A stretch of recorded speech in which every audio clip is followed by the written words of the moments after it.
Jeremy Bright was born on May 25, 1972 in Baltimore, Maryland, but spent much of his childhood in Myrtle Point, Oregon, a small rural community in Cass County. Following his mother Diane Beatty's divorce from his stepfather, Jeremy moved to Grants Pass, Oregon, approximately 100 miles east, where Diane worked and attended college. Despite the relocation, Jeremy maintained strong ties to Myrtle Point, where his younger sister Stee, stepfather, grandmother, and extended family still resided. In August 1986, Jeremy and Stee returned to Myrtle Point for a week-long visit, timed to coincide with the annual Coos County Fair, a beloved local event the siblings had attended together in previous years. On August 14, 1986, Jeremy, who was 14, Stee, who was 10, and a group of friends arrived at the fairgrounds. Jeremy was described as a tall, athletic teenager, 6 feet tall, 140 pounds, with brown hair, green or blue eyes, and a broken left index finger. He wore a black windbreaker, red tank top, blue nylon shorts, and size 13 black Nike sneakers with red laces, and had left his wallet, keys, and a recently purchased watch at his stepfather's home, indicating he did not intend to go far or leave for long.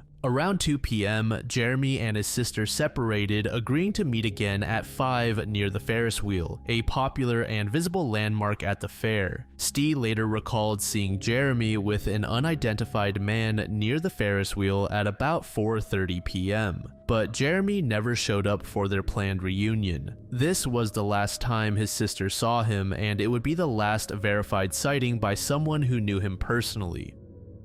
There is some uncertainty and discrepancy in the timeline of Jeremy's last day. Some accounts state that Jeremy made a long-distance call to his mother, Diane, from a payphone at McKay's Market in Myrtle Point at approximately 4:45 p.m., telling her he was having a good time and confirming her plans to pick him and Stee up in 2 days. Diane described the conversation as normal and upbeat, with no indication of distress or plans to leave. Later that evening, between 8 p.m. and 9:40 p.m., Jeremy was seen at the Myrtle Point Tavern owned by his grandmother. He borrowed $5 from his stepfather, who was present at the tavern. This encounter is the last confirmed sighting of Jeremy by a family member or trusted adult. After this, Jeremy vanished without a trace. When Diane arrived in Myrtle Point on August 15th to pick up her children as planned, Jeremy was nowhere to be found. She discovered his wallet, keys, and watch at his stepfather's house, items he would not have left behind if he had intended to run away or travel. Diane immediately reported him missing to the police. However, the initial response from law enforcement was lackluster. They suggested Jeremy had probably left with friends or run away, possibly even joining the traveling carnival that departed when the fair ended on August 17th. Stee and other family members were adamant that Jeremy would never have abandoned his sister, especially at the fair, and that he did not take any belongings that would suggest he was leaving for an extended period.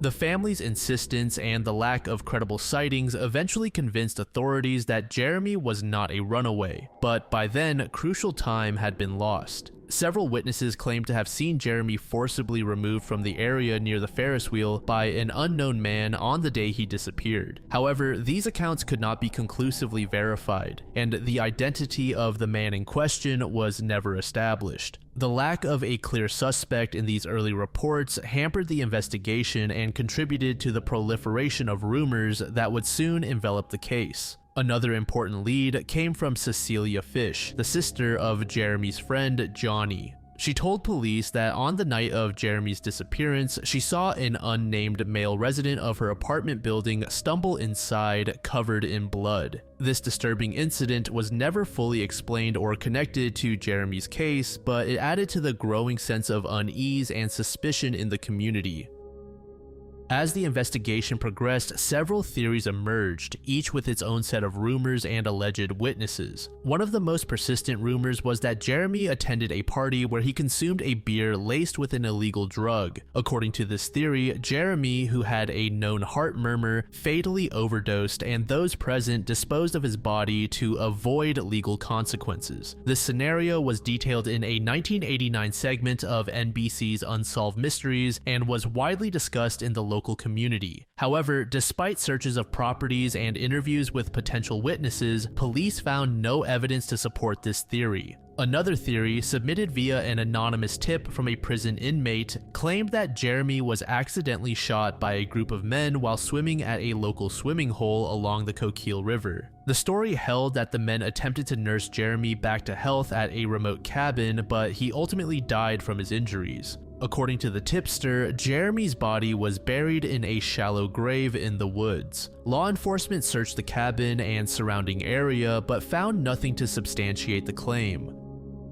Rumors also circulated that the disappearance was the result of an accident or altercation involving local teenagers or acquaintances. Some believe that Jeremy's friends knew more than they were telling police, and that a group of people may have been involved in covering up his death, whether accidental or intentional. These suspicions were heightened by reports of individuals acting evasively or refusing to cooperate with investigators. The most significant person of interest to emerge in the case was Terry Lee Steinhoff, a local man who had previously babysat Jeremy and was known to the family. According to some accounts, Jeremy was last seen in the passenger seat of Terry's truck on the day he disappeared. Terry's criminal history came to the forefront in January 1989, when he was charged with the murder of a 32-year-old woman named Patricia Morris. He was later convicted and died in prison in 2007 while serving a life sentence. Law enforcement made multiple attempts to interview Terry about Jeremy's disappearance, but he was never forthcoming and refused to cooperate with investigators. Authorities searched his property and several other sites across the region, including a pond in 2016 where police believed Jeremy's body could have been dumped, but these searches yielded no results. Despite the lack of direct evidence linking Terry to Jeremy's disappearance, many in the community and within law enforcement have long suspected his involvement. However, as former County Sheriff Craig Zani explained, lots of times I think we're on the right path. The problem is I don't have enough information to do anything with.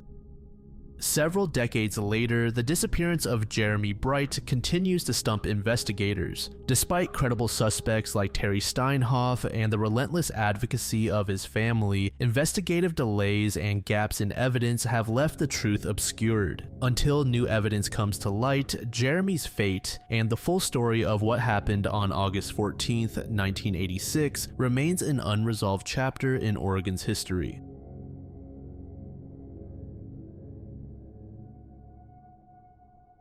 Kenneth Dunie, at just 19 years old, was a promising student from Greensboro, North Carolina, who was described as ambitious and charismatic. He had recently graduated from Dudley High School and balanced his academic pursuits with part-time work at a local grocery store. Kenneth's aspirations extended into drafting and engineering, and he was well known for his leadership qualities and passion for music. His friends and family saw him as a young man with a bright future, a future that was abruptly and tragically ended on December 23, 1988, during what was meant to be a routine pre-Christmas shopping trip to Raleigh. On the afternoon of December 23rd, the city of Greensboro was bustling with the usual pre-holiday activity. For four young men, Kenneth Dunie, Levern Allen III, Kenneth Newkirk, and Darius Bannerman, the day was meant to be a joyful outing. The group, all close friends and high-achieving students, planned a 90-minute drive to Raleigh for some last-minute Christmas shopping. They set out in a Plymouth Duster with Allen at the wheel.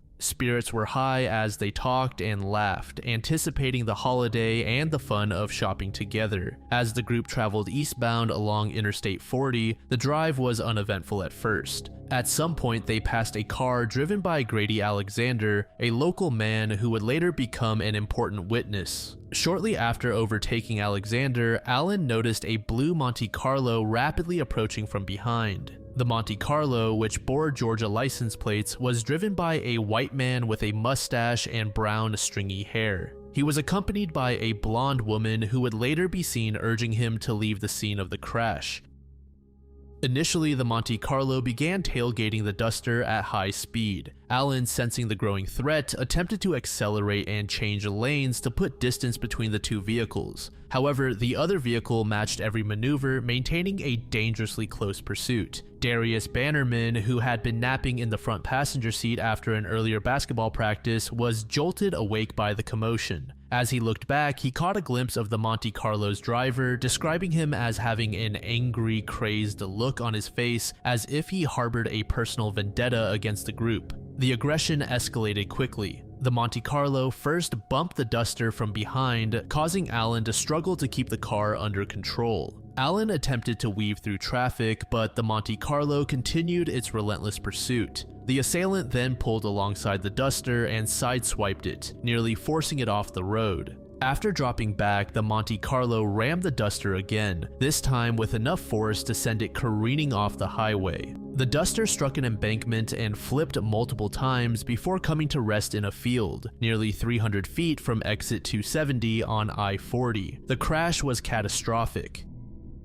Kenneth Dunie, who was wearing his seatbelt in the front passenger seat, was killed instantly from blunt force trauma. Kenneth Newkirk and Darius Bannerman, who were not wearing seatbelts, were ejected from the vehicle. Newkirk suffered a fractured skull and a broken leg, while Bannerman sustained a broken wrist and severe facial injuries. Allen, who was also wearing a seatbelt, was trapped in the mangled wreckage for approximately 45 minutes. His injuries were so severe that his right leg was later amputated at the thigh. In the immediate aftermath, Grady Alexander, the witness who had been passed by the Duster minutes earlier, stopped his car and rushed to help. Alexander later described seeing the Monte Carlo come to a stop near the crash site. The male driver briefly got out of the car to survey the wreckage, but his female companion shouted at him to get back in. The unidentified driver then sped away, disappearing down the highway before anyone could record the license plate number.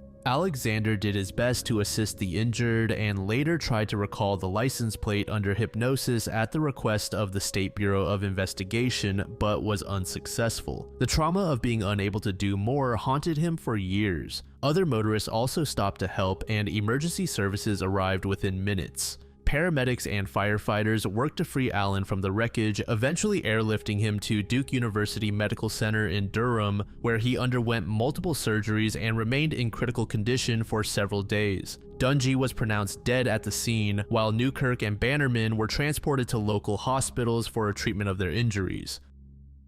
The investigation was fraught with complications and missed opportunities from the start. The immediate aftermath of the crash saw a flurry of activity as police and paramedics arrived at the scene, confronted by the mangled remains of the Plymouth Duster and the devastating injuries of its occupants. Despite the horrific nature of the scene and the accounts provided by the survivors and witnesses, law enforcement was initially reluctant to classify the incident as a crime. The police cited a lack of physical evidence, such as paint transfer, tire marks, or debris from the suspect vehicle, linking the blue Monte Carlo to the Duster. This lack of tangible forensic evidence led authorities to treat the case as a traffic accident rather than a vehicular homicide, a decision that would haunt the investigation for years to come. The survivors, however, were adamant that the attack had been intentional. Their accounts were consistent. The blue Monte Carlo, driven by a white man with a mustache and brown stringy hair and accompanied by a blonde woman, had aggressively pursued and rammed their vehicle off the highway. Witnesses at the scene, including Grady Alexander, corroborated these details. In addition to Alexander, 2 truck drivers witnessed the Monte Carlo and its occupants. They too provided descriptions of the suspects and the vehicle, but neither was able to supply a license plate number.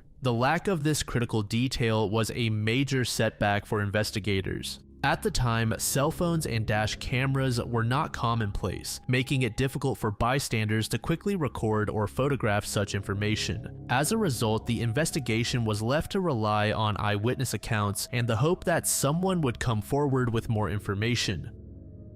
The police did circulate composite sketches of the suspects and issued public appeals for information. The case was featured on Unsolved Mysteries, which brought national attention and generated a number of tips. However, none of these leads resulted in the identification of the suspects or the recovery of the Monte Carlo. The Georgia license plate detail, which could have been a crucial lead, was never fully pursued. Critics have argued that law enforcement could have worked with the Georgia Department of Motor Vehicles to narrow down the list of registered blue Monte Carlos with Georgia plates, but this line of inquiry appears to have been neglected or abandoned early in the investigation. From the beginning, there was speculation that the attack might have been racially motivated. All 4 victims were black, and the aggression appeared to be unprovoked. The survivors and their families strongly believed that the assault was a hate crime, a theory that resonated with many in the community given Greensboro's fraught history with racial violence. However, law enforcement was unable to find direct evidence to support this theory. Without such evidence, they declined to pursue hate crime charges or to treat the case as a racially motivated homicide. Some speculate that the occupants of the Monte Carlo were involved in other criminal activities such as drug trafficking and sought to eliminate witnesses. There have also been allegations of police negligence, with families criticizing the handling of the case and alleging bias in the dismissal of the survivors' accounts. The families of the victims have been tireless advocates for justice. Kenneth Dunie's mother, Mary, became a vocal figure in the fight to keep the case alive until her death in 2015.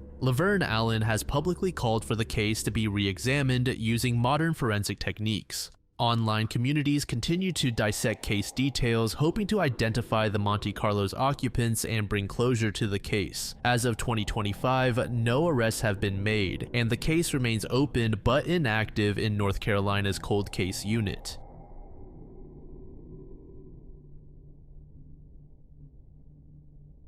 The Cash-Landrum incident unfolded on the evening of December 29, 1980, near Huffman, Texas, a small community approximately 30 miles northeast of Houston. Betty Cash, 51, a business owner, Vicki Landrum, 57, a homemaker, and Vicki's grandson, Colby, 7, were returning home to Dayton, Texas after dining at a local restaurant in New Caney. The trio traveled south on Farm to Market Road 1485, a narrow, tree-lined road flanked by dense pine forests, when they encountered an object that would become the focal point of one of the most medically consequential UFO cases in history. At approximately 8:50 p.m., Betty, who was driving her 1980 Oldsmobile Cutlass, noticed a bright light hovering above the tree line to their right. Initially dismissing it as an airplane or a helicopter, she continued driving. Moments later, the light reappeared closer to the road, now illuminating the surrounding trees with an intense reddish-orange glow.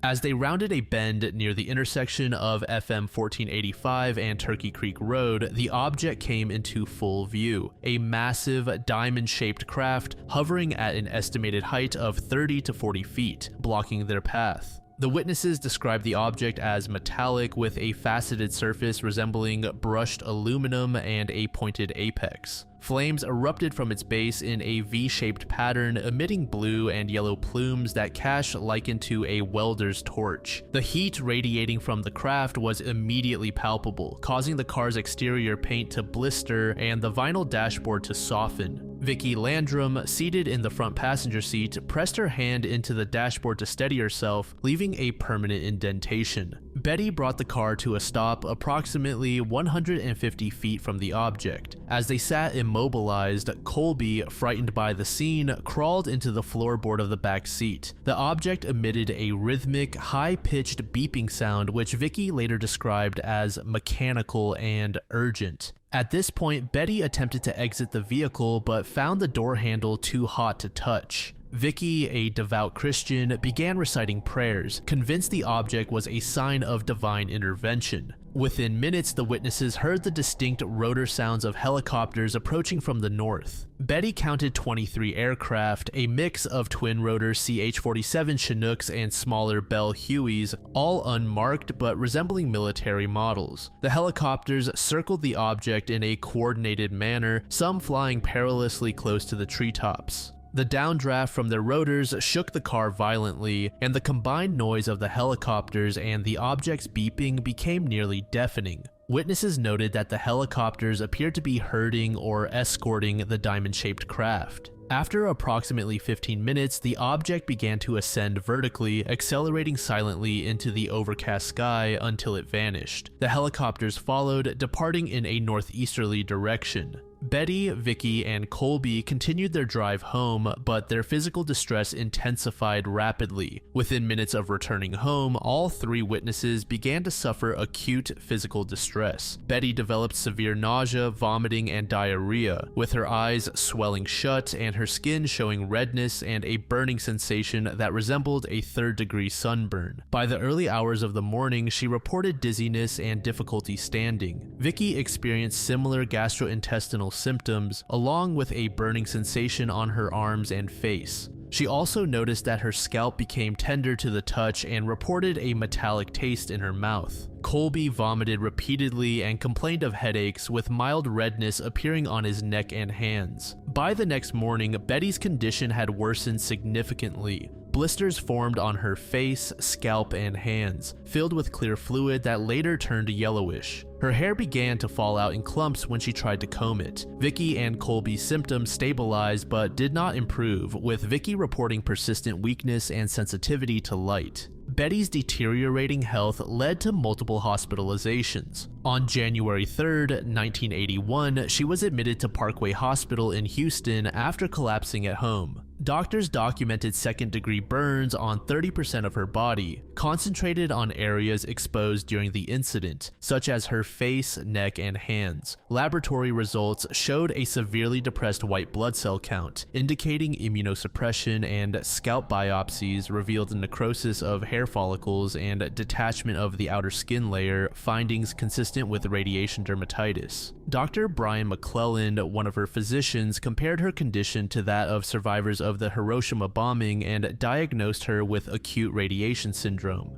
In February 1981, she was readmitted for worsening skin lesions and sepsis, requiring intravenous antibiotics, saline compresses for her burns, and platelet transfusions to address low platelet counts. Over the next 18 years, Betty required annual hospitalizations for complications linked to her compromised immune system, including recurrent pneumonia and cellulitis. She was diagnosed with breast cancer in 1983, which later metastasized to her liver. Vicky's medical history also showed significant changes following the incident. In January 1981, she was examined by Dr. Charles W. Smith, who noted patchy hair loss on her scalp, bilateral conjunctivitis, and the early development of cataracts in her left eye. She reported persistent fatigue and muscle weakness, and her white blood cell count was also abnormally low. In the years that followed, Vicky developed autoimmune thyroiditis and chronic dermatitis. Her cataracts progressed, requiring surgical intervention in 1992. Colby, the youngest witness, was observed by pediatricians who noted temporary hair thinning and elevated liver enzymes, but no long-term abnormalities. As he grew older, he reported recurring migraines and a susceptibility to infections, although his immune function normalized by adolescence. Rewinding back to the day of the encounter, Betty and Vicky began seeking explanations for what they had witnessed and for the severe health effects they experienced. They first reported the incident to local law enforcement, but their story was met with skepticism and little follow-up. As their symptoms worsened, the witnesses reached out to a range of government agencies, including the Air Force, NASA, and other relevant authorities, hoping to find someone who would take their claims seriously. One of the first substantial responses came from NASA aerospace engineer John Schuessler, who was also a prominent member of the Mutual UFO Network. John and his associates began an in-depth investigation, interviewing the witnesses, documenting their medical conditions, and examining physical evidence such as the damaged car dashboard and scorched vegetation at the encounter site. John would go on to write articles and a book about the case, helping to keep public attention focused on the incident. Other UFO researchers, including astronomer Alan Hendry of the Center for UFO Studies, briefly investigated the case. The civilian investigators found the witnesses to be credible and consistent in their accounts, but they were unable to conclusively determine the nature of the object or the helicopters seen that night. The presence of so many military-style helicopters, especially the distinctive twin-rotor CH-47 Chinooks, led the witnesses and researchers to suspect some level potential of military involvement, but no direct evidence emerged to support this theory. The unusual detail of the helicopters spurred further inquiry. The witnesses, believing the military must have been involved or at least aware of the event, contacted their U.S. senators Lloyd Bentsen and John Tower. The senators advised them to file a formal complaint with the Judge Advocate Claims Office at Bergstrom Air Force Base. In August 1981, Betty and Vicky were interviewed extensively by Air Force personnel at Bergstrom. The officials suggested they hire a lawyer and seek financial compensation for their injuries, given the apparent involvement of military aircraft. Despite the witnesses' certainty, military officials consistently denied any knowledge of the event. The Air Force, through the Office of the Inspector General, issued a statement asserting that there was no record of any military operation matching the witnesses' description on the night in question. They also maintained that the type of radiation exposure described by the victims could not be linked to any known U.S. aircraft or weaponry. The Army and Navy also denied any involvement, and no evidence was found to link the helicopters to any branch of the U.S. military. Frustrated by the lack of answers and the mounting medical bills, Betty and Vicky, with attorney Peter Gersten representing them pro bono, filed a $20 million lawsuit against the U.S. federal government in 1981. Their legal argument was that the government had been negligent in allowing a dangerous craft, whether experimental or otherwise, to operate over a public road, and that the military was responsible for the injuries they suffered. The suit was filed in federal court in Houston and quickly attracted national media attention, with headlines running in newspapers across the country. The legal proceedings dragged on for several years. In court, officials from NASA, the Air Force, the Army, and the Navy all testified that their agencies had no knowledge of the incident and did not possess or operate any diamond-shaped craft or the helicopters described by the witnesses. Assistant U.S. Attorney Frank Conforti argued that the plaintiffs could not prove the government had control over the UFO and that the government could not be held liable for actions it did not control. The government also emphasized that it should have been straightforward to trace a fleet of 23 Chinook helicopters flying over the United States, but extensive efforts to do so yielded no results. The testimony and lack of documentary evidence persuaded the U.S. District Court judge to dismiss the case on August 21, 1986. The court ruled that there was insufficient evidence to prove that the military controlled or was involved with the unidentified craft or helicopters, and thus the government could not be held responsible for the injuries claimed by the victims. The case has also been the subject of critical scrutiny by skeptical investigators. Researchers such as Philip J. Klass, Peter Brooksmith, Stuart Campbell, Kurt Collins, and Brian Dunning have questioned various aspects of the witnesses' accounts, including the precise location of the encounter, the number and identification of helicopters, and the lack of corroborating evidence from other residents or military records. Some skeptics have suggested that the witnesses may have misidentified a conventional aircraft or that their symptoms could have been caused by psychological or environmental factors rather than exposure to an unknown craft. Despite these criticisms, even skeptical investigators have acknowledged the sincerity and consistency of the two women's testimony. The lack of resolution and the inability to trace the helicopters or identify the craft have left the case open to speculation and debate. The possibility that the object was an experimental military vehicle, a misidentified natural phenomenon, or something entirely unknown remains a matter of contention among researchers.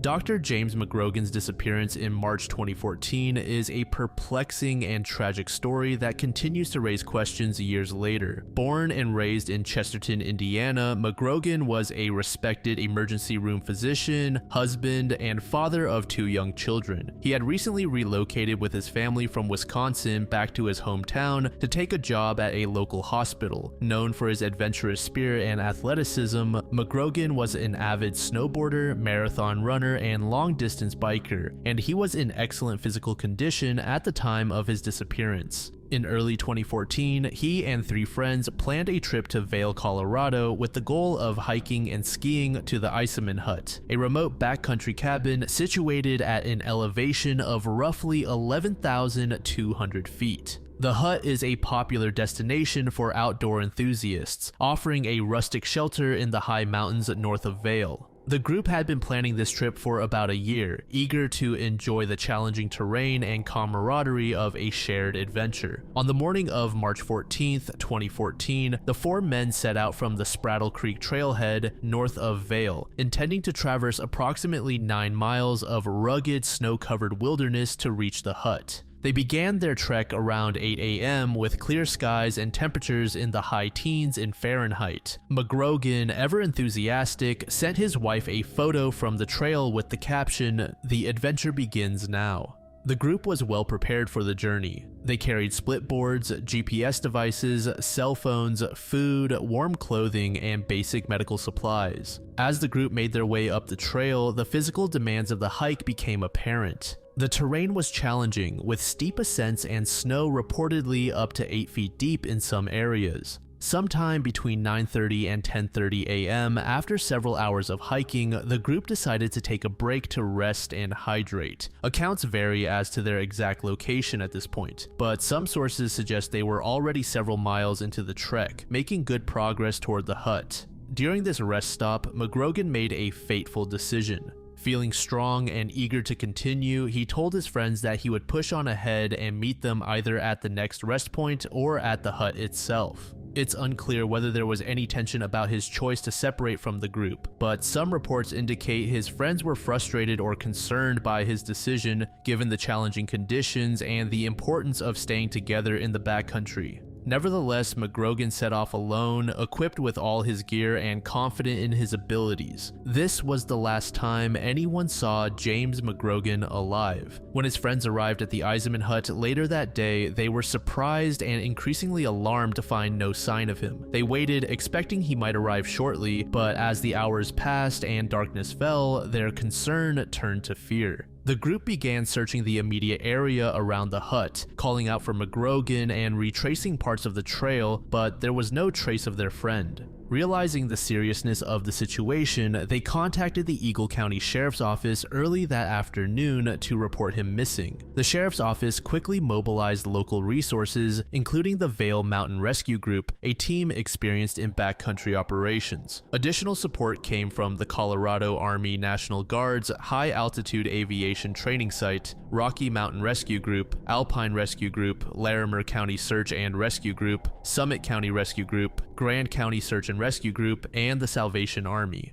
The search area was vast and daunting, covering approximately 18 square miles of rugged snowbound wilderness north of Vale. The region is defined by steep ascents, dense forests, and snow depths reported to be up to 8 feet in places, with elevations reaching around 11,000 feet above sea level. Despite the proximity to the town of Vale, searchers noted they could see parts of the town from many vantage points. The terrain itself was remote and treacherous, complicating every aspect of the operation. On the ground, more than 110 people participated, logging over 1,000 man-hours as they combed through the deep snow, scanning for tracks or any sign of McGrogan. Teams on skis and snowshoes traversed ridges, valleys, and drainages, often in sub-zero temperatures and challenging weather. Snowmobiles were deployed to access deeper areas of the White River National Forest, allowing searchers to cover more ground quickly. Eagle County Regional Airport contributed 30 hours of flight time, using their expertise in high-altitude rescues to scan the landscape from above. Helicopters focused on open areas and avalanche-prone zones, searching for any sign of movement, equipment, or tracks. The cost of these flights, estimated at $5,000 per hour, was absorbed by the state, as is standard for rescue operations in Colorado. The search was hampered almost immediately by the very conditions that make Colorado's backcountry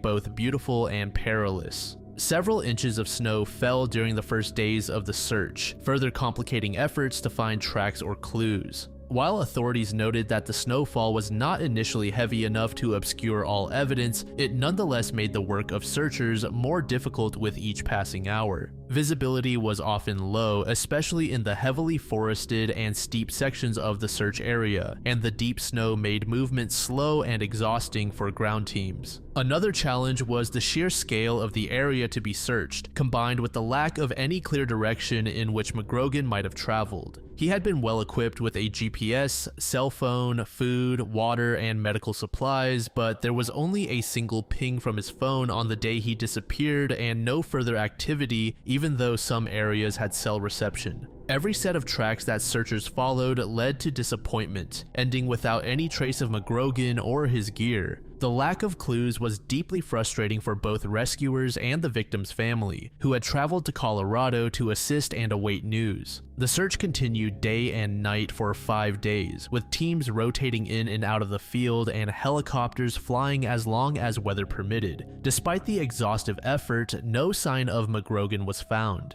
No tracks, no equipment, no evidence of his direction of travel. The only possible clue was a set of tracks spotted on the first night, but these two led to nothing. As the days wore on, the weather worsened. A winter storm brought several more inches of snow, reducing visibility and increasing the danger to searchers. By Tuesday, March 18th, the sheriff's office made the difficult decision to suspend the search, citing the adverse conditions and the lack of any new leads. The operation shifted from a rescue to a recovery mission, with officials acknowledging the diminishing hope of finding McGrogan alive. There was no set date for resuming the search, and the family was left in agonizing uncertainty. On the morning of April 3rd, 2014, a group of 3 local backcountry skiers set out along the Booth Falls Trail, a popular but challenging route north of Vail. The area was still blanketed in deep snow, with drifts reported as high as 8 feet in some places. The skiers were traversing terrain that, while scenic, was also rugged, featuring steep climbs, abrupt cliffs, and a series of frozen waterfalls known as ice falls. As they made their way up the trail, they noticed something unusual at the base of one of these ice falls, a frozen waterfall that cascades down a steep slope.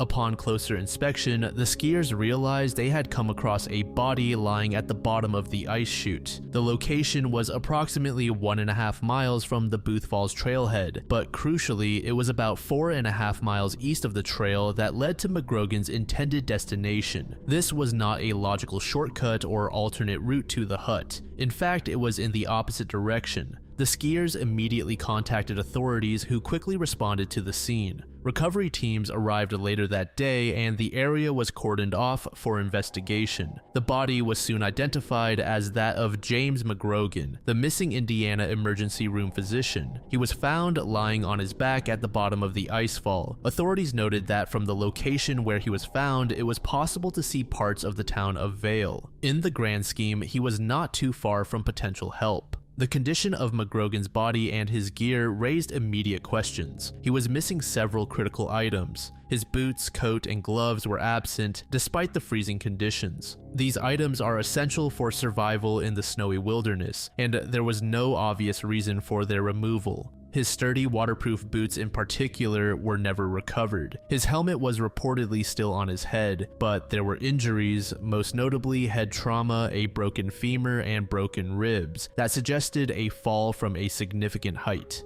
His split snowboard, which he had been using for the trek, and his cell phone were found near his body, but there was no evidence he had attempted to use the phone to call for help, despite the area having cell reception. One of the most confounding aspects of the discovery was that the area where McGrogan's body was found had already been searched by both air and ground crews during the initial 5-day rescue operation. However, visibility in the icefall was extremely limited, and the treacherous snow-covered terrain made it easy to miss a body, especially one that might have been partially covered by snow or hidden in a depression at the base of the frozen waterfall. Following the recovery, Coroner Kara Bettis conducted an autopsy to determine the cause and manner of death. The results, released several days later, concluded that McGrogan died from multiple injuries, including head trauma consistent with a fall. The coroner ruled the death accidental. There was no evidence of foul play, and the injuries, head trauma, broken femur, and broken ribs, were in line with what would be expected from a significant fall onto hard, icy terrain. Despite the official ruling, the circumstances of McGrogan's death left many questions unanswered. How did he end up so far off course, in an area that made no logical sense given his intended destination? Why did he not use his cell phone to call for help, especially since there was reception in the area? The fact that he had all the necessary tools and supplies for survival yet ended up dead in such a remote and dangerous spot baffled both authorities and the public.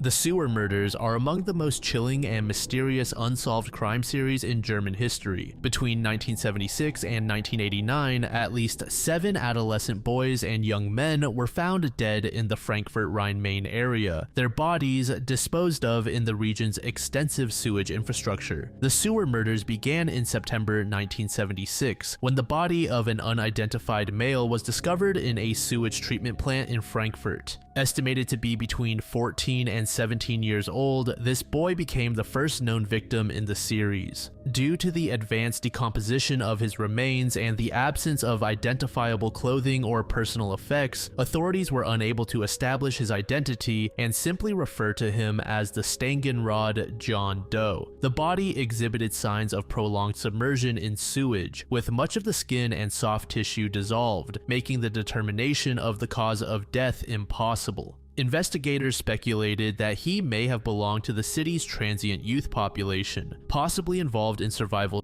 work near Baslerplatz, a known gathering point for marginalized adolescents. The case set a troubling precedent for the murders that would follow. The next victim, known only as Eric, was 17 years old when he was killed sometime between 1979 and 1980. While his full name has not been made public, Eric appears in multiple German police archives as a confirmed victim. Details about his disappearance are limited, but it is known that he was last seen in the vicinity of Offenbach Station, an area frequented by young people involved in work. Eric's body was eventually recovered from a sewage canal, his hands bound behind his back with nylon rope. The advanced state of decomposition made it difficult to determine the exact cause of death, though drowning was considered likely and blunt force trauma could not be ruled out. Eric's family had reported him missing 2 weeks before his body was found. He had a history of running away from home and was known to social workers for his involvement in Frankfurt's underground drug scene.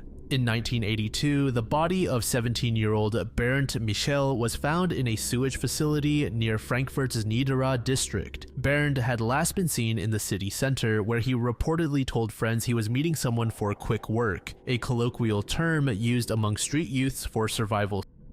His body was discovered during routine maintenance of a sewage pump, with his hands tied by a synthetic cord. Forensic analysis revealed that his skull had been fractured by blunt force trauma. Clothing remnants indicated he was wearing a denim jacket and leather boots, attire typical of the Frankfurt youth subculture at the time. The pump's machinery had severed Bernta's left arm, complicating the reconstruction of the crime scene and further hindering forensic analysis.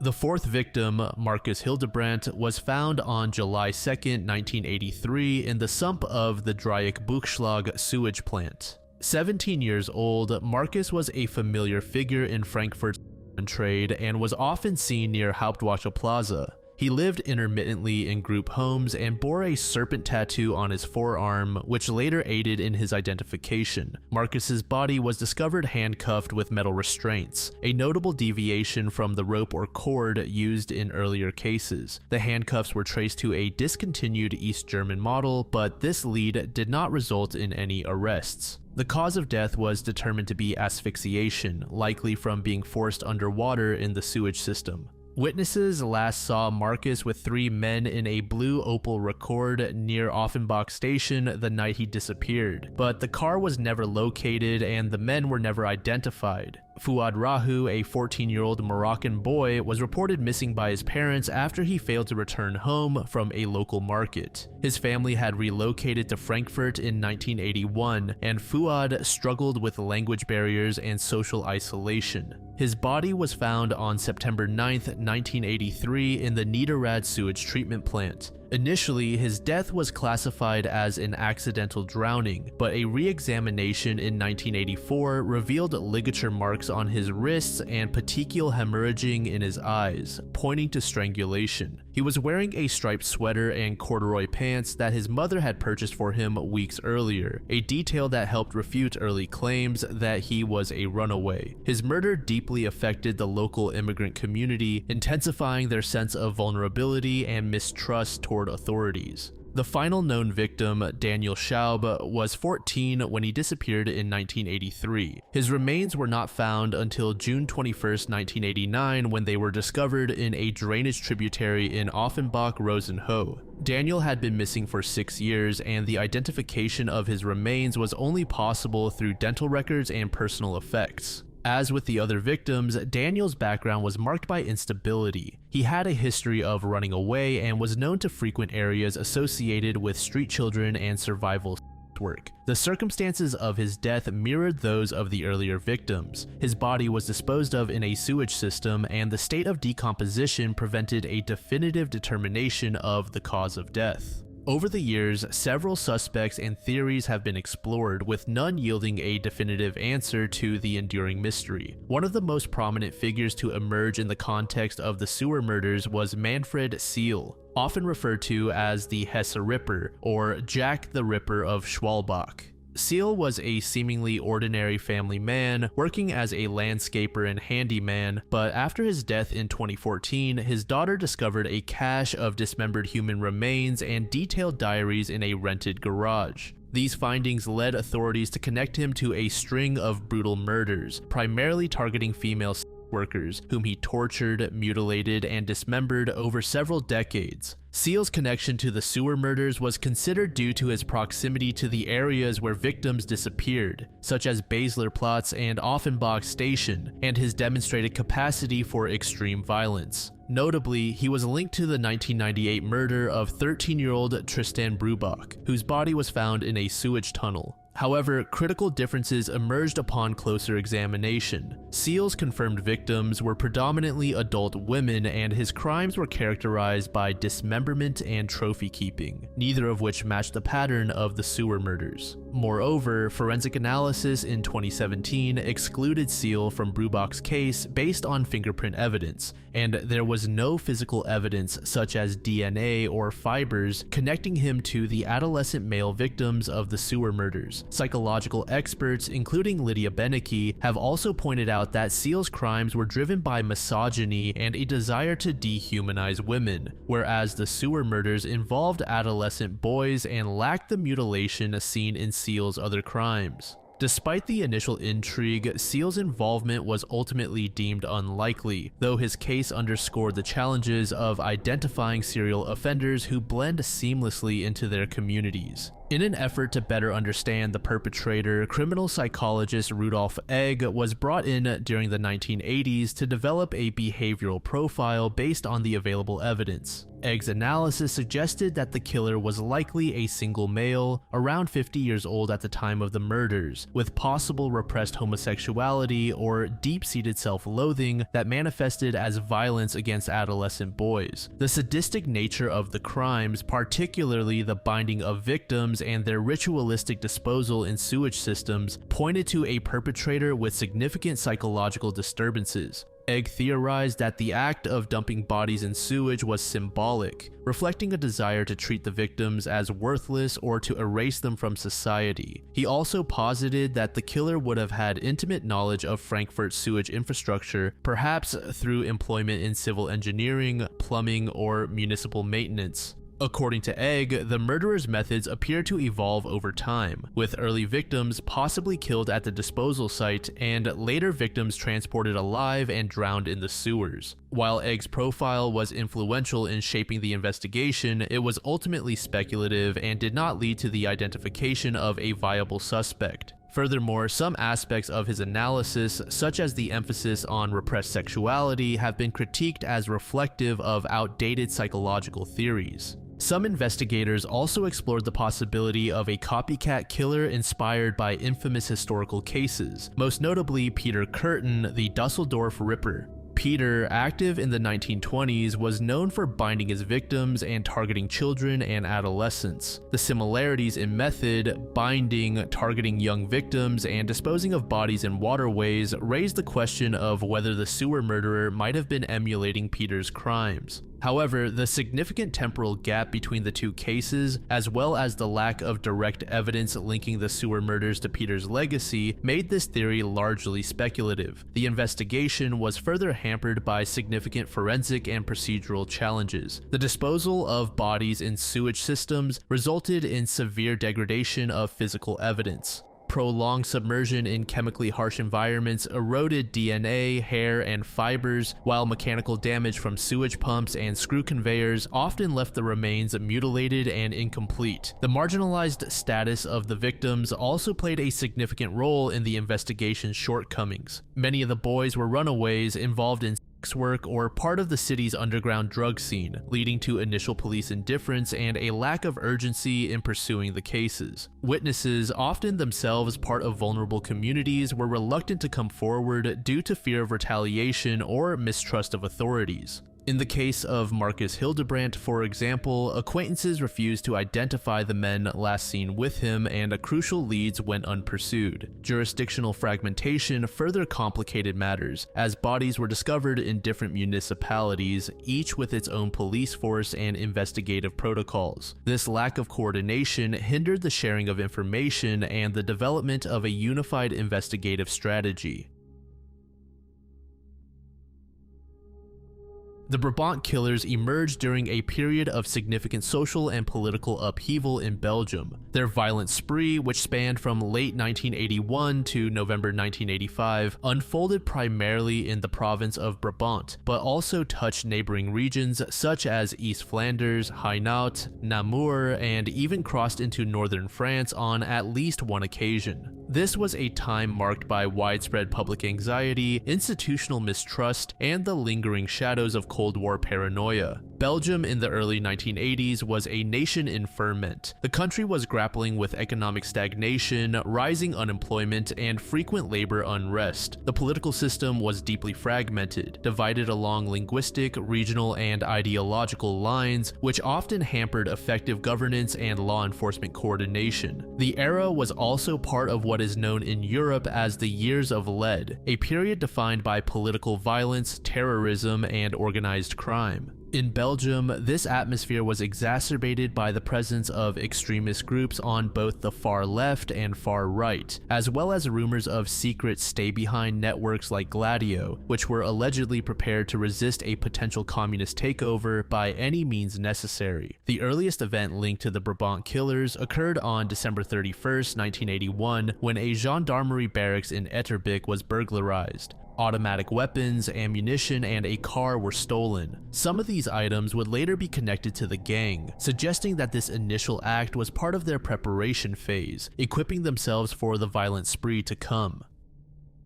The year 1982 marked the true beginning of the gang's campaign. On March 13th, two men stole a 10-gauge fouling shotgun from a store in Dinant. Witnesses saw them fleeing the scene, but the theft was only a prelude to more serious crimes. On May 10th, a gunpoint carjacking of an Austin Allegro occurred. Notably, the perpetrator, believed to be the killer, was seen without a mask and spoke French fluently with an educated accent. The car was abandoned soon after, as was a Volkswagen Santana stolen from a showroom, indicating the gang's willingness to switch vehicles frequently to avoid detection.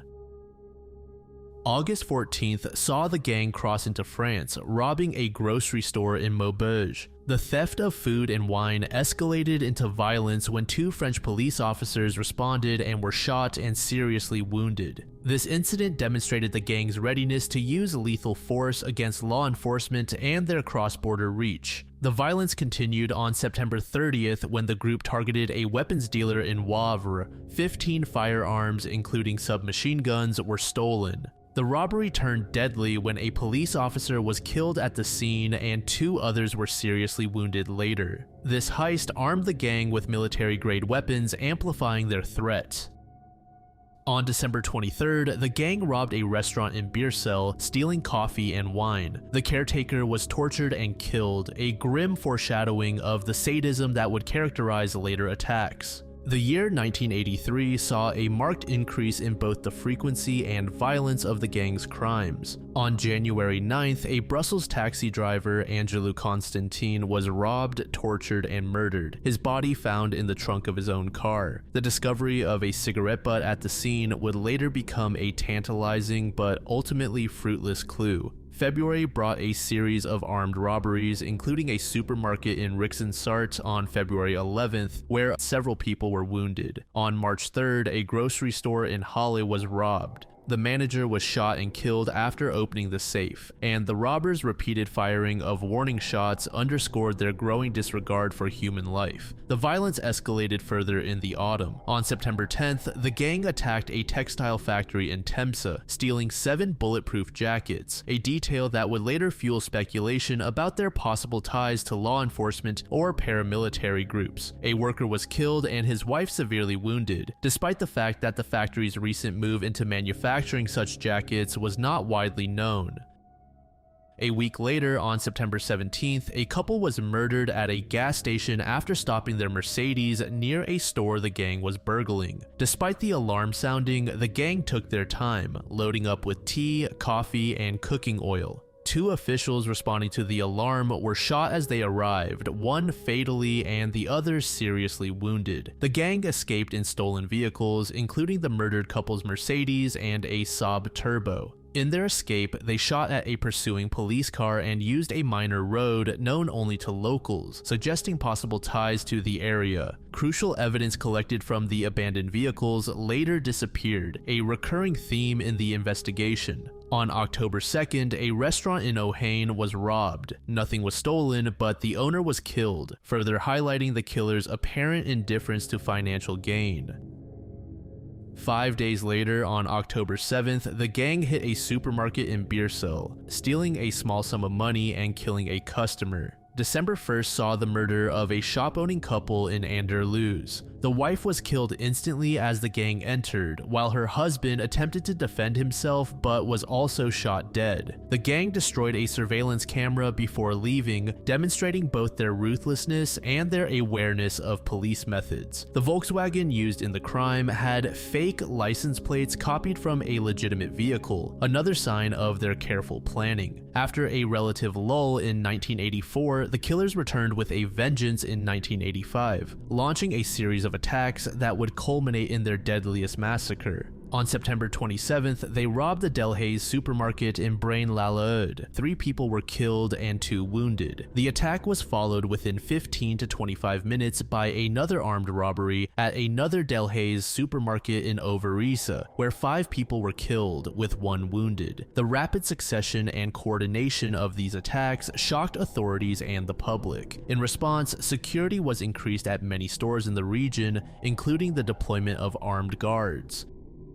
The gang's final and most infamous attack occurred on November 9th, 1985, at another supermarket on Park Lawn in Aalst. Arriving around 7:30 p.m., the gang, wearing bizarre face paint and disguises, began shooting even before entering the store, attacking a family of 4 in the parking lot. The mother, father, and daughter were killed without apparent motive. The surviving son ran back into the shop only to be singled out and shot at point-blank range, suffering a grievous wound to the hip. Inside the supermarket, the attackers continued their rampage, laughing and taunting customers as they shot at random. Witnesses described the killers as seemingly enjoying the violence, with the individual known as the killer especially noted for his sadistic behavior. In total, 8 people were killed and several others seriously injured. The police response was hampered by a series of mishaps. Although an armed patrol was present at the supermarket, their vehicles failed to start when the shooting began, and they remained at a distance. The gang's getaway was marked by a member known as the Giant walking alongside the getaway car, and despite a brief pursuit by a police van, the killers managed to evade capture once more.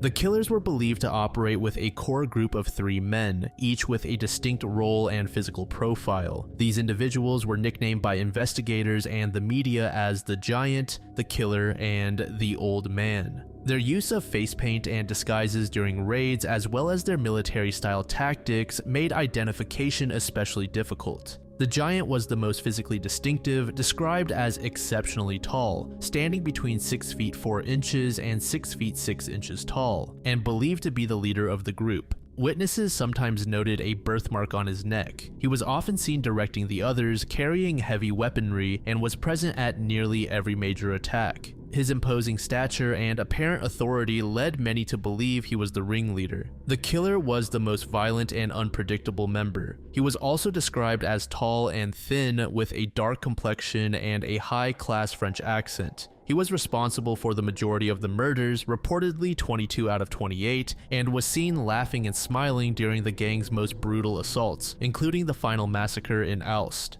His sadistic behavior and willingness to kill indiscriminately set him apart as the most feared of the trio. The old man was the driver and the oldest of the group, described as being about 50 years old and of short stature. He rarely participated directly in the shootings, but was instrumental in the gang's escapes, demonstrating calmness and expertise behind the wheel. His age and demeanor led to speculation that he may have been a former police officer or someone with significant criminal experience. While these three formed the core, there were indications that the gang sometimes operated with additional accomplices, particularly in the planning and logistics of their crimes. The number of participants appeared to vary between attacks, further complicating efforts to identify them.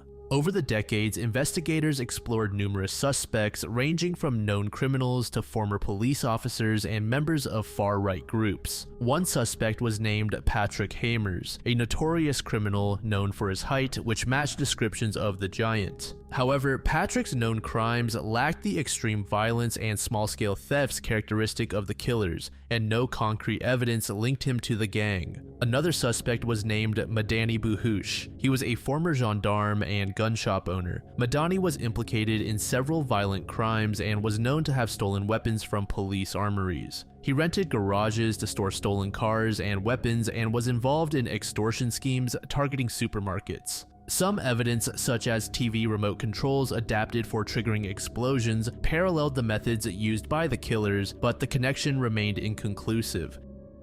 Then in 2017, a deathbed confession by a man named Christian Bonkovsky, a former member of the elite Diane Group, a police special forces unit, brought renewed attention to the case. Christian's brother claimed that Christian confessed to being the giant. Personnel files showed that he was off duty during the attacks and he had a foot injury consistent with eyewitness reports of the giant limping. The tactics used by the gang mirrored those taught to the Diane Group. However, DNA tests conducted in 2000 did not match Christian to evidence from the crime scenes, and he was officially ruled out as the giant. The investigation into the gang was one of the largest in Belgian history, but it was plagued by significant institutional failures. Belgium's fragmented police structure, which was divided along local, federal, and linguistic lines, resulted in poor coordination and the loss of crucial evidence. There were also instances of evidence tampering, with key ballistic reports and fingerprints disappearing. In 1986, a warehouse fire destroyed files related to several suspects. In 2020, investigators released a photograph of an unidentified man holding a shotgun, hoping for new leads, but this effort did not result in any breakthroughs.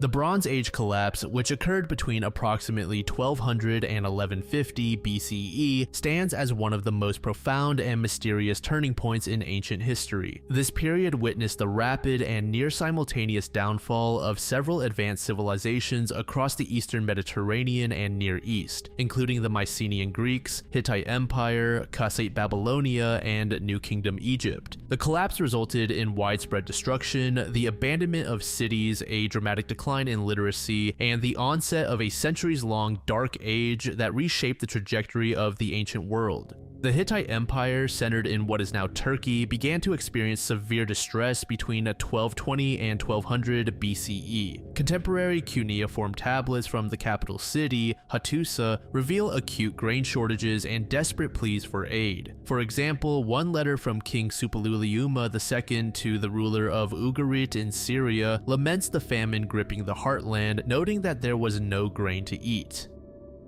By 1190 BCE, Hattusa itself was consumed by fire and abandoned. Archaeological excavations have uncovered evidence of a violent end. Charred walls, smashed archives of clay tablets, and unburied bodies at city gates all point to a sudden catastrophe, possibly a combination of external attack and internal revolt. The destruction was so thorough that the city was never reoccupied, and with its fall, the distinctive hieroglyphic Luwian script of the Hittites vanished from use. In the aftermath, the once unified state splintered into smaller Neo-Hittite kingdoms in southern Anatolia and northern Syria, but these successor states never regained the centralized power of their predecessor. Assyrian records from later centuries refer to these remnants as the fallen house of Hatti. The Greek mainland, dominated by the Mycenaean civilization, was similarly devastated. The trouble began as early as 1250 BCE when a series of earthquakes struck key sites. At Tiryns, for example, the massive fortification walls were found tilted outward, and the palace storage rooms collapsed. Comparable seismic destruction is evident at other sites such as Medea and Thebes, where storerooms filled with olive oil and grain were crushed beneath fallen masonry. By 1200 BCE, the palace at Pylos was bracing for invasion, as evidenced by linear B tablets that record the deployment of coastal watchers and the mobilization of rowers for defense. Despite these preparations, Pylos was ultimately burned to the ground. Thick layers of ash have preserved bronze weapons and luxury goods left behind in the chaos. Between 1190 and 1150 BCE, the destruction spread to other Mycenaean centers. At Mycenae itself, the iconic Lion Gate bears scorch marks, and the royal burial site known as Grave Circle A was looted. The population of the city plummeted by as much as 80%, with survivors retreating to defensible hilltop settlements such as Carphi on Crete. Thebes, another major city, was destroyed by fire 3 times between 1300 and 1200 BCE. A linear B tablet from the final destruction references omens from the sky, which some have interpreted as possible references to celestial phenomena or natural disasters. Athens, while not physically destroyed, saw its population decline by 60%, and the archaeological record shows a shift from elaborate tombs to simple pit graves alongside a disappearance of imported pottery that signals the collapse of long-distance trade. By 1100 BCE, the Greek world had entered a period of profound decline known as the Dark Ages, and later oral traditions such as the Iliad and Odyssey would preserve only distant memories of the grandeur that had been lost. Egypt, the great power of the Nile, faced repeated waves of invasion during this era. Pharaoh Merneptah successfully repelled an early incursion by the Sea Peoples at the Battle of Pereire, as commemorated on a victory stele that boasts of the defeat of Libyans and their allies. However, the threat only grew in the following decades. In 1177 BCE, during the reign of Ramesses III, Egypt confronted a massive coalition of Sea Peoples, including groups identified as the Peliset, Adyekr, and Danayan. The famous reliefs at Medinet Habu depict dramatic scenes of naval and land battles, with distinctive bird-headed ships and ox-drawn carts carrying entire families, evidence that these were not just raiders but migrating populations. Egypt managed to repel these invasions, but at great cost. The state lost control of its territories in Canaan and Nubia, and economic strain became apparent as wages for tomb workers at Deir el-Medina fell and bronze tools were replaced by less expensive iron implements. The Peliset, later known as the Philistines, settled in southern Canaan, founding cities such as Ashkelon, where archaeological evidence reveals the introduction of Aegean-style pottery and new agricultural practices. The city-states of the Levant were especially hard hit. Ugarit, a major trading hub in what is now Syria, was destroyed around 1190 BCE. Letters from this period, including one from the king of Al-Ashia, warn of enemy ships and burning cities. Excavations at Ugarit have uncovered a kiln with unfired clay tablets, abandoned in haste as the city was set ablaze. The collapse of trade is evident in the archaeological record, with a dramatic reduction in Cypriot pottery imports after 1200 BCE. Other Canaanite cities suffered similar fates. At Megiddo, a destruction layer over a meter thick contains charred grain stores and broken bronze figurines, while at Hazor, the palace was burned so intensely that thousands of mud bricks fused into a glassy slag. Lachish, another key city, yielded a mass grave containing the remains of over 1,000 individuals, many with traumatic injuries, clear evidence of violent conquest. The city was left uninhabited for 2 centuries. One of the most enduring explanations for the collapse centers on the invasions by the Sea Peoples, a confederation of maritime raiders whose origins remain debated. Egyptian inscriptions describe these groups as attacking and devastating cities across the region. Some scholars have attempted to link the Sea Peoples to areas as diverse as Sardinia, Sicily, and Anatolia, suggesting they may have been both perpetrators and victims, displaced by ecological crises or other conflicts. While their attacks clearly contributed to the destabilization of the region, most researchers agree that the Sea Peoples were likely a symptom of broader systemic problems rather than the sole cause of the collapse. Another theory focuses around climate change and drought. Paleoclimatic evidence points to a significant period of climate instability, beginning around 1250 BCE. Tree ring data from Anatolia indicate a reduced growth after 1200 BCE, while pollen records from Cyprus show a shift from olive and cereal cultivation to more drought-resistant species. Inscriptions from Egypt record abnormally low Nile floods during the reign of Merneptah. This prolonged mega-drought likely led to widespread famine, population displacement, and increased migration pressures, factors that may have contributed to the movements of the Sea Peoples. However, some recent studies suggest that the timing of these droughts does not perfectly align with the collapse in all regions, indicating that climate change was a significant but not exclusive factor. Most modern scholars favor a multifactorial explanation, often referred to as the systems collapse hypothesis. According to this view, a convergence of environmental stress, such as drought and earthquakes, trade disruptions, external invasions, and internal social fragmentation created a feedback loop that overwhelmed the ability of Bronze Age societies to recover. The interconnectedness that had previously driven prosperity now became a source of vulnerability as the failure of one part of the system reverberated throughout the entire region.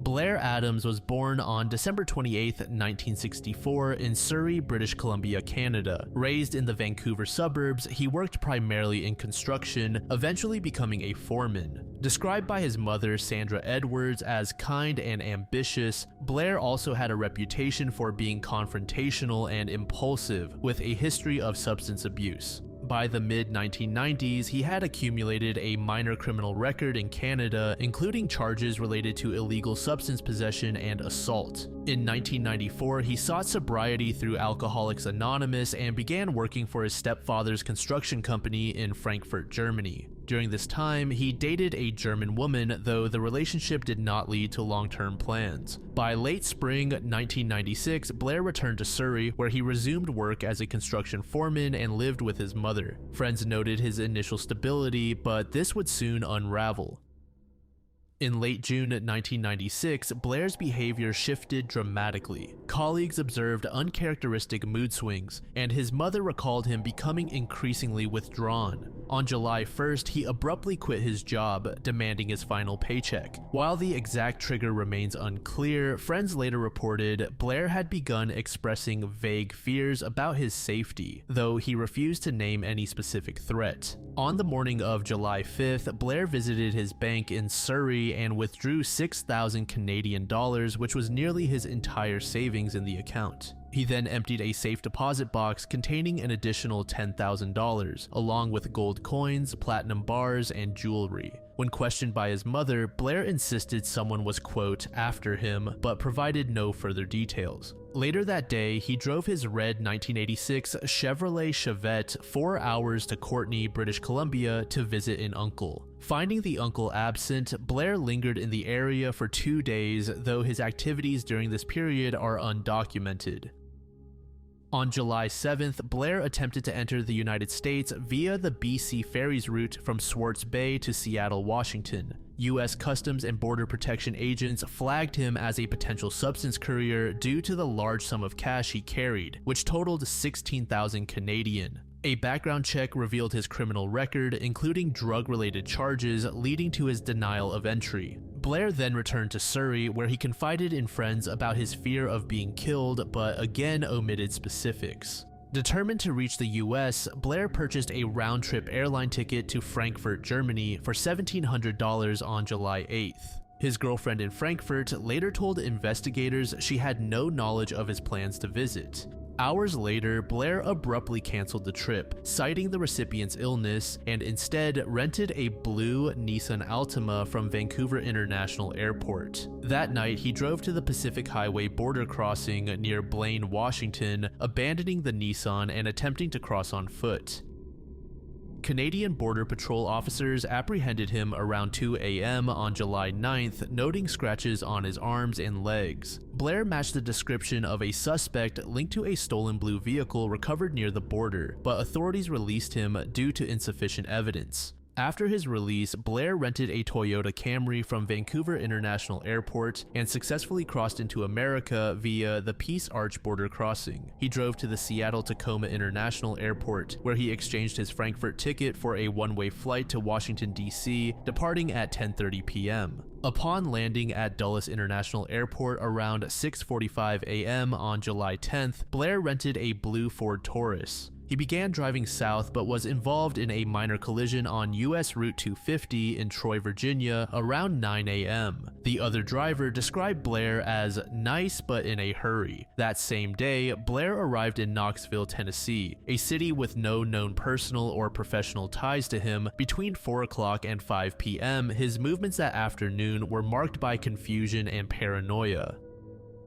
At 5:30 p.m., he stopped at a BP gas station on Strawberry Plains Pike, claiming he couldn't unlock his rental car. A clerk observed him sweating profusely and using a key for a Nissan, which he abandoned back in Seattle instead of the Ford Taurus. 45 minutes later, tow truck driver Steve Hacker arrived and noted Blair's agitation. After unlocking the car, Blair offered Hacker $1,000 to drive him to Atlanta, Georgia, a request Hacker declined. At 7 p.m., Blair checked into the Fairfield Inn at 7403 Strawberry Plains Pike, Knoxville. Surveillance footage captured him entering the lobby at 7:37 p.m., where he paid $100 for a room but never occupied it. Hotel staff reported he lingered for 40 minutes, repeatedly exiting and re-entering the building. At approximately 7:13 a.m. on July 11th, construction workers arrived at the site of an under-construction Country Inn and Suites hotel located at 7471 Crosswood Boulevard near the Strawberry Plains Pike exit of Interstate 40 in Knoxville. The workers discovered Blair Adams' body in the parking lot less than a mile from the Fairfield Inn, where he had rented a room the previous evening. The area was part of a commercial development zone with scattered businesses and incomplete structures, providing limited visibility and foot traffic at night. Adams' body was found half naked, lying face up on the asphalt. His pants and underwear were pulled down to his ankles, exposing his lower body. His shirt was torn open, revealing a large bruise on his abdomen. His shoes and socks were missing, though one shoe was later found beneath his head. A violent blow to the stomach had ruptured his stomach wall, causing fatal septic shock.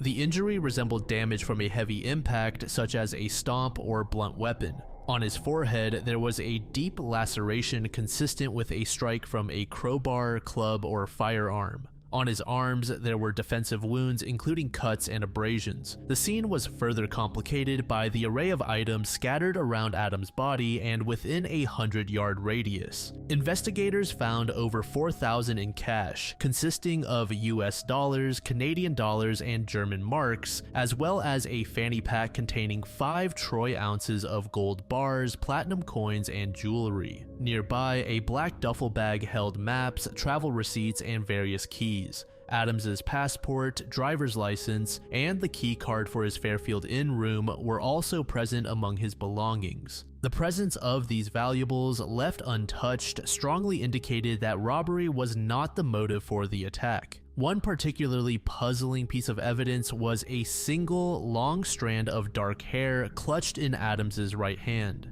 Forensic analysis later confirmed that this hair did not belong to Adams, but despite repeated DNA testing, no match has ever been found in criminal databases. The autopsy, performed at the University of Tennessee Medical Center, provided crucial details regarding the circumstances of the death. The primary cause was identified as blunt force trauma to the abdomen, which ruptured his stomach. The injury was so severe that it would have required significant force, supporting the idea that Adams was either stomped, kicked, or struck with a heavy object. Toxicology tests revealed no drugs or alcohol in Adams' system, ruling out intoxication as a factor in his death. The contents of his stomach included partially digested food, lettuce, meat, and shrimp, suggesting that he had eaten a meal about 4 to 6 hours before his death, placing his last known activity in the early morning hours. Although the state of his clothing raised suspicions of assault, forensic examination found no evidence of semen, saliva, or foreign DNA on his body. Witness accounts added another layer of mystery to the timeline. A security guard working at a nearby business reported hearing a scream at around 3:30 a.m. on the morning of July 11th. Initially, the guard believed the scream came from a woman, but investigators later theorized it could have been Adams during the fatal attack. The last confirmed sighting of Adams was on surveillance footage at 7:37 p.m. the previous evening as he left the Fairfield Inn lobby. His activities between that time and the presumed time of the attack remain unaccounted for, as no witnesses reported seeing him during this crucial window. One of the earliest theories considered by investigators was that Adams' death was linked to a related encounter. The area where his body was discovered was close to a truck stop known for and the presence of a single long strand of dark hair clutched in his hand, possibly belonging to a woman, added to the suspicion that a sexual encounter may have taken place. Some investigators speculated that Adams might have solicited a sex worker and that the situation escalated into violence, possibly involving a pimp or another client. There is a theory that Adams was attacked inside a vehicle, thrown from it during a struggle, and may have been struck by the car as it sped away, causing the fatal abdominal injury. The presence of defensive wounds and the chaotic scattering of his belongings support the idea of a violent altercation.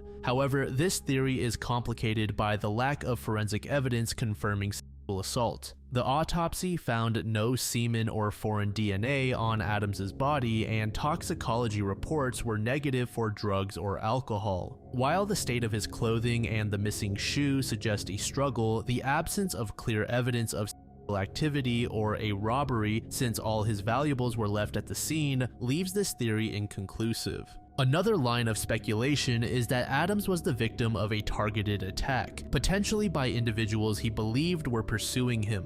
In the weeks before his death, Adams exhibited increasing paranoia, telling friends and his mother that someone was trying to kill him and that rumors were being spread about him. He abruptly quit his job, withdrew large sums of cash, and traveled erratically across North America, actions that could be interpreted as attempts to flee a real threat. Some have suggested that Adams may have been involved in something illicit or witnessed something dangerous, perhaps connected to his work in Germany or Canada, and that his fears were justified.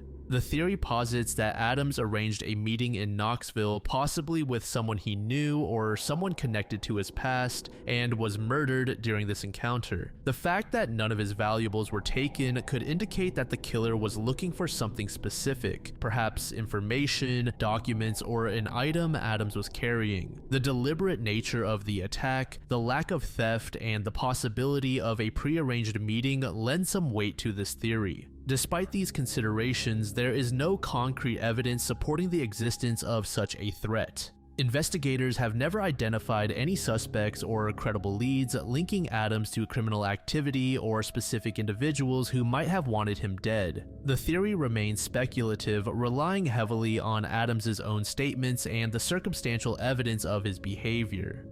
Another widely discussed theory is that Adams suffered a severe mental health crisis, possibly a paranoid episode or psychotic break, in the days leading up to his death. His abrupt changes in behavior are consistent with the onset of a psychological disorder such as acute paranoia or schizophrenia. The fact that Adams had no diagnosed history of mental illness complicates this theory, but those close to him observed a dramatic shift in his personality, including mood swings, insomnia, and agitation. Proponents of this theory argue that Adams's paranoia was internally generated rather than based on real threats. His actions, such as repeatedly attempting to cross the border, purchasing tickets to multiple destinations, and ultimately ending up in Knoxville with no clear reason, could be explained by a deteriorating mental state. The chaotic scene of his death, with belongings scattered and clothing in disarray, might have resulted from confusion or panic during a psychotic episode. Some have even speculated that Adams's injuries could have been self-inflicted during a moment of extreme distress, though the severity of the fatal blow makes this unlikely. Despite renewed investigative efforts and advances in forensic technology, the case remains unsolved. The Knox County Sheriff's Office has re-examined DNA evidence as recently as 2016, but no new leads have emerged. The case has been featured on programs such as Unsolved Mysteries and continues to attract attention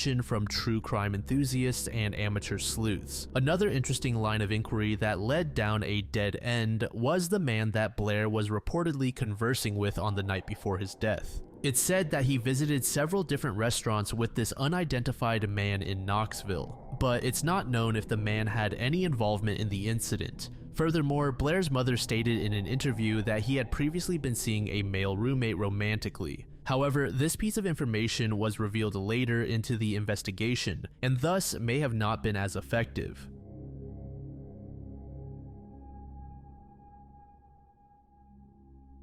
The unsolved murder of Willie Flint Lee in Simpson County, Mississippi stands as one of the state's most haunting cold cases. In August 2009, Lee, a respected chicken farmer and former volunteer firefighter, was found dead under violent and suspicious circumstances. Despite initial investigative leads, arrests, and even a confession, the case remains open, with Lee's family and local authorities still seeking justice. In the days before his disappearance, Lee went about his routine like normal, tending to his farm and spending time with family. On Sunday, August 2nd, 2009, he was last seen by friends and family at his local church, a regular part of his weekly life. There were no public indications that anything was amiss or that Lee was in danger, and those close to him did not notice any unusual behavior or signs of distress. Monday, August 3rd began like any other day for Lee. However, as the day wore on, his family grew concerned when they could not reach him. That afternoon, Lee's Chevrolet pickup truck was seen driving past his house. However, it was not clear who was behind the wheel, and it is now believed that the vehicle was being driven by someone other than Lee, most likely his killer. As evening approached and Lee still had not returned home or made contact, his family's worries intensified. Late on the night of August 3rd, a motorist traveling along Mississippi Highway 13, a few miles outside of Mendenhall, noticed a truck ablaze at the bottom of a ravine just off the highway. The motorist immediately called authorities to report the fire. Volunteer firefighters from the town responded quickly, arriving at the scene to find the vehicle engulfed in flames. After extinguishing the fire, responders examined the truck and made several alarming discoveries. The vehicle, which was soon identified as belonging to Flint Lee, had been riddled with bullet holes along the driver's side door.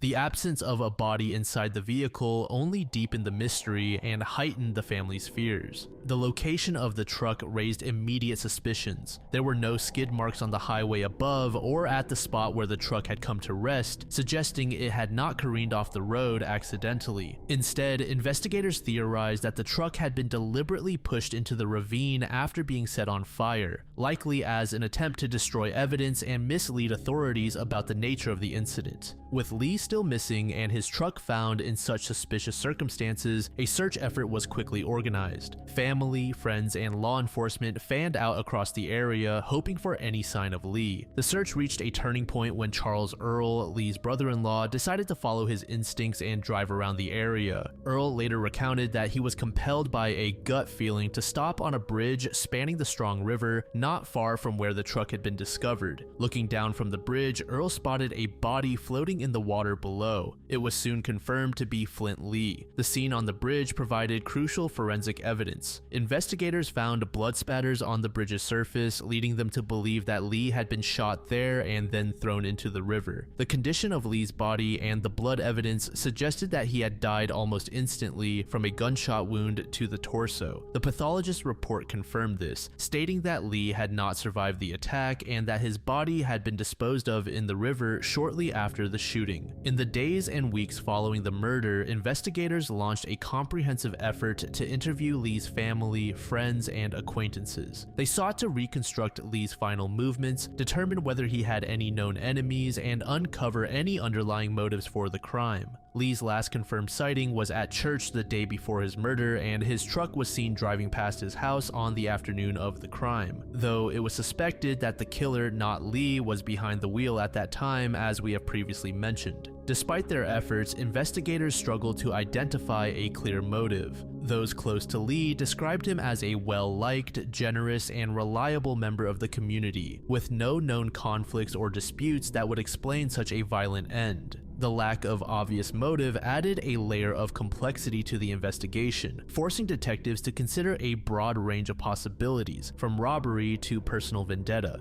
One of the first individuals to draw investigative attention was Charles Earl, Lee's brother-in-law. Earl had discovered Lee's body in the river after following a hunch and stopping on the bridge. Investigators initially found it suspicious that he had stopped at exactly the right spot to spot the body and noted his outspoken demeanor during interviews. However, after thoroughly examining his actions, statements, and alibi, detectives determined that Earl had no involvement in the murder and cleared him as a suspect. With few leads emerging from personal interviews, law enforcement expanded their efforts to canvass the broader community. They appealed to the public for information, hoping that someone might have witnessed suspicious activity near the bridge, the ravine, or along Highway 13 on the night of the murder. Flyers were distributed and local media coverage kept the case in the public eye, but no credible eyewitnesses came forward to provide actionable information. The investigation took a significant turn about 4 months after the murder, when detectives from Simpson and Rankin counties arrested 3 men, Bryce Mills, Roderick Gilbert, and Christopher Hubbard, aged 36, 32, and 25 respectively. The arrests were made based on new information, which suggested the suspects might have been involved in a robbery that escalated to murder. During questioning, Hubbard confessed to participating in the crime and implicated the other 2 men, stating that the group targeted Lee while he was sleeping in his truck, intending to rob him. The situation escalated, resulting in Lee's fatal shooting. Hubbard's confession seemed to provide the breakthrough investigators needed, and all 3 men were charged with murder, vehicle burglary, and grand larceny. However, Hubbard later recanted his confession, without corroborating physical evidence, much of which had been destroyed in the truck fire, and lacking reliable eyewitness testimony. Prosecutors were unable to proceed. All 3 suspects were released due to insufficient evidence, and the case stalled once again. Despite the robbery theory, some investigators and community members have considered the possibility of a targeted killing or personal vendetta. Lee's lack of known enemies makes this theory less likely, but the calculated nature of the crime, the deliberate burning of the truck, the careful disposal of the body, and the absence of a clear motive has led some to speculate that the murder may have been more personal or premeditated than a robbery gone wrong. Despite exhaustive investigative efforts, the murder of Flint Lee remains unsolved. The Simpson County Sheriff's Department continues to treat the case as a cold case, and Lee's family and law enforcement have made repeated public appeals for information. The case has been featured on true crime podcasts, cold case websites, and in national media, keeping public attention alive and generating occasional new leads.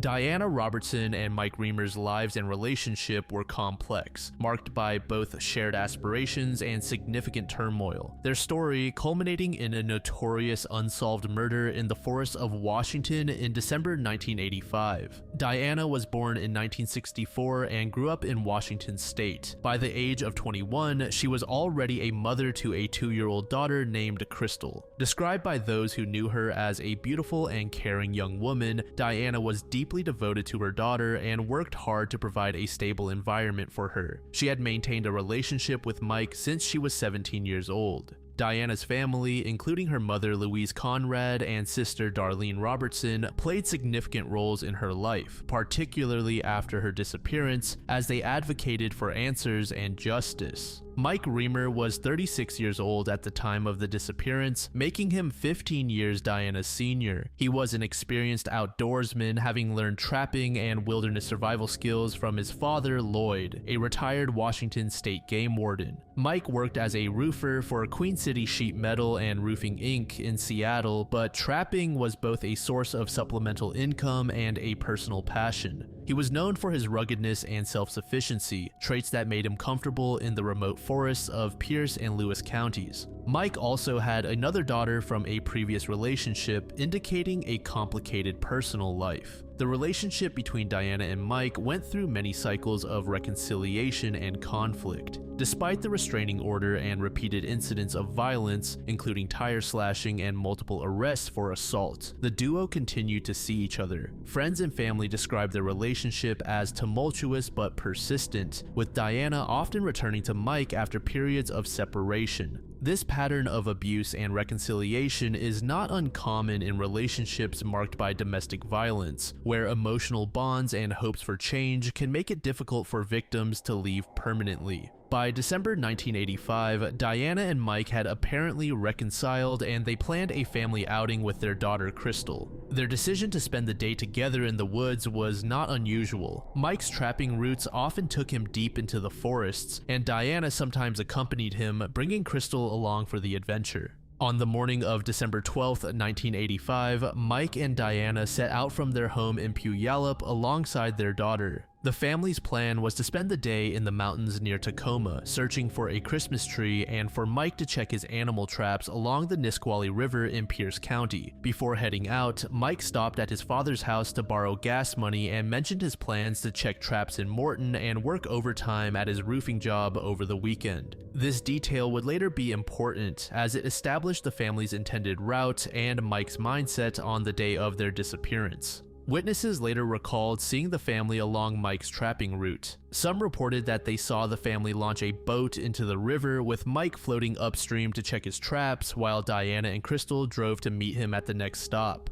These sightings placed the family together and in good spirits during the early part of the day. However, at some point that afternoon, something went terribly wrong. The next confirmed sighting of any member of the family would be of Crystal, alone and far from the woods. Later that same day, customers at a Kmart store in Spanaway, about 30 miles north of the area where the family had been searching for a tree, discovered Crystal wandering alone outside the store entrance. She was unharmed but appeared dazed and unable to explain what had happened to her parents. Crystal was taken to a local hospital for evaluation and then placed in temporary foster care. It wasn't until 2 days later that Crystal's maternal grandmother, Louise Conrad, saw her photograph on a local news broadcast and contacted authorities, confirming Crystal's identity and linking her to the missing couple. When asked where her mother was, Crystal could only say, "Mommy was in the trees." Investigators noted that the 2-year-old was, quote, not nearly verbal enough to provide any more information, but her statement would later prove hauntingly accurate. With Crystal found and her parents missing, authorities launched an extensive search operation. Police and volunteers scoured the forests, focusing on the areas where Mike was known to trap. Mike's father, Lloyd, led volunteer efforts and personally checked Mike's trap lines several times a week. The family's red 1982 Plymouth pickup truck was also missing. The search was hampered by harsh winter conditions, including several inches of snowfall that concealed potential evidence and made the dense forest even more difficult to navigate. Despite these efforts, neither Diana nor Mike was found in the initial search, and the case quickly grew cold. The lack of immediate clues and the vastness of the search area frustrated both authorities and the Reamer and Robertson families. More than 2 months after the disappearance, on February 18, 1986, a significant break occurred. A man driving north on Route 7 near LB pulled off the main road to let his dog out. The The dog led him up a nearby logging road for about a mile and a half, where the man spotted an abandoned vehicle partially covered by snow. Upon closer inspection, he realized it was Mike's missing pickup truck.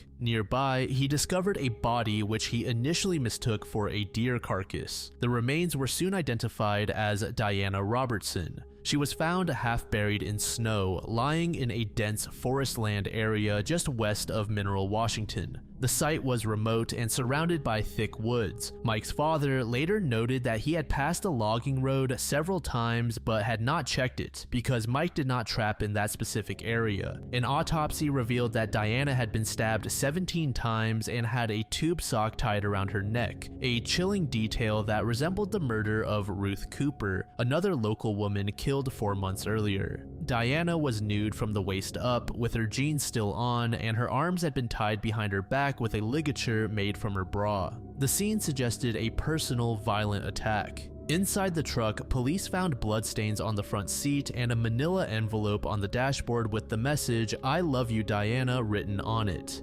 Diana's mother believed the handwriting belonged to Mike, but FBI analysis was inconclusive. The presence of the note and the blood only deepened the mystery. Mike was nowhere to be found, and his gun, which he typically carried on trapping excursions, was also missing. With Diana's body found and Mike missing, suspicion quickly fell on him. His history of domestic violence, the restraining order, and his sudden disappearance made him the prime suspect in the eyes of law enforcement. Some investigators theorized that Mike had killed Diana, dropped Crystal off at the store, and then fled or committed suicide in the woods. Others speculated that he might have been responsible for the earlier murders of Stephen Harkins and Ruth Cooper, given the similarities in the cases and the proximity of the crime scenes to Mike's trapping area. However, there were inconsistencies in this theory. Mike's father pointed out that Mike was an experienced outdoorsman and would not have left his winter coat in the truck, especially with temperatures around freezing on the day of the disappearance.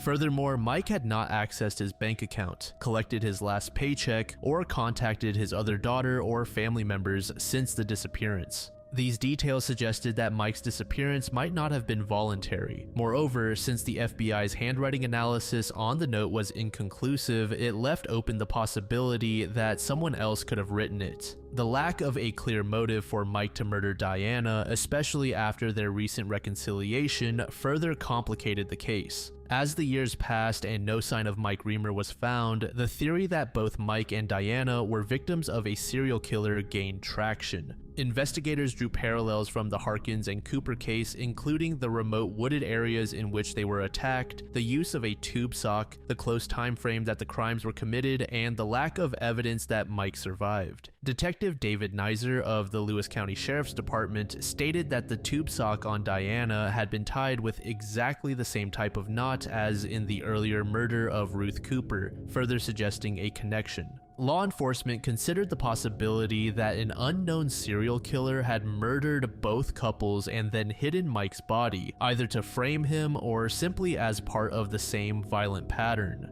The case took a dramatic turn in 2011 when hikers discovered a partial human skull less than a mile from where Diana's body had been found 25 years earlier. DNA testing confirmed that the skull belonged to Mike Reamer. The condition of the skull allowed authorities to rule out a gunshot wound to the head, but the cause of death could not be determined due to the limited remains. No other traces of Mike were found, and his death remains as mysterious as Diana's. This discovery fundamentally altered the investigation, with Mike's remains found so close to Diana's and with no evidence of or self-inflicted injury. Law enforcement began to reconsider the theory that Mike was the perpetrator. Instead, it became increasingly likely that Mike, like Diana, had been murdered and that the true killer remained unidentified. Following the discovery of Mike's remains, the case was reclassified as a double homicide, and detectives renewed their efforts to find the killer. Advances in forensic technology, including the preservation of partial DNA profiles from the crime scenes, offered hope that new leads might emerge. Despite decades of investigation, the murders remain unsolved. Advances in forensic technology have not yet produced a suspect, though DNA evidence from the crime scenes remains on file and could one day yield new leads. The body of an unidentified white female, later designated the Loudoun County Jane Doe, was discovered on December 16, 1961, along Route 715, approximately 1 mile west of Hillsborough, Virginia. The exact location was near the intersection of Near Lane and Cider Mill Road, a rural area with a sparse population and limited infrastructure at the time. The victim was found on the roadside, partially concealed by vegetation, and was reported by a passing motorist who noticed irregularities in the landscape. Law enforcement responded promptly, securing the scene and initiating a preliminary investigation. The victim was estimated to be 18 years old, though forensic analysis suggested a possible age range of 16 to 19 years. She stood 5 feet 1 inch tall and weighed approximately 95 pounds, with a slender build. Distinctive physical features included brown hair, brown eyes, and a slight overbite. Dental records revealed evidence of prior dental work, including a gold crown on the upper left first molar, which investigators later emphasized as a potential identifier. Notably, her hands and feet showed no signs of manual labor, suggesting she may have lived in circumstances that limited physical exertion. The victim was found wearing a red plaid wool skirt, a white slip, and a blue sweater. No shoes, coat, or outerwear were recovered at the scene, raising questions about whether she had been transported to the location or stripped of protective clothing post-mortem. The absence of jewelry, identification documents, or personal items complicated efforts to trace her identity. The clothing, while modest, showed no distinctive labels or markings that could link her to a specific retailer or geographic region.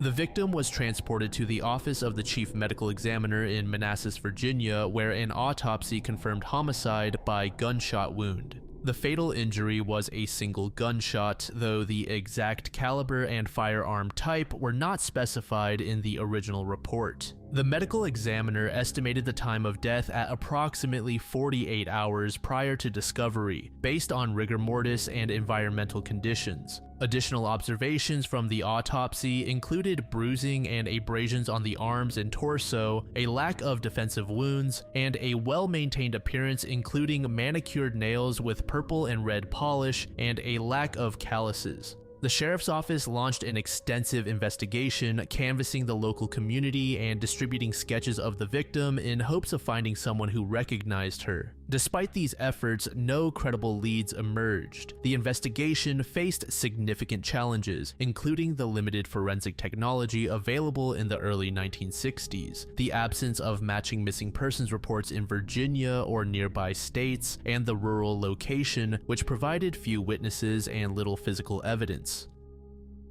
In early 1962, Deputy Marvin Davis of Durham County, North Carolina, contacted Loudoun authorities regarding his 16-year-old niece, Elizabeth Ann Smith, who had disappeared from Washington, D.C. in August 1961. Davis provided photographs and details about Elizabeth, but without the benefit of DNA testing, investigators could not confirm a match at that time. Advances in forensic science have breathed new life into the case in recent years. In 2015, the National Center for Missing and Exploited Children extracted DNA from Jane Doe's remains and uploaded the profile to national databases, but no matches were found. In 2024, her remains were exhumed for further genetic testing, but issues with Virginia's burial laws initially delayed her reburial until the county board amended the regulations to allow it. Investigators have also partnered with organizations like the DNA Doe Project to use advanced genetic genealogy techniques in the search for her identity, though results are still pending. Again, one of the most persistent theories is that the Jane Doe may be Elizabeth Ann Smith. The similarities are striking. Both were petite, had brown hair and brown eyes, and the timing of Elizabeth's disappearance aligns closely with the estimated post-mortem interval for Jane Doe. The geographic proximity between DC and the location where Jane Doe was found also supports this theory. However, mitochondrial DNA comparisons conducted in 2020 were inconclusive, and investigators are now awaiting results from nuclear DNA testing performed after the 2024 exhumation. Other theories have been considered over the years, including the possibility that a local perpetrator was responsible. Early on, a traveling salesman who frequented Route 715 was investigated, but no evidence linked him to the crime. Some investigators have also speculated that Jane Doe may have been a victim of human trafficking, as no local missing persons reports matched her description, suggesting she may have been brought to the area from elsewhere.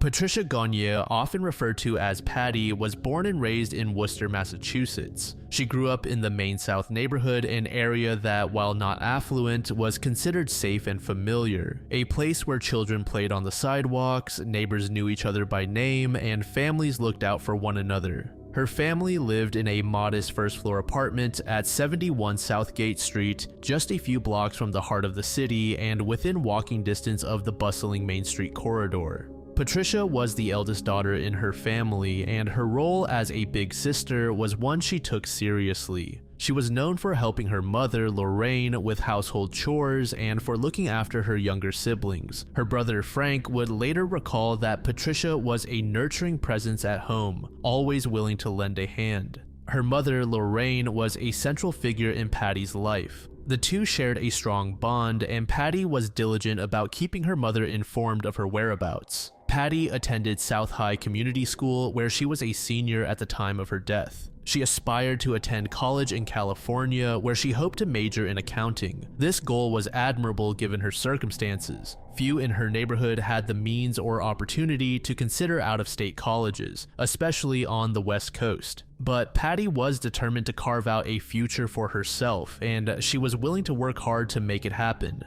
On the evening of October 22nd, 1984, Patty spent her time at her boyfriend's residence after finishing her shift at Abdow's Big Boy restaurant in Auburn. Having the rest of the night off from work, she had arranged to be driven home by her boyfriend's brother. When the brother became unexpectedly unavailable around 11 p.m., Patty opted to take public transportation instead. Her boyfriend escorted her to the bus stop at the intersection of Main and Woodland Streets in Worcester. He remained there until she boarded the bus safely. Another detail to note is that there was heavy rain, which reduced visibility and left the streets slick. Patty engaged in a brief conversation with the bus driver during the ride, as recalled in subsequent interviews. The bus traveled along its regular route, passing through the Clark University area before stopping at the designated drop-off point of Main Street opposite Gates Street. This location placed Patty just 2 blocks from her family's apartment. To get home faster, Patty took a shortcut through the industrial corridor near the former Crompton and Knowles complex. This route traversed railroad tracks and cut through longer residential pathways. Witness accounts later confirmed she turned onto Grand Street, walking eastward towards Southgate Street. Crucially, at least one independent observer reported seeing an unidentified male figure trailing approximately 50 feet behind her as she navigated this stretch. However, it seemed that Patty never noticed that she was seemingly being followed. This could very well have been because of the heavy rain, which may have masked the sound of approaching footsteps. When she failed to return home, her mother and neighbors began searching the area the following morning. The first sign of trouble was the discovery of Patty's purse, abandoned on the wet pavement of the railroad tracks. This prompted the family to contact police again after their initial missing person report had not resulted in a search. A Worcester police officer, Curtis Goodrich, followed a trail of Patricia's belongings, her leather jacket stained with blood, a pair of sneakers, an umbrella, and personal photos scattered over approximately 300 feet. This trail led him to a 6-foot-deep window well at the rear of the Crompton and Knowles factory on Grand Street, just 2 blocks from Patty's home. Around 12:45 p.m. on October 23, 1984, Officer Goodrich lifted a large piece of cardboard and discovered Patricia's naked body, partially concealed under cardboard and discarded lumber. The autopsy revealed that Patricia had suffered multiple severe blows to the head, resulting in a fatal skull fracture. Although a wire was found wrapped around her neck, the medical examiner determined that the cause of death was blunt force trauma, not strangulation.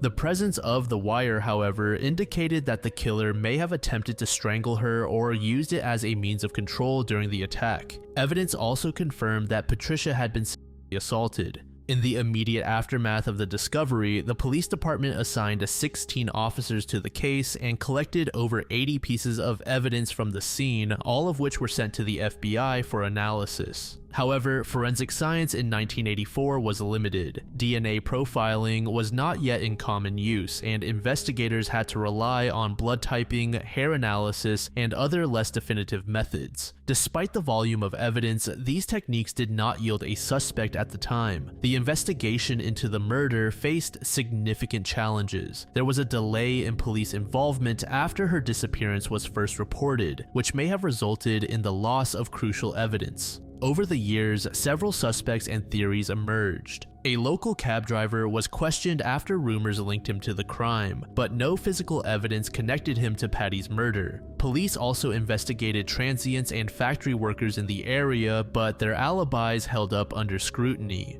Investigators explored the possibility that the murder was connected to other unsolved homicides in New England, but no clear patterns emerged. Throughout the investigation, Patty's mother was vocal in her criticism of the police, citing a lack of urgency and poor communication during the crucial early hours and days of the case. As of 2025, Patty's murder remains unsolved. The police department's cold case unit continues to review evidence, re-interview witnesses, and apply advanced forensic techniques in hopes of finally identifying the perpetrator. Despite these efforts, no suspects have been publicly named in decades, though investigators believe the killer likely had some connection to the local area, particularly the abandoned factory where Patty's body was found.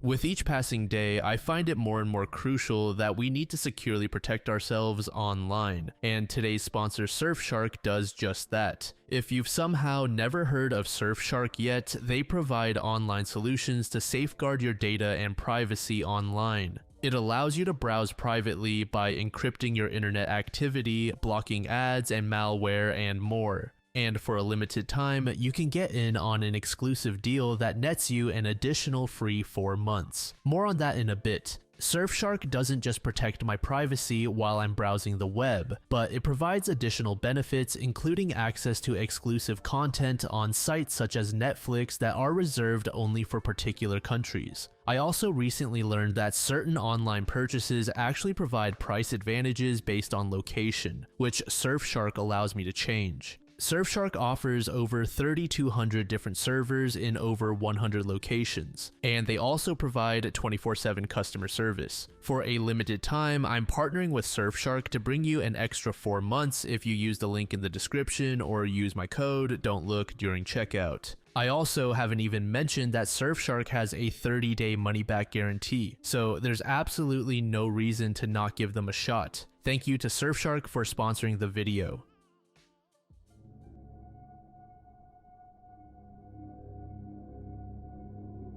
The disappearance of Susie Jane Lamplugh on July 28, 1986 remains one of Britain's most extensively investigated missing persons cases. At just 25 years old, this estate agent from Fulham, London, vanished without a trace after leaving her office for what appeared to be a routine property viewing appointment. Susie was born on May 3, 1961 and worked for Sturgis Estate Agency at 654 Fulham Road in London. Described by those who knew her as confident, happy, and fulfilled in both her personal and professional life, she was in a relationship with her boyfriend at the time of her disappearance and appeared to have a promising career ahead. Her case would ultimately transform workplace safety protocols and lead to significant legislative changes protecting women from stalking and harassment.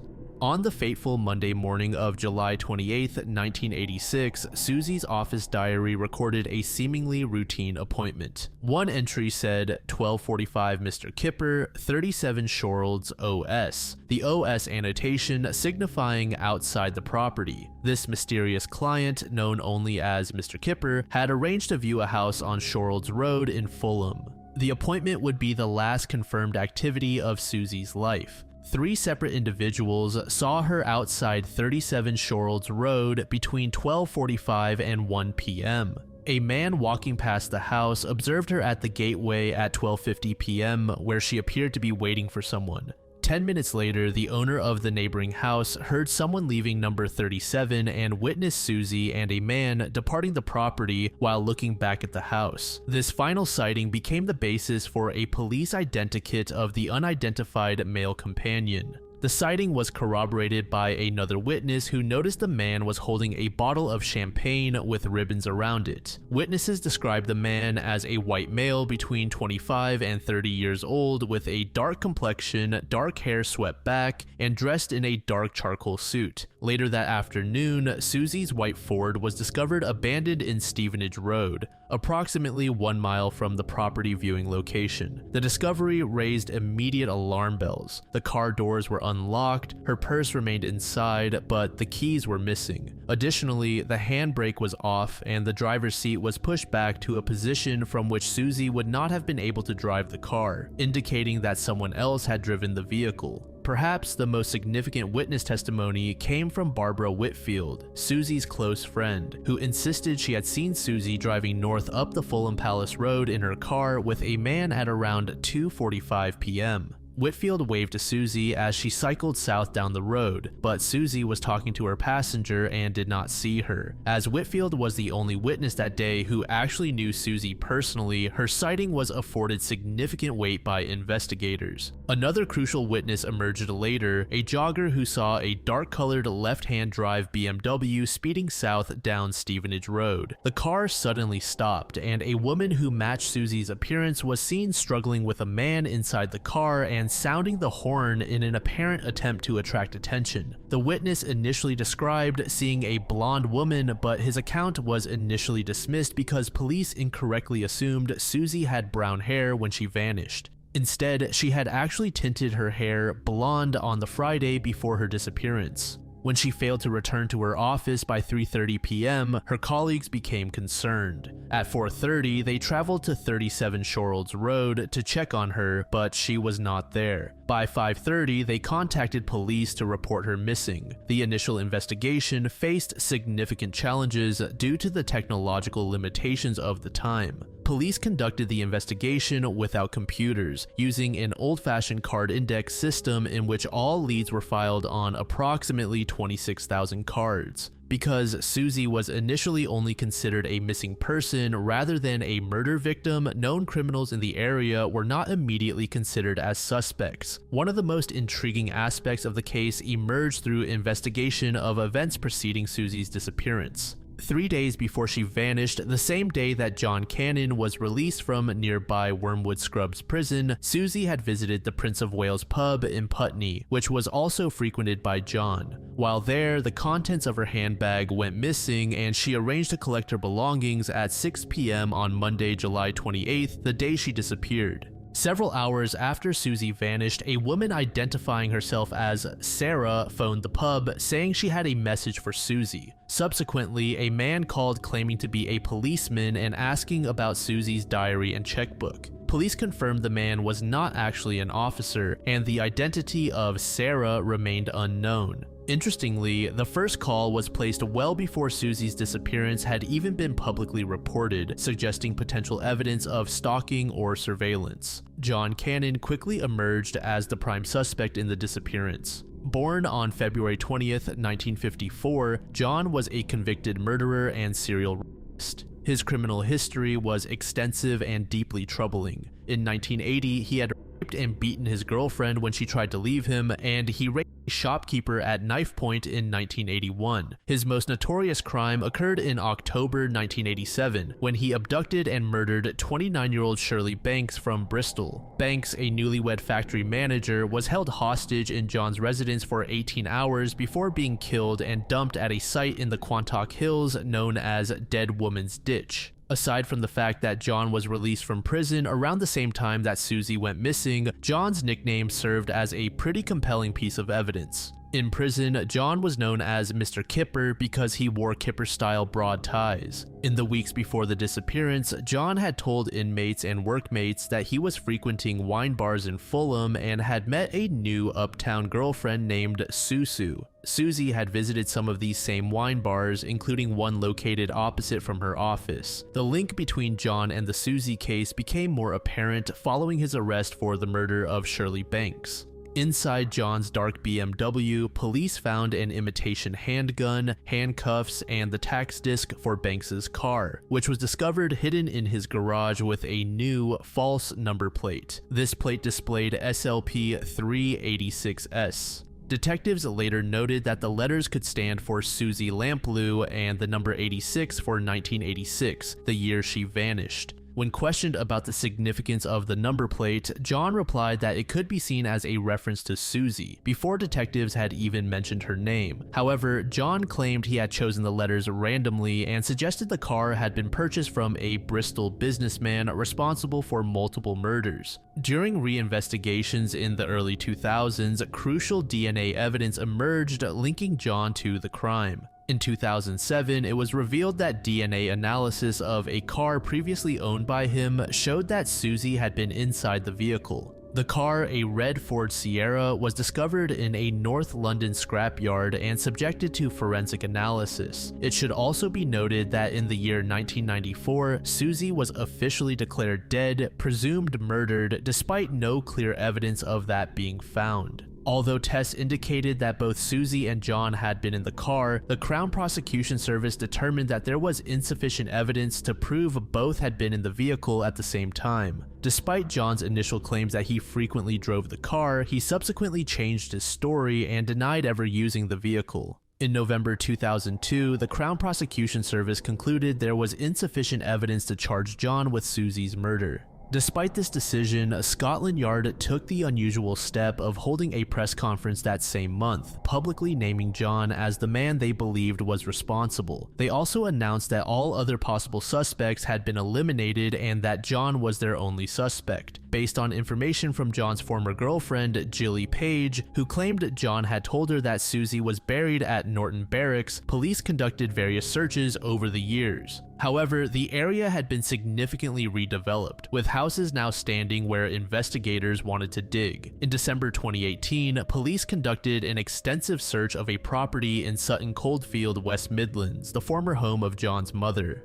The search involved 15 officers, an archaeologist, and ground-penetrating radar, with teams dismantling the garage and removing its concrete floor while also searching the back garden. After 2 weeks of excavation, police announced that no evidence had been recovered. In 2023, new developments emerged when police launched a forensic review of evidence found in Susie's abandoned car. Officers began examining hairs, fibers, and body tissue samples, along with a smudged fingerprint found on the rearview mirror that they believed could belong to the killer. A small amount of DNA was extracted from the fingerprint in 2000, but not enough to create a profile. Advances in forensic science have raised hopes that modern techniques might yield new insights from this evidence. On the other hand, former Metropolitan Police Detective David Vidicette has proposed a controversial alternative. After conducting his own investigation, David concluded that John never knew Susie and was innocent. His theory suggests that the Mr. Kipper appointment may have been fabricated by Susie herself as an excuse to leave the office for personal reasons.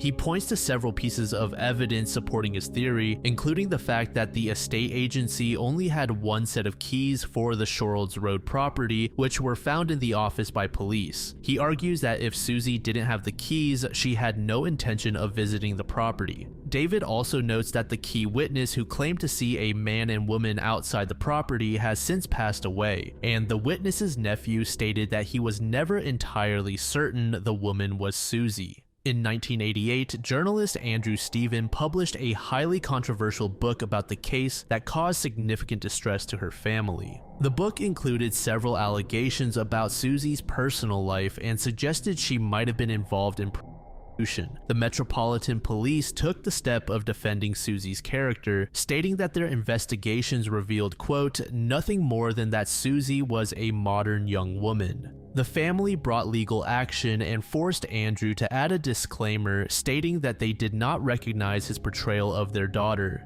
Susie's parents, Diana and Paul, channeled their grief into creating lasting change through advocacy and charitable work. Diana had previously run a company called Slimnastics before her daughter's disappearance.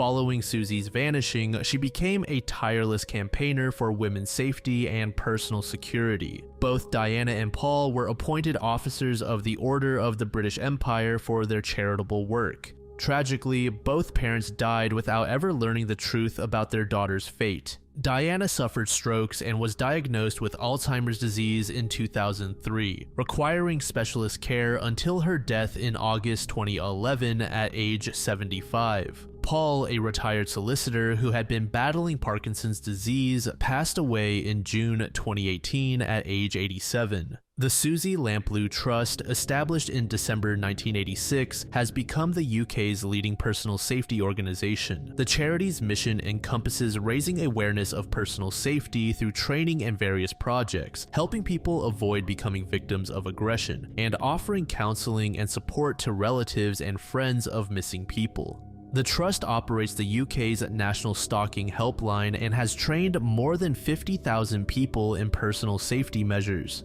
The organization's significant achievements include successfully campaigning for private hire vehicle licensing in London, helping to secure the Protection from Harassment Act in 1997, and developing Susie's Charter for Workplace Safety. The Trust continues to deliver personal safety and lone working training to organizations across the UK and campaigns to ensure better protection for victims of stalking and lone workers.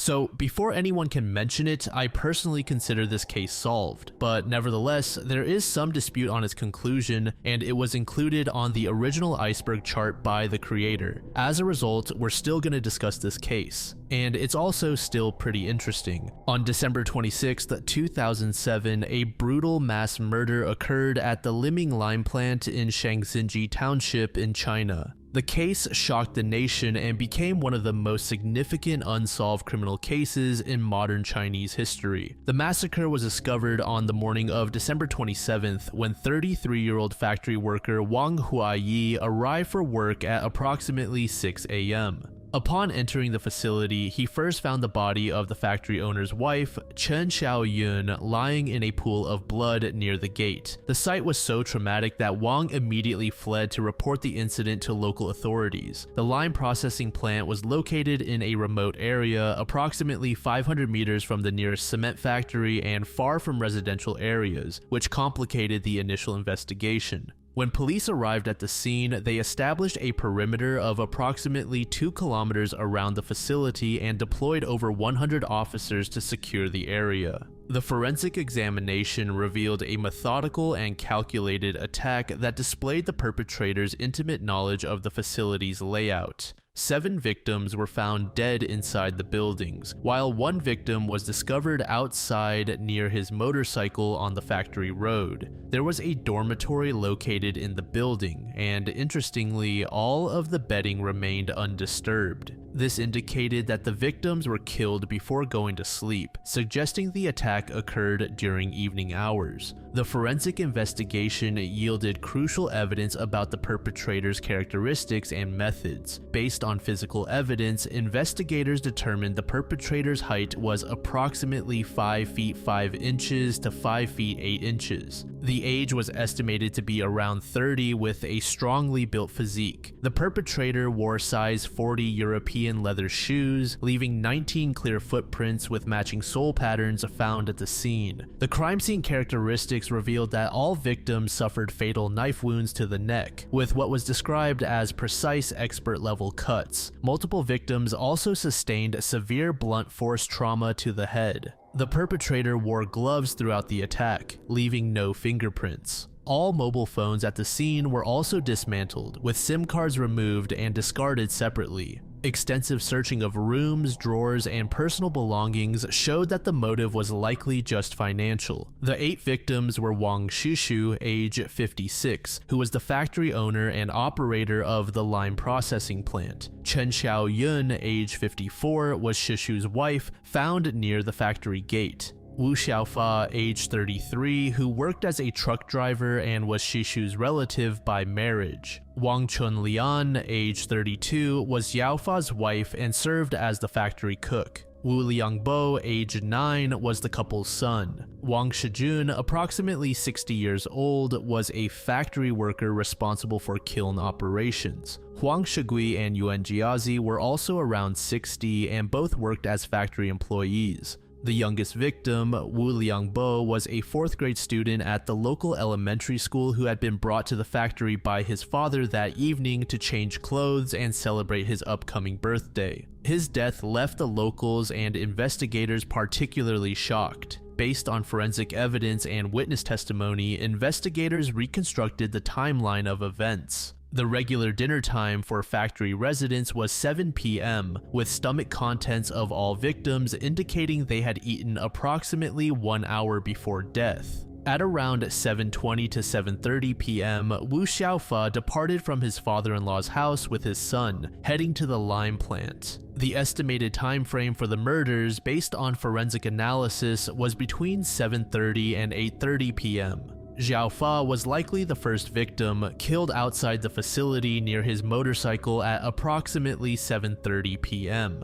He appeared to have been lured outside by someone he trusted, as evidenced by his casual dress including slippers and pants without a belt, suggesting he left hastily to meet someone familiar. The perpetrator likely killed him first to eliminate the youngest and strongest potential resistance, then proceeded to systematically murder the remaining 7 victims inside the facility. The severity of the case prompted immediate action at multiple governmental levels. Within hours of the discovery, a joint task force was established involving the Hubei Provincial Public Security Department, Huanggang Municipal Public Security Bureau, Hong'an County Public Security Bureau, and over 100 investigators and forensic specialists. Deputy Director Shang Wu personally supervised the investigation. The case was classified as the deadliest criminal incident in Hubei province since 1949. Authorities offered substantial financial incentives for information leading to the killer's capture. The initial reward in 2007 was worth around $7,000 US. This was increased in 2009 to $75,000. Public notices were posted throughout the region, and television announcements were broadcast to encourage witnesses to come forward. As previously mentioned, it's believed that money was the primary motive for the attack. Approximately 6 weeks before the murders, Wang Shishu's home had been burglarized, with about $2,000 worth of cash stolen. This earlier theft established a pattern of criminal interest in the family's finances.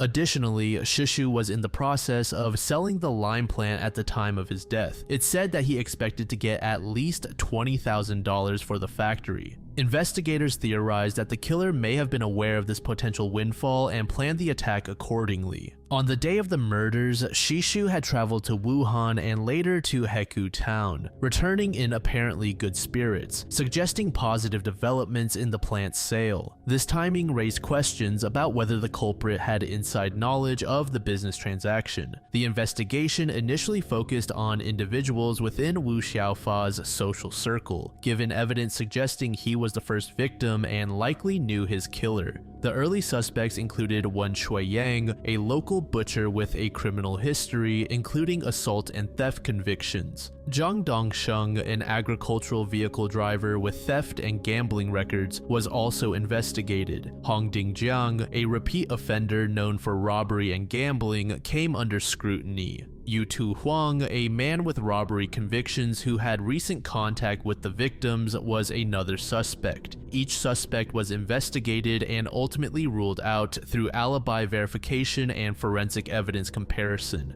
In 2016, as part of a national initiative to solve cold cases, a specialized task force was assigned to re-examine the murders. The team employed advanced forensic techniques and fresh analytical approaches to review all existing evidence. A breakthrough came when investigators re-examined the footprint evidence collection process. They theorized that if the killer had not been identified through extensive community sampling, he might have been hiding in plain sight, potentially as part of the investigation team itself. Acting on this theory, investigators issued a no-penalty amnesty for anyone who had withheld footprint samples during the original investigation. This approach yielded over 50 additional footprint samples. Among the newly submitted evidence was a suspicious footprint belonging to Huang Shufei, a local resident who had participated in the original investigation as a volunteer helping with evidence collection and registration. Forensic analysis revealed several compelling connections, including his footprint matching evidence from the crime scene. He had business relationships with the lime plant and was familiar with Wu Xiaofa. He was also the cousin of one of the victims. His role in evidence collection had allowed him to conceal his own footprint sample.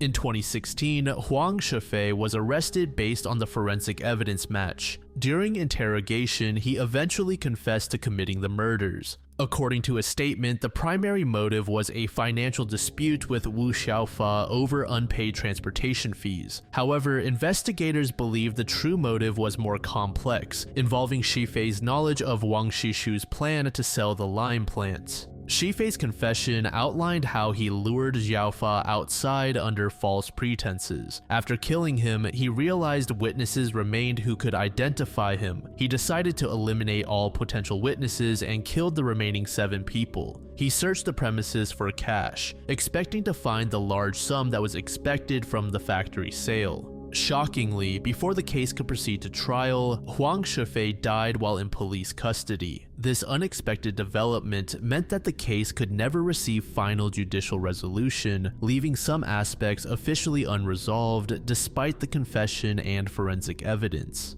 Despite the confession, some aspects of the case remain controversial. Questions persist about the specific details of his death in custody. There are ongoing questions about whether he acted entirely alone, and the adequacy of the original investigation procedures remains debated.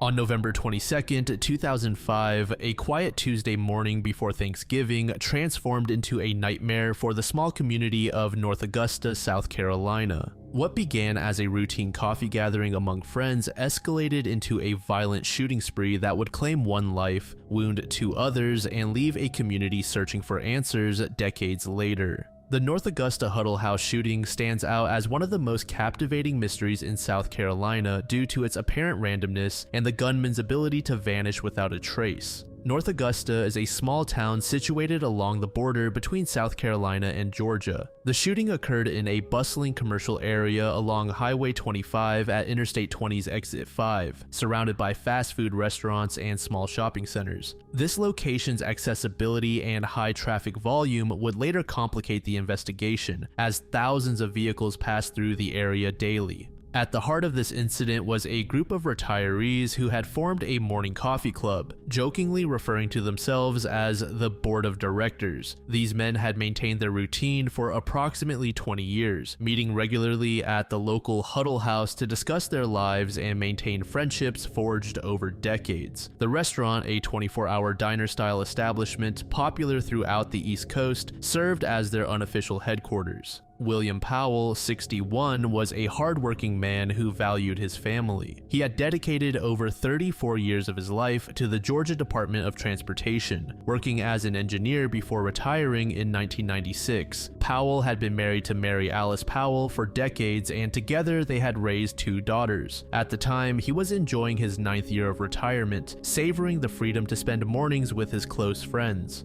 Another key individual of the group was Reverend Earl Carter, who served as clergy for the rural Little Horse Creek Baptist Church. He had developed a deep friendship with Powell through their morning meetings. The violence began at approximately 6 a.m. when the gunman approached Davidson's vehicle at the Burger King drive-thru. Armed with what would later be identified as an SKS assault rifle, the assailant demanded her car at gunpoint. Davidson's split-second decision to floor the accelerator and duck down likely saved her life, though the gunman fired multiple shots at her fleeing vehicle. The second shot struck her in the back, but she managed to drive to a nearby gas station where she called for emergency assistance. The culprit was armed with what would later be identified as an SKS assault rifle. After sustaining her injury, Davidson pulled into a nearby gas station where she called for emergency assistance. Following his failed carjacking attempt, the gunman moved to the nearby Huddle House parking lot, where the board of directors were concluding their morning coffee session.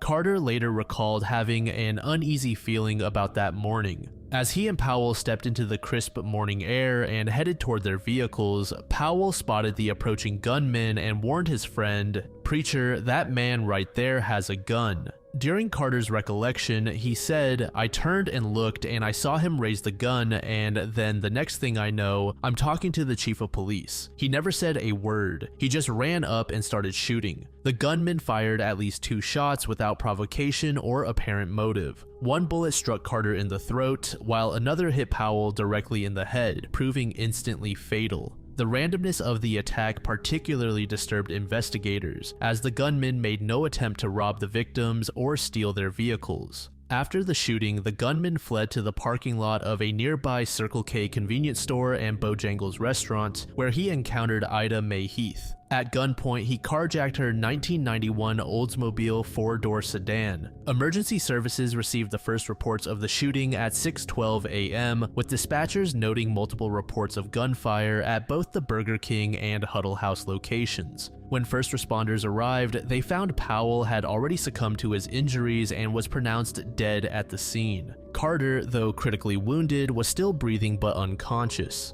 Carter's condition was so severe that medical personnel reported losing him twice during transport to the hospital. The bullet to his throat caused significant damage, requiring multiple surgeries and leaving him with permanent disabilities, including reliance on a single vocal cord for speech and loss of half his vision in his right eye. As for Davidson, she was transported to the Medical College of Georgia, where she was admitted in stable condition following her gunshot wound to the back. She survived her injuries but chose not to speak with the press following her release from the hospital. Approximately 6 hours after the shooting, Heath's stolen 1991 Oldsmobile was discovered in the parking lot of a sleep-in hotel, less than a mile from the crime scene. When police arrived to examine the vehicle, they found the engine still warm to the touch, indicating the gunman had recently abandoned it. This discovery prompted an immediate and frantic search of the surrounding area, but no trace of the suspect was found. The vehicle's condition provided investigators with crucial clues about the gunman's activities during the 6-hour period between the theft and recovery. The car had been filled with gas when stolen, but was nearly empty when found, leading investigators to estimate the vehicle had been driven between 100 and 300 miles. This distance could have taken the gunman to numerous populated areas in Georgia, South Carolina, or even North Carolina before returning to the North Augusta area. Investigators recovered at least 5 shell casings from the crime scene, all identified as 7.62 by 39mm Wolf brand ammunition. John Lewis, owner of Carolina Precision Rifles, described the SKS as an ugly gun likely imported from China, popular among criminals due to its low cost and availability. The weapon's characteristics made it particularly dangerous, as noted by Lewis. A lot of people buy them because it's just an inexpensive gun. It's very possible he stole it. He may have bought it, but if he was crazy enough to buy it to do what he did, he probably couldn't have passed the background check. According to federal data, the SKS assault rifle has been involved in numerous high-profile attacks and poses a significant threat to law enforcement officers. From 1998 through 2021, 27 law enforcement officers were killed in the line of duty with SKS assault rifles, with bullets penetrating officers' protective vests in 6 incidents. One of the most significant developments in the investigation was the recovery of DNA evidence from the crime scene. Investigators obtained what they believed to be the killer's DNA sample, which was submitted to the national database for comparison. However, despite years of testing and database searches, the sample has never produced a match.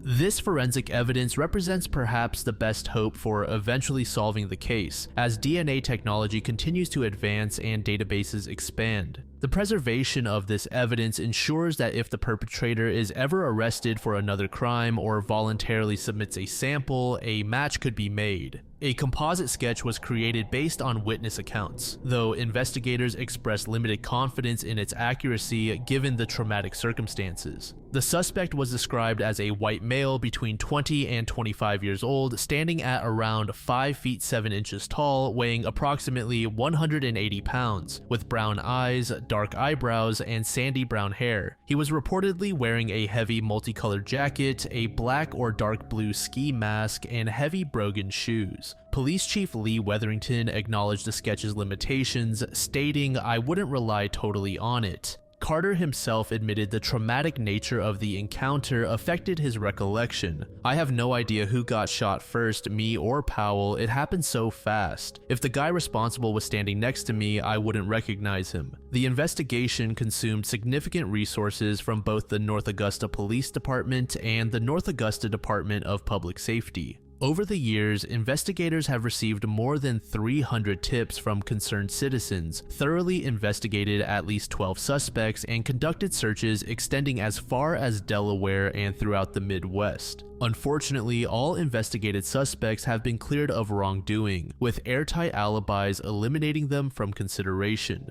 As one detective noted, "It's disappointing when you're that close and you think you're onto something, but then an alibi comes up that's airtight. It doesn't matter what kind of gut feeling you have to move on." The case gained national attention in 2009 when it was featured on the television program America's Most Wanted. This exposure brought renewed hope to investigators and the community that someone with information might come forward. As of the most recent available information, the North Augusta Huddle House shooting remains an active cold case. A $10,000 reward continues to be offered for information leading to the apprehension of the suspect. The passage of time has created additional challenges for investigators, as noted by Lieutenant Thornton. 1 year after it happened, we could continue to ask potential suspects where they were last Thanksgiving, but 3 years later, it becomes more difficult to say where you were. It's a little more difficult to establish an alibi or even to combat a suspect's alibi now.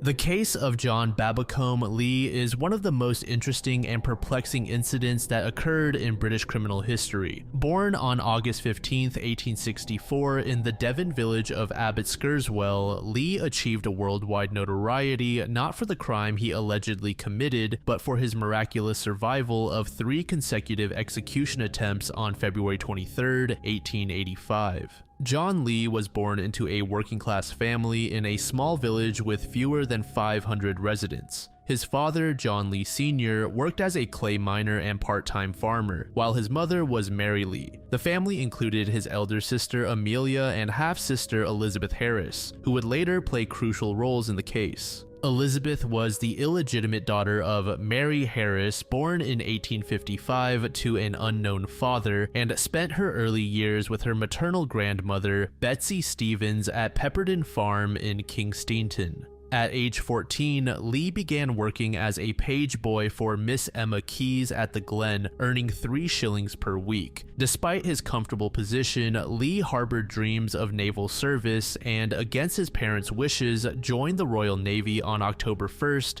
1879, at age 15. His naval career initially showed promise, with Lee earning a special book prize for general progress after his first year aboard HMS Impregnable at Devonport. However, fate intervened when he contracted severe pneumonia at age 18, forcing his discharge from the Navy as medically unfit for further service. This devastating setback profoundly affected the young man, who later described his youth as a long series of troubles and misfortunes. The loss of his naval career marked the beginning of a downward spiral that would ultimately lead to tragedy. Following his discharge, Lee struggled to find stable employment, working briefly as a boot boy at the Royal Dart Hotel in Kingswear, a railway porter at Torray Station, and in various other menial positions. With Miss Keyes' help, he secured a position as footman to Colonel Brownlow at Ridge Hill in Torquay. However, in July 1883, Lee's self-destructive tendencies manifested when he stole family silver from the colonel, attempting to pawn it in Devonport. The pawnbroker recognized the family crest, leading to Lee's arrest and conviction for theft, resulting in 6 months of hard labor at Exeter Prison.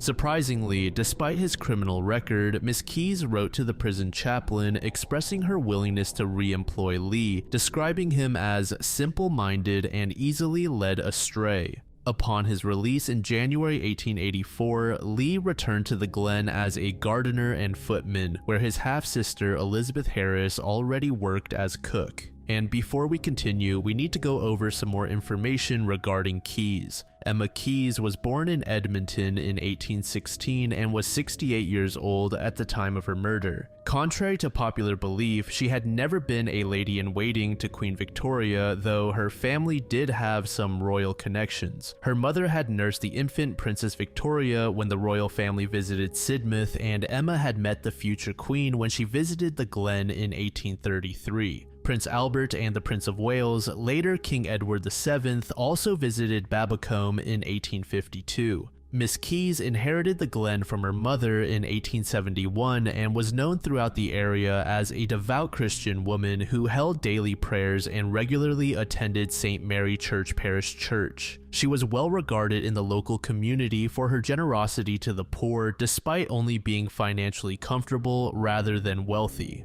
The property, built in 1812, was a long two-story thatched building situated almost level with the beach, commanding striking views of the sea. At the time of the incident, the Glen housed a small staff consisting of Keyes, her two elderly maids, Jane and Eliza Neck, who had served her for 48 and 40 years respectively, Elizabeth Harris as cook, and John Lee as footman and gardener. Jane and Eliza Neck were described as living like automatons due to their rigid routines and unwavering dedication to their mistress. On October 28, 1884, Miss Keyes finalized the sale of the Glen for £13,000, having attempted to sell the property for months. That same day, she informed Elizabeth Harris and John Lee about their future employment prospects. While Harris was already set up, Lee received devastating news. His already meager wages would be reduced from 2 shillings and sixpence per week to just 2 shillings.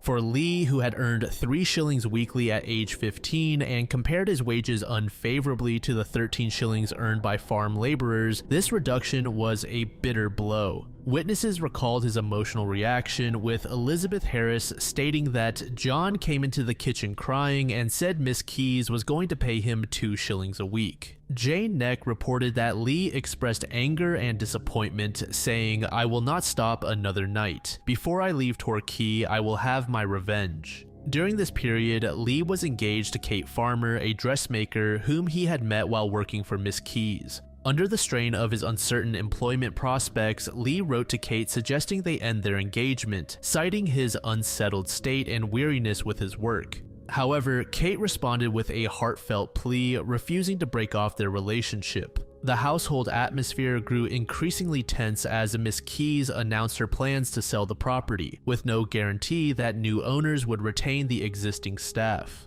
Elizabeth Harris, who was 3 months pregnant with an illegitimate child at the time, faced her own concerns about future employment and social disgrace. On Friday, November 14th, 1884, Miss Keyes felt unwell and retired to her room at 5 p.m. That evening, prayers were held at 11 p.m., attended by Harris, Jane Neck, and John Lee, after which Lee retired to the pantry where he slept, while the others went to their respective rooms. Keyes was last seen in her dining room, writing in her journal. In the early hours of November 15th, 1884, Elizabeth Harris was awakened by the smell of smoke filling the Glen. She raised the alarm, waking Jane and Eliza Neck, and they discovered thick smoke throughout the house. In their night clothes, they descended to the dining room where they encountered Lee, partially dressed with his braces hanging down. The scene that greeted them was horrific. Miss Keyes' body lay on the dining room floor, her head toward the fireplace and legs toward the door.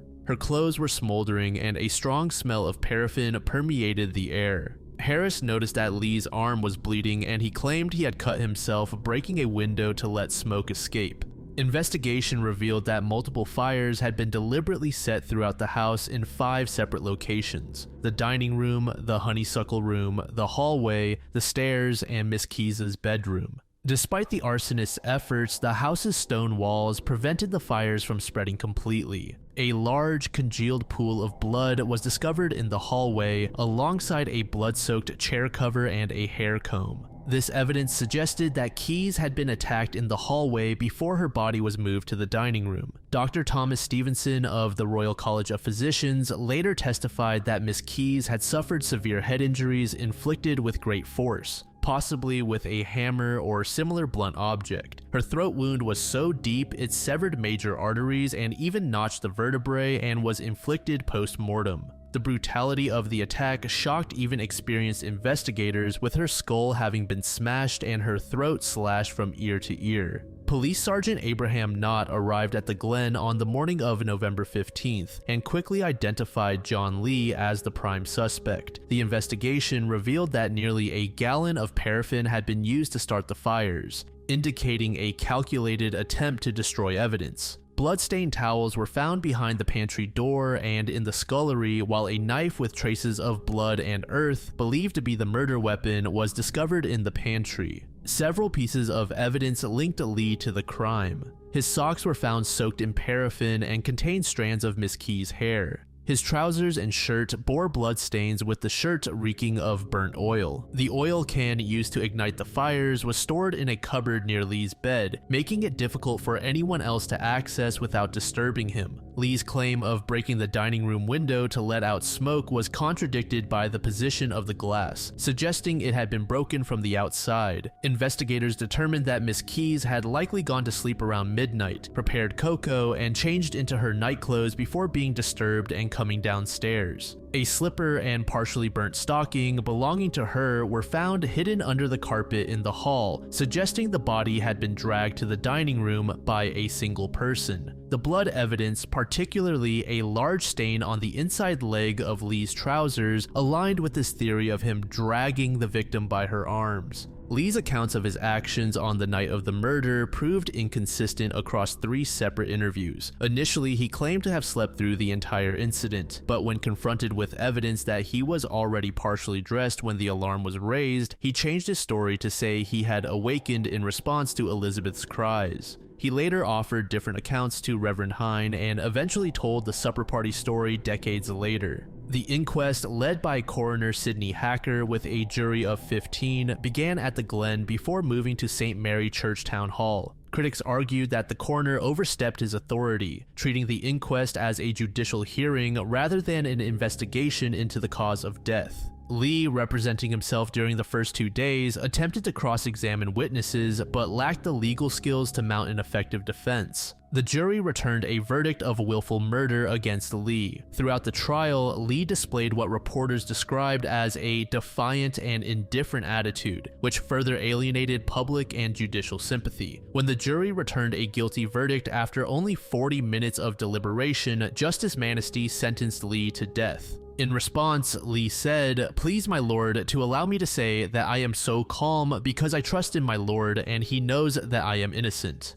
His execution was scheduled for Monday, February 23, 1885, at Exeter Prison. During his time awaiting death, Lee became deeply religious and maintained what observers described as defiant optimism. Remarkably, on the night before his execution, Lee dreamed that the scaffold would fail, and he recounted this dream to 2 warders at 6 a.m. At 8 a.m., executioner James Barry, a freelance hangman known for his professionalism, escorted Lee to the scaffold located in the prison's coach house. The mechanism had been carefully tested beforehand, with Barry operating it 5 times, though crucially without placing any weight on the trap door. Lee was positioned on the trapdoor, the noose placed around his neck, and the white hood drawn over his head. When Barry pulled the lever, nothing happened. The trapdoor moved only a couple of inches, leaving Lee standing on tiptoe but very much alive. Prison officials frantically examined the apparatus, made adjustments with saws and axes, and tested it again, whereupon it worked flawlessly. The second attempt proved equally unsuccessful. Despite the mechanism working perfectly when tested without Lee, it stubbornly refused to function when he stood upon it.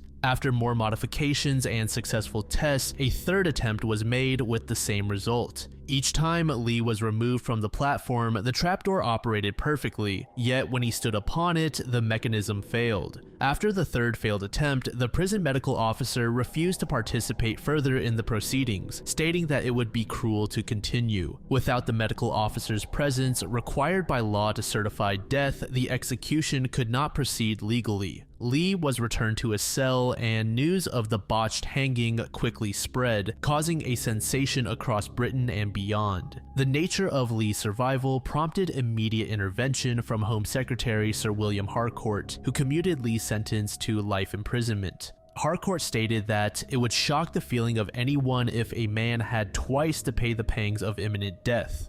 The Home Office ordered a thorough investigation into the failure of the device. The official investigation determined that when the gallows had been moved from the old prison infirmary to the coach house, the drawbar became slightly misaligned. This misalignment caused the trapdoor hinges to bind and prevented them from dropping cleanly. The executioner, James Barry, later suggested that Lee's weight was sufficient to jam the iron catches in a way that the test weights could not replicate. Various alternative theories emerged to explain the mechanical failure. Many contemporary observers interpreted the gallows malfunction as God's hand protecting an innocent man. Some suggested that the real murderer had bribed the hangman, or that convict carpenters had deliberately fixed the scaffold. Initial theories blamed the previous night's rain for causing wooden components to swell, though examination revealed the planks to be dry. Ernest Bowen Rowlands proposed that a prisoner had inserted a wooden wedge to block the trap, removing it during tests.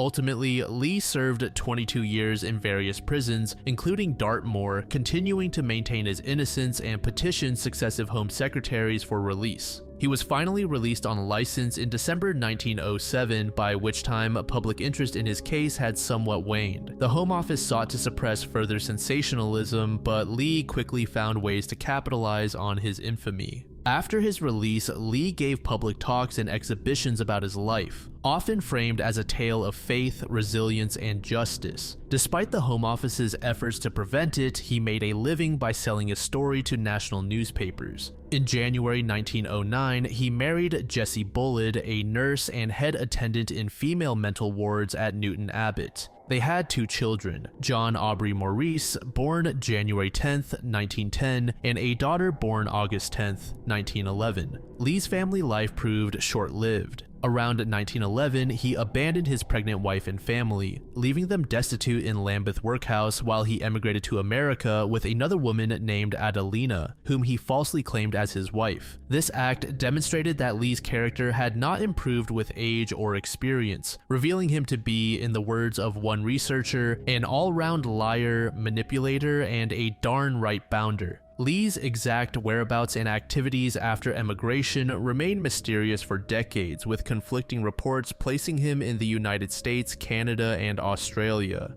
Recent research suggests that he lived illegally in Milwaukee, Wisconsin with Adelina, where they had a daughter born in 1914 who died suddenly in October 1933. It's said that Lee worked as a shipping clerk and died on March 19, 1945 at age 80, never having become a legal American citizen. He was buried at Forest Home Cemetery in Milwaukee under the name James Lee. In March 1936, an intriguing article appeared in the Torquay Herald and Express, claiming to reveal the true story of Miss Keyes's murder. According to this account, Lee had allegedly confided in 2 men after his release, asserting his innocence while admitting to covering up for a friend. The article described a late-night supper party at the Glen involving a man of high public standing who killed Miss Keyes in a fit of rage when she threatened to expose his indiscretions. Another prominent alternative theory implicates Lee's original solicitor, Reginald Gwynne Templar, as the actual murderer. This theory suggests that Templar was the father of Elizabeth Harris's illegitimate child and was having an affair with her. If Miss Keyes had discovered their relationship, it would have provided a compelling motive for murder. Supporting this theory is the fact that Templar withdrew from Lee's defense just before trial due to illness and died in 1886 at age 29 from general paralysis of the insane, possibly caused by a sexually transmitted disease.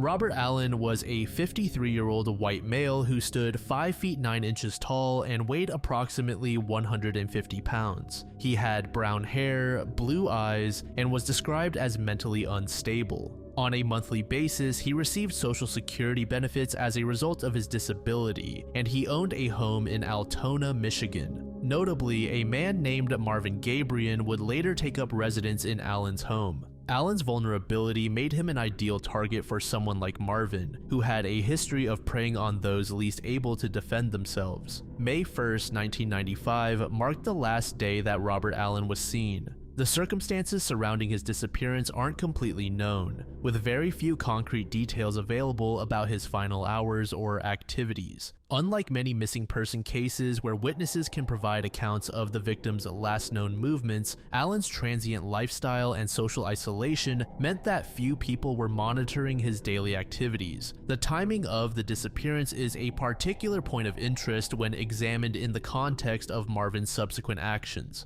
Court documents reveal that Marvin began using Allen's identity almost immediately after his disappearance, suggesting that this was premeditated rather than spontaneous. The fact that Allen disappeared on the first day of May is also notable given that Social Security benefits are typically distributed on a monthly schedule. The timing may have been chosen to coincide with Allen's benefit payment cycle, allowing Marvin to immediately begin intercepting his monthly checks without creating a significant gap that might trigger suspicion from benefits administrators. In July 1995, just 2 months after the disappearance, Marvin obtained an Indiana driver's license in Allen's name. This became a vital document that would enable all subsequent fraudulent activities. The following year, in 1996, Marvin used this false identity to open a bank account in New York where Allen's Social Security benefits could be directly deposited. This eliminated the need for him to physically collect checks, making the fraud less detectable. Throughout the period from 1995 to 1997, Marvin expanded his fraudulent activities using Allen's identity for multiple purposes. He opened 2 post office boxes to collect mail, rented an apartment in Michigan, rented a hotel room in Indiana, and even sold a parcel of land on a land contract. Marvin claimed to fellow inmates that he was receiving $3,000 per month in benefits under Allen's name. By October 1997, the FBI had identified a pattern in Marvin's activities. Intelligence indicated that he was regularly collecting Allen's Social Security checks from a post office box in Sherman, New York. This information then led to a coordinated surveillance operation. On October 14, 1997, FBI agents conducted a stakeout at the Sherman post office. When Marvin arrived to collect Allen's monthly Social Security check, federal agents arrested him. At the time of his arrest, Marvin was carrying a Virginia driver's license in the name of Ronald Lee Strevels, indicating that there were other victims of his identity theft. In 1998, he was tried before a federal jury on charges of Social Security fraud and was sentenced to 5 years in federal prison. And it was while he was incarcerated that he made several statements to fellow inmates that strongly suggested he had murdered Allen. During conversations with Joe Lunsford, Marvin claimed that he had taken Allen to New York to open a bank account. More ominously, he stated, "They won't find him in this state," a comment that investigators interpreted as an admission that he had killed Allen and disposed of his body. Additionally, the Allen case was not an isolated incident, but part of a broader trend of disappearances and murders connected to Marvin. Other victims believed to be connected to him included Wayne Davis, a witness in Marvin's case who disappeared in February 1997, and John Weeks, Marvin's handyman who disappeared in June 1997. The most high profile of these cases involved Rachel Timmerman, a 19-year-old woman who was set to testify against Marvin in a rape case and was murdered in 1997 along with Shannon Verhage, Rachel's 11-month-old daughter who disappeared with her mother. Despite the lack of formal murder charges, law enforcement officials, prosecutors, and the courts have consistently treated Allen as a murder victim. He is believed to be dead, and Marvin is considered the prime suspect in his murder. In the end, while Marvin was convicted of his crimes involving fraud and identity theft, he was never formally charged with Allen's murder. Down the line, after trials for his other crimes, Marvin was sentenced to death. However, this sentence was commuted by Joe Biden in 2024, and he now serves a life sentence without the possibility of parole.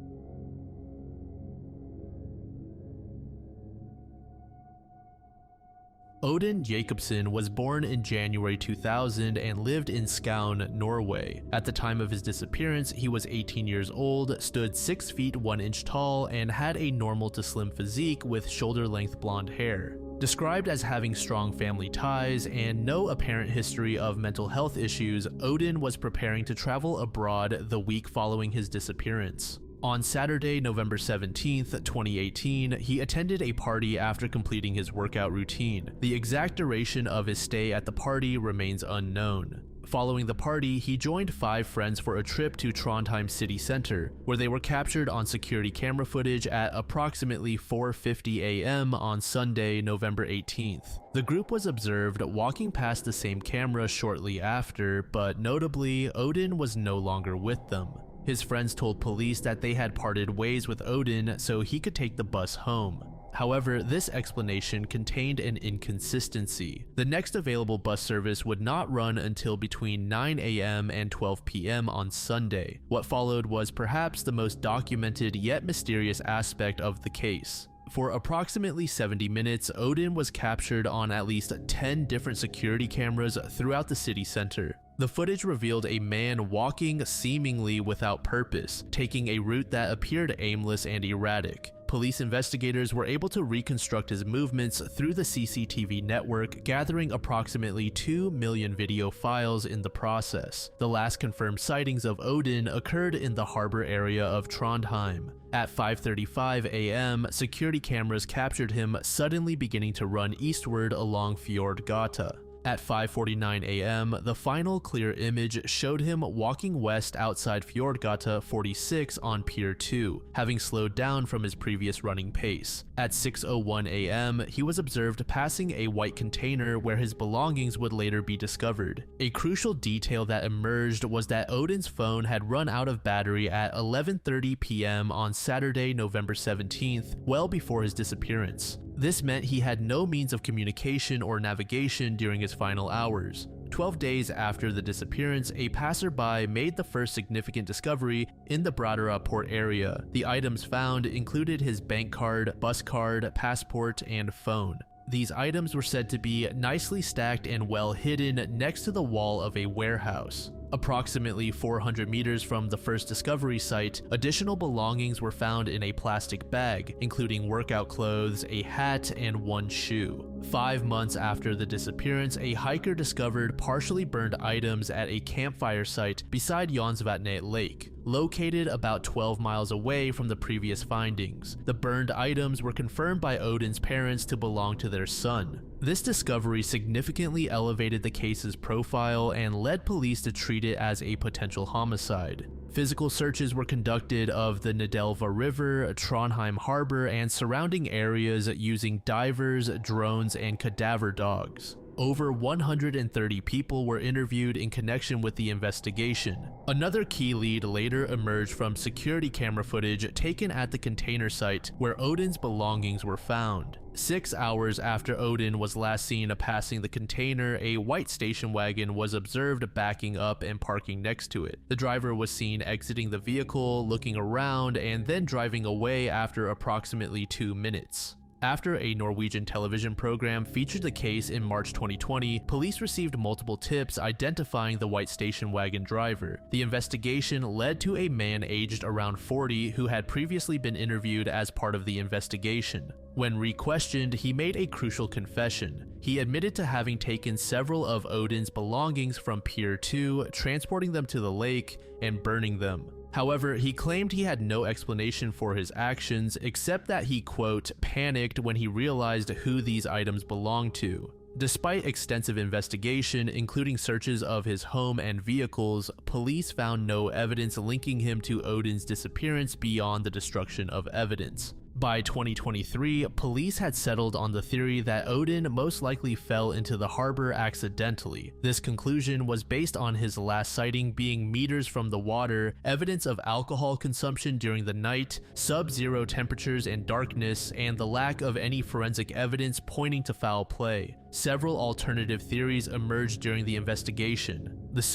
theory was suggested by some observers based on Odin's aimless wandering pattern and the organized placement of his belongings. However, family and friends reported no signs of depression or anything that showed discontent toward life within Odin. Furthermore, he had plans to travel abroad the following week. The voluntary disappearance theory was considered due to the removal of his passport and the organized nature of the belongings discovery. However, this theory was undermined by the lack of any digital footprint, financial activity, or sightings after 6:01 a.m., as well as Odin's strong family ties. The third-party involvement theory gained traction after the discovery of burned belongings. But as previously mentioned, this theory more or less led to a dead end after the investigation into the 40-year-old man who burned the items. In November 2022, after years of investigation, police recommended that the case be closed due to lack of evidence pointing to criminal activity. An official named Hans Wang stated, "We have now reached the point where police believe it is not realistic that further investigation will bring us closer to any answer." In January 2023, the prosecutor's office officially closed the case, categorizing it as no criminal offense proven. Odin's parents, deeply dissatisfied with the closure, filed an appeal with Norway's Director of Public Prosecutions. They argued that the investigation had been inadequate and that important leads had not been properly pursued. Then in May 2023, officials upheld the prosecutor's decision to close the case. The family expressed their disappointment, stating they were deeply dissatisfied with the conclusion and believed officials had been uncritical of the police's presentation of the case.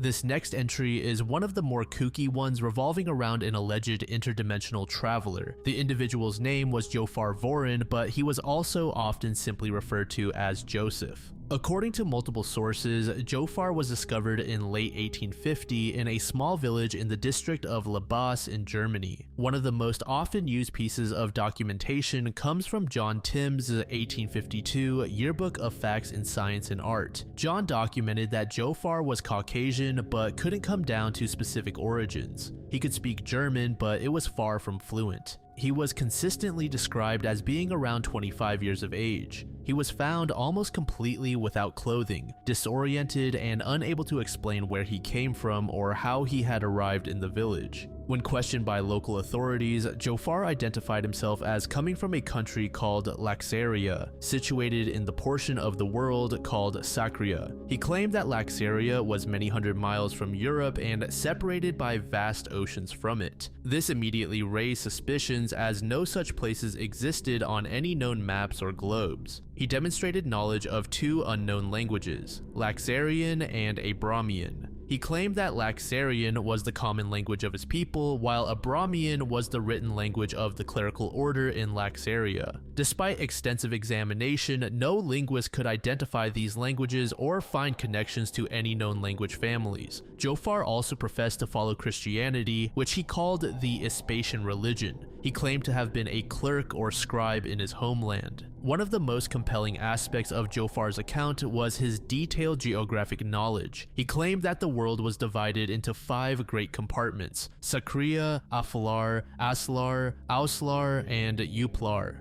Modern analysts have noted that 4 of these names bear resemblance to our continents: Africa, Asia, Australia, and Europe, with only Sakria being completely unfamiliar.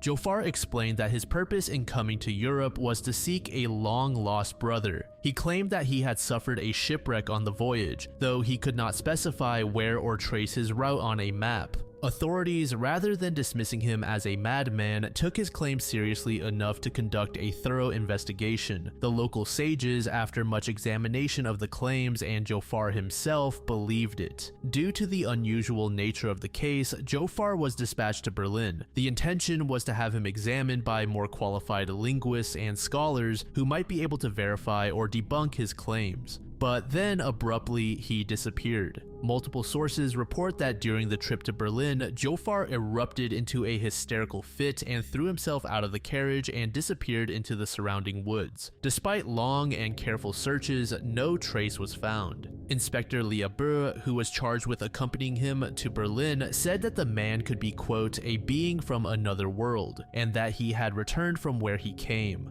Understandably, there are many who believe this entire story to be a sham. One of the most commonly mentioned theories is that the man was mentally ill. However, there is a decent amount of pushback from the medical professionals and authorities who interacted with Jofar in person. They were strongly of the opinion that Jofar was not insane. Some analysts suggested that Jofar might have been speaking Wendish, a Slavic language, but reversing every word and reading it backwards. Modern researchers have attempted to analyze the names and terms that were used. Sakria may be possibly connected to the Sakarya region in Turkey or ancient references to phallic solar deities. Laxaria corresponds to the Latin word for luxury, raising questions about its authenticity. Abramian bears similarity to the Armenian surname Abramian, while Ispatian may be possibly related to Hamza of Ispatian, a commentator on Alexander the Great.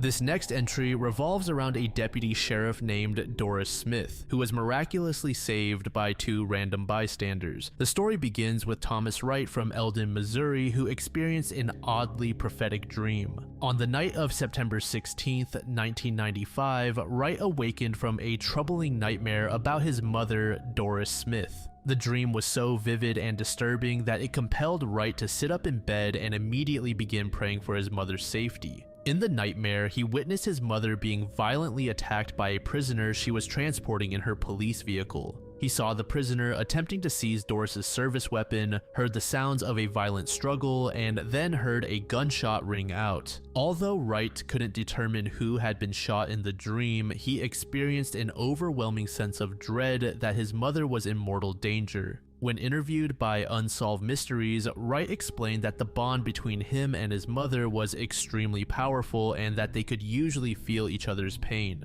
On September 17, 1995, the day following the nightmare, Doris Smith was assigned to transport a female prisoner from Miller County to a correctional facility near Ladonia, Missouri. The prisoner was serving a 1-year sentence for writing bad checks and was scheduled for transfer to a facility approximately 4 hours away. This routine prisoner transport would quickly evolve into a life-threatening situation that perfectly mirrored Wright's dream. The transport proceeded normally until the prisoner was able to free herself from her cuffs due to having unusually small hands. At approximately 6 p.m., while traveling on Highway 19 in northeast Missouri, about 50 miles from Mark Twain Lake, the prisoner attacked. The sequence of events unfolded exactly as Wright had stated. The prisoner struck Doris and attempted to wrestle away her service weapon. Constrained by her seatbelt and caught off guard by the sudden assault, Doris found herself at a severe disadvantage in the struggle. The prisoner had quickly gained the upper hand, and Doris was unable to break free from her restraints to defend herself effectively. This was the critical moment when the events in reality began to differ from Wright's nightmare and when a mysterious intervention occurred. Just as Doris was about to be totally overpowered by her attacker, two men appeared as if from nowhere. Their arrival was so perfectly timed that it seemed almost supernatural.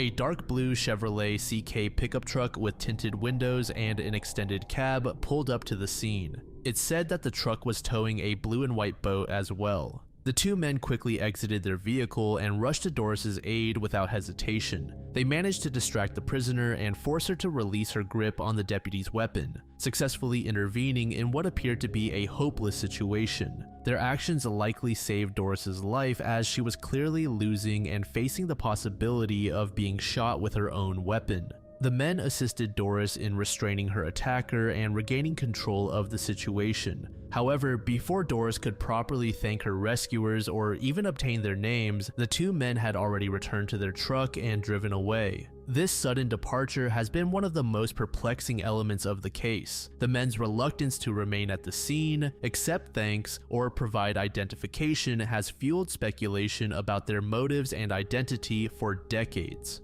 In an episode of Unsolved Mysteries, Doris spoke about her encounter with the two mystery individuals, seeking to find them and express her thanks. As a result, a photo eventually surfaced that was taken at the incident displaying the truck. According to sources, the photo was taken by a random individual who stopped by right as the struggle resolved. The photograph allegedly shows one of the men, described as a Caucasian male in jeans and a white t-shirt, who appeared to be middle-aged in 1995. However, questions remain about the photograph's authenticity and whether the person pictured is actually one of the saviors or simply another bystander at the scene. The case has generated several theories about both the identity of the rescuers and the nature of Wright's prophetic dream. The most straightforward explanation is that the two men were simply ordinary citizens who happened to be driving by at the right moment and stopped to help. This theory suggests they were good Samaritans who didn't remain at the scene for practical reasons, such as being in a hurry to reach their destination, wanting to avoid involvement in lengthy legal proceedings, or general reluctance to get involved with law enforcement matters.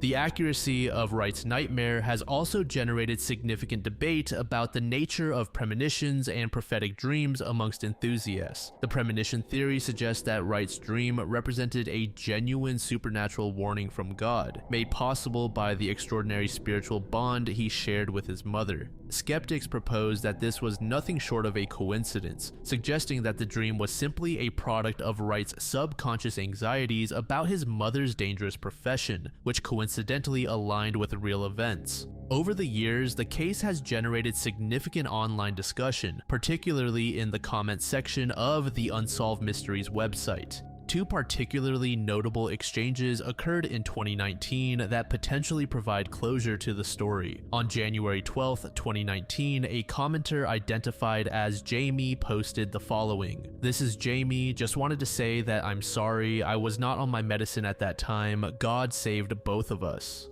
Sleuths have suggested that this comment was made by the prisoner who attacked Doris, acknowledging mental health issues and expressing remorse for her actions. On February 6, 2019, someone claiming to be Doris S. Smith responded, "Jamie, you are forgiven. My only hope is that you will know Christ as I know him. I am nothing without him, but am everything with him in my life. I have had many miracles in my life. I have been visited by angels on different occasions. I am forever grateful to God and to the people he has placed in my life for the times that I needed help and encouragement." While the authenticity of these comments cannot be verified, they provide a touching potential conclusion.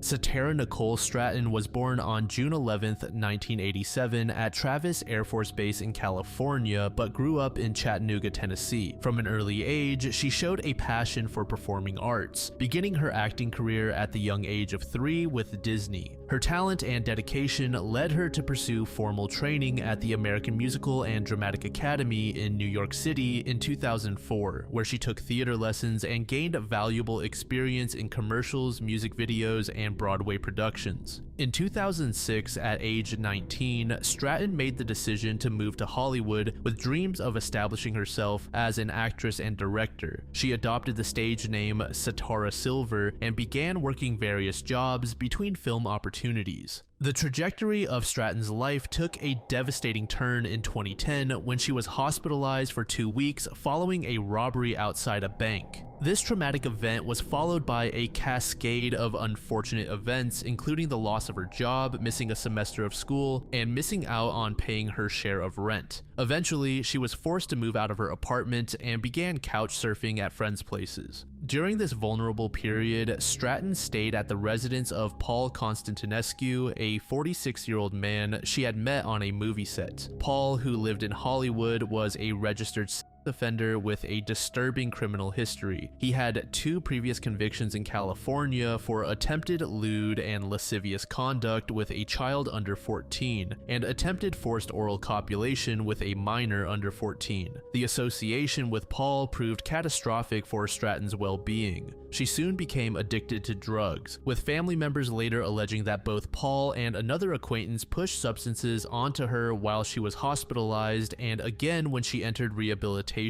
In the summer of 2011, she entered Brabant Memorial for detox and a treatment facility in Pasadena to address her drug addiction. The circumstances surrounding Stratton's disappearance began to unfold in late 2011. On November 22nd of that year, Stratton spoke to her mother Sharon in what would be their final conversation. During this call, Sharon asked her daughter to come visit her grandmother, whose health was failing. However, Stratton never made it to her grandmother's home and ceased all contact with her family. Sharon, who had maintained regular daily contact with her daughter through calls and texts, became increasingly alarmed when communication abruptly stopped. On October 25, 2011, she contacted the Culver City Police Department and filed a missing person report when she was unable to contact her daughter. The Los Angeles Police Department initially classified Stratton as a voluntarily missing adult, but her mother suspected she was being held against her will by Paul. Detective Carmine Sasso, who ran the LAPD's Missing Persons Unit, acknowledged that such cases were unfortunately common in Los Angeles, saying, "These young people come out from another state, some small town, to a multi-million population, trying to hit it big, and they get caught up. You have these predators who prey on these individuals."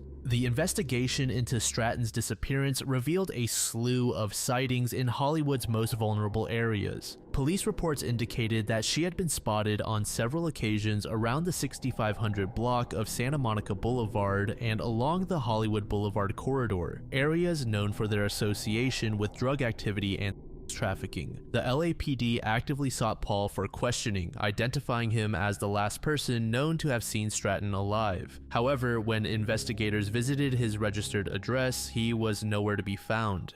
During the search period, Sharon received one disturbing communication, an email sent to her daughter's boyfriend that purportedly came from Satara. However, Sharon noted that the email didn't sound like her daughter's voice and contained alarming content, including a claim that there was a hitman in Tennessee where Sharon lived. On March 15, 2012, approximately 5 months after her disappearance, Stratton was found alive when she was dropped off at Cedars-Sinai Medical Center in Beverly Hills by an unidentified man. Medical examinations revealed that Stratton had clumps of hair that had been pulled from her skull, cigarette burns on her arms and shins, and wounds that appeared to be from fingernails that had been dug into her arms. Her physical appearance had deteriorated dramatically. She was described as frail, weighing only about 90 pounds on her 5'3" frame. In her statements to investigators, Stratton told authorities that she had been held against her will at Paul's place in Los Angeles, specifically in the rear apartment of the Hollywood Rubber Stamp Company where he worked. According to her account, Paul had tortured her for 4.5 months and regularly injected her with drugs. Stratton explained that she had finally convinced Paul to allow her to go to the hospital as they were regularly running out of money and were moving between motels. This suggests that her captivity may have involved being trafficked for financial gain, though the full extent of her exploitation was never fully established in court. Despite the physical evidence and Stratton's testimony, the legal case against Paul proved challenging. On March 21, 2012, he was arrested for an alleged narcotics violation and held without bail in the Los Angeles Metro Jail. However, detectives who investigated possible foul play and suspicious circumstances in Stratton's case were unable to secure sufficient evidence for trafficking or kidnapping charges. Following her rescue, Stratton was reunited with her family and briefly returned to Tennessee. Unfortunately, she continued to struggle with severe PTSD and substance abuse issues. On February 4, 2017, at the age of 29, Satara Stratton was found dead at a private residence in Hollywood. The Los Angeles County Medical Examiner's Office determined that the cause of death was MDMA toxicity. However, the manner of death was classified as undetermined, meaning the medical examiner was unable to determine whether this was an accidental overdose, or homicide. At this point, you may be wondering why this case is considered a mystery and included on the iceberg, and to my understanding, it seems that it was primarily included for the 5-month gap in which Satara was missing. The majority of the specific details for that window are unknown. And then there is the official manner of death being undetermined, as well as the fact that no one was ever charged for the harm that she sustained.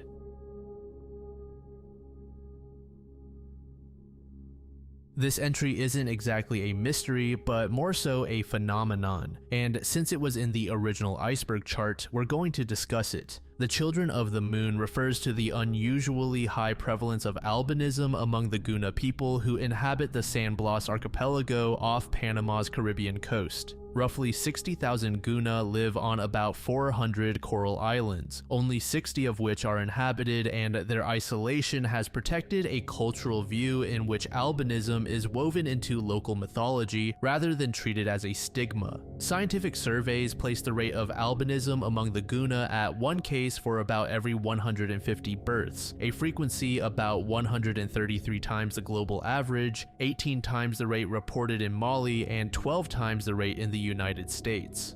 OCA2, which is a specific type of albinism in this community, arises from homozygosity for a mutation, allowing some pigment to accumulate with age. Approximately 1 in 7 Guna adults is a silent carrier, so when 2 carriers have children, each pregnancy has a 25% chance of producing an albino child, a 50% chance of producing another carrier, and a 25% chance of a child without the mutation. 4 historical and demographic factors reinforce this high prevalence. First, geographic isolation keeps gene flow with outsiders low because many islands are 5 hours by boat from the mainland. Second, endogamy. Marriage within the ethnic group remains strong even among Guna families now living in Panama City. Third, repeated population bottlenecks since colonial times have concentrated founder mutations. Spanish chronicles estimate a pre-contact population above 750,000, but warfare and epidemics reduced it to about 5,000 by the late 19th century. Finally, a classic founder effect ensured that the OCA2 allele present in the Americas since early migrations became markedly concentrated in this single group. Locals call albino individuals Sipus, describing them as grandchildren of the sun or children of the moon. A creation legend tells how Venus, mother of the first albino child, was impregnated by an unknown assailant who later revealed himself to be her brother and then fled to the sky, becoming the moon. Ever since, the children of the moon have maintained a mystical bond with lunar events. During a lunar eclipse, the community believes a dragon tries to devour the moon, and only Sipus may venture outdoors to shoot arrows skyward and save it.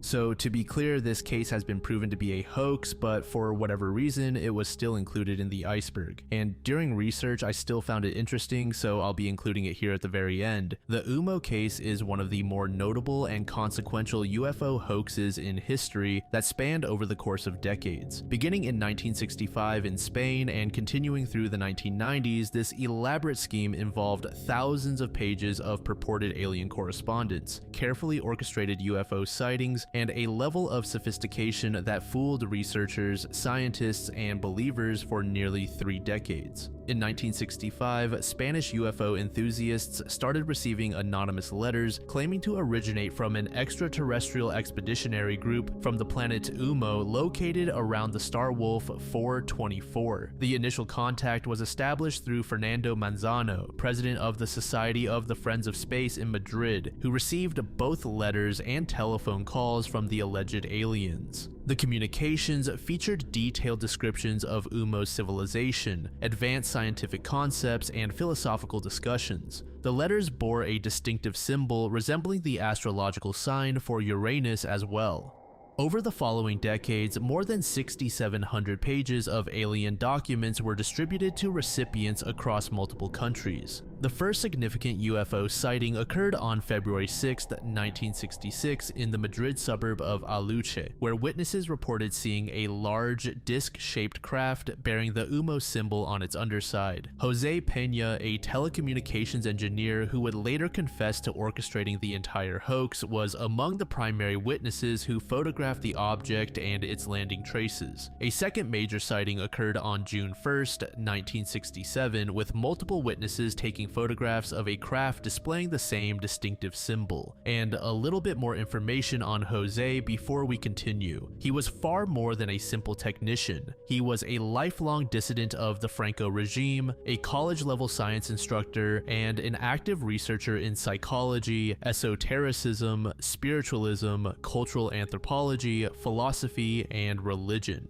Interestingly, his history of deception didn't begin with the UMO case. In the 1970s, he created a cult as what he claimed was a prank, recruiting middle-class professionals including doctors, economists, and lawyers in Madrid. He convinced them that a deity named Purithos would be channeled through his assistant using bioluminescent bacteria and tellurium chloride mixed with phosphorus to create glowing effects. What set the UMO case apart from typical UFO hoaxes was the extraordinary level of scientific detail contained within the correspondence. The letters included discussions of advanced physics, cosmology, biology, and technology that appeared to be decades ahead of their time. Some of the most remarkable aspects included cosmological theories that predicted or described concepts like dark matter before it became widely accepted in mainstream science, descriptions of cosmological inflation that aligned with the later scientific developments, and advanced material science, including references to polyvinyl fluoride, a material that was restricted to military and space program use at the time. The scientific accuracy of many predictions and concepts led some researchers to question whether a single individual could have produced such sophisticated material, fueling theories about possible intelligence agency involvement or collaboration with academic institutions. The UMO beings presented themselves as benevolent observers who had been living among humans since March 1950, primarily in Europe and Spain. In 1993, after nearly 3 decades of maintaining the hoax, Jose finally confessed to being the primary individual behind the UMO phenomenon. He claimed the elaborate deception was a sociologically oriented scientific study designed to test his theory that paranoia was far more widespread in the population than psychiatrists recognized. He believed that 79% of the population suffered from paranoid tendencies and used the hoax to demonstrate how easily people could be manipulated into believing extraordinary claims. However, many investigators remain skeptical of the claims that Jose acted alone. The scientific knowledge contained in the UMO letters seemed beyond the scope of a single science professor, and the hoax's complexity suggested collaborative effort. Additionally, Jose had suffered a stroke with aphasia a few years before his confession, potentially affecting the reliability of his statements. The most disturbing aspect of Jose's confession was probably the revelation of his personal motivations and behavior. 2 women accused him of using hypnosis to coerce them into acts, forcing them into dominant submissive relationships under threats of supernatural punishment. One victim described how Jose, presenting himself as a specialist, gradually manipulated her into submitting to, quote, esoteric techniques that involved undressing and physical contact, ultimately forcing her to become his dominatrix under threat of death by an invented ancient Hindu master. These accusations, combined with his earlier cult experiment involving sadomasochistic activities, revealed a pattern of sexual exploitation and psychological manipulation that extended far beyond the UMO hoax itself. The themes present in some UMO communications aligned with these personal behaviors, suggesting that Jose's own psychological issues influenced the mythology he created. Another unfortunate consequence of the hoax was the formation of dangerous cults inspired by the alien teachings. The most notorious was the Daughters of Umo, a Bolivian cult that emerged in the 1970s under the leadership of a woman known as Juana. Juana had a troubled background, leaving home at age 12 after being abused by her father and spending time in a mental hospital in 1941, where she was treated for obsessions and extraterrestrial hallucinations. She married Carlos Panova, a fellow patient who was already the leader of a cult called Gier of the Sixth Christ. When they encountered the UMO letters, Carlos was so impressed that he changed his cult's beliefs and began claiming to be a Umaite named Yewaka, while Juana became Florentia. The Daughters of Umo engaged in severe abuse that included ritualistic initiation ceremonies involving gender separation and blood-drawing rituals where random women would have their breasts cut by a dagger. The cult also exercised extreme control over members' lives, required recruitment quotas of 30 new members annually, and was involved in child trafficking and disappearances, with the cult claiming to recruit children as new members to meet their quotas. In one of his final interviews, Jose expressed deep regret about the cult's formation and its harmful acts. When asked whether the UMO phenomenon had escaped his control and caused harm to believers, he responded, "Yes, absolutely. My statement saying that it was false, that UMO was a fallacy, came about when I found out that groups had caused some children harm."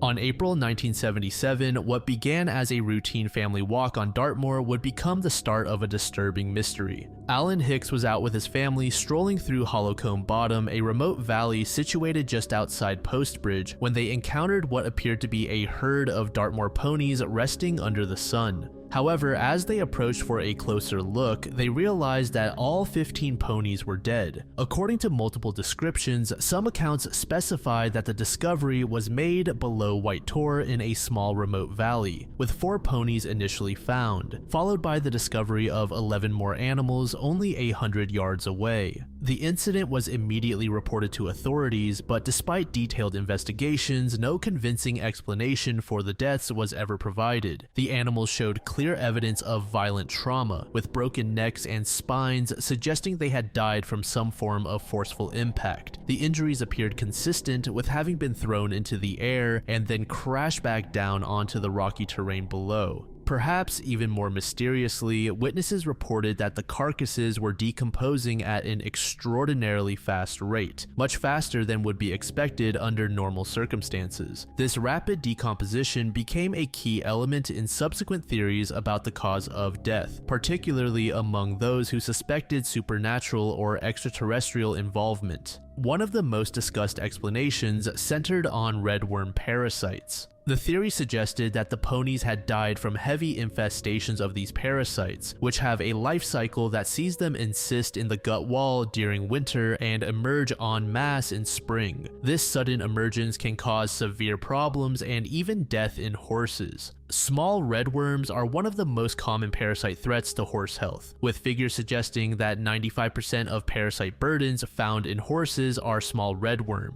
However, this theory faced significant challenges. The explanation could not account for the broken bones found on the ponies. Additionally, such severe infestations typically occur only when animals are densely stocked on contaminated pastures, which the area was not known to be. Another hypothesis suggested that the ponies were grazing in the valley when a sudden and violent torrent of water burst down from a waterfall, smashing the animals against the boulders scattered throughout the valley. This theory drew support from historical reports of torrential waters on Dartmoor, powerful enough to wash away granite slabs from clapper bridges. Some investigators proposed that the animals had died in separate locations and were subsequently dumped in Hollowcombe Bottom to avoid the hassle of disposing of multiple carcasses across a wide area. This theory seemed unlikely given that the location was only about 2 kilometers from a vehicular access point, making it an impractical dumping ground if the goal was to conceal the deaths. The most sensational explanation came from the Devon Unidentified Object Center in Torquay. Their theory proposed that the pony herd was grazing peacefully when an alien spacecraft hovered overhead.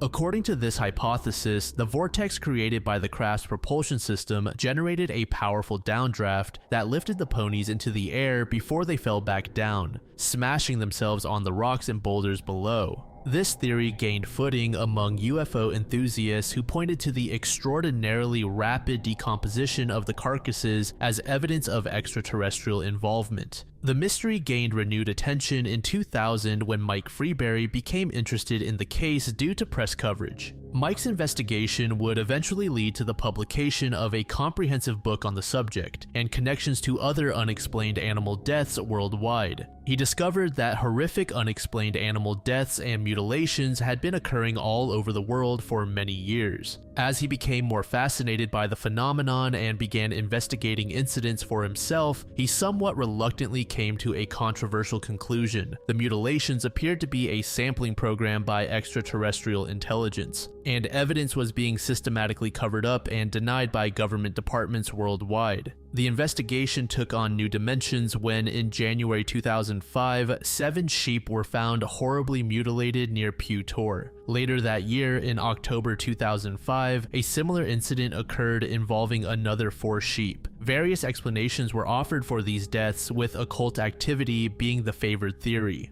Mike began to suspect connections between these incidents and the original pony deaths. The unexplained sheep killings continued for the next 2 years, with most occurring in the same vicinity. The sheep were found with necks inexplicably broken, and post-mortem examinations revealed that their tongues had been surgically removed. Furthermore, some of them had their eyes missing and internal organs extracted through their anus. While Mike's investigation was extensive, it has faced criticism from other researchers. John Downs of the Center for Fortean Zoology published a critical review of Killers on the Moor in 2011, noting several factual errors and inconsistencies in Mike's account. John pointed out specific mistakes regarding dates, organizational names, and the involvement of other researchers, raising questions about the reliability of other aspects of the investigation.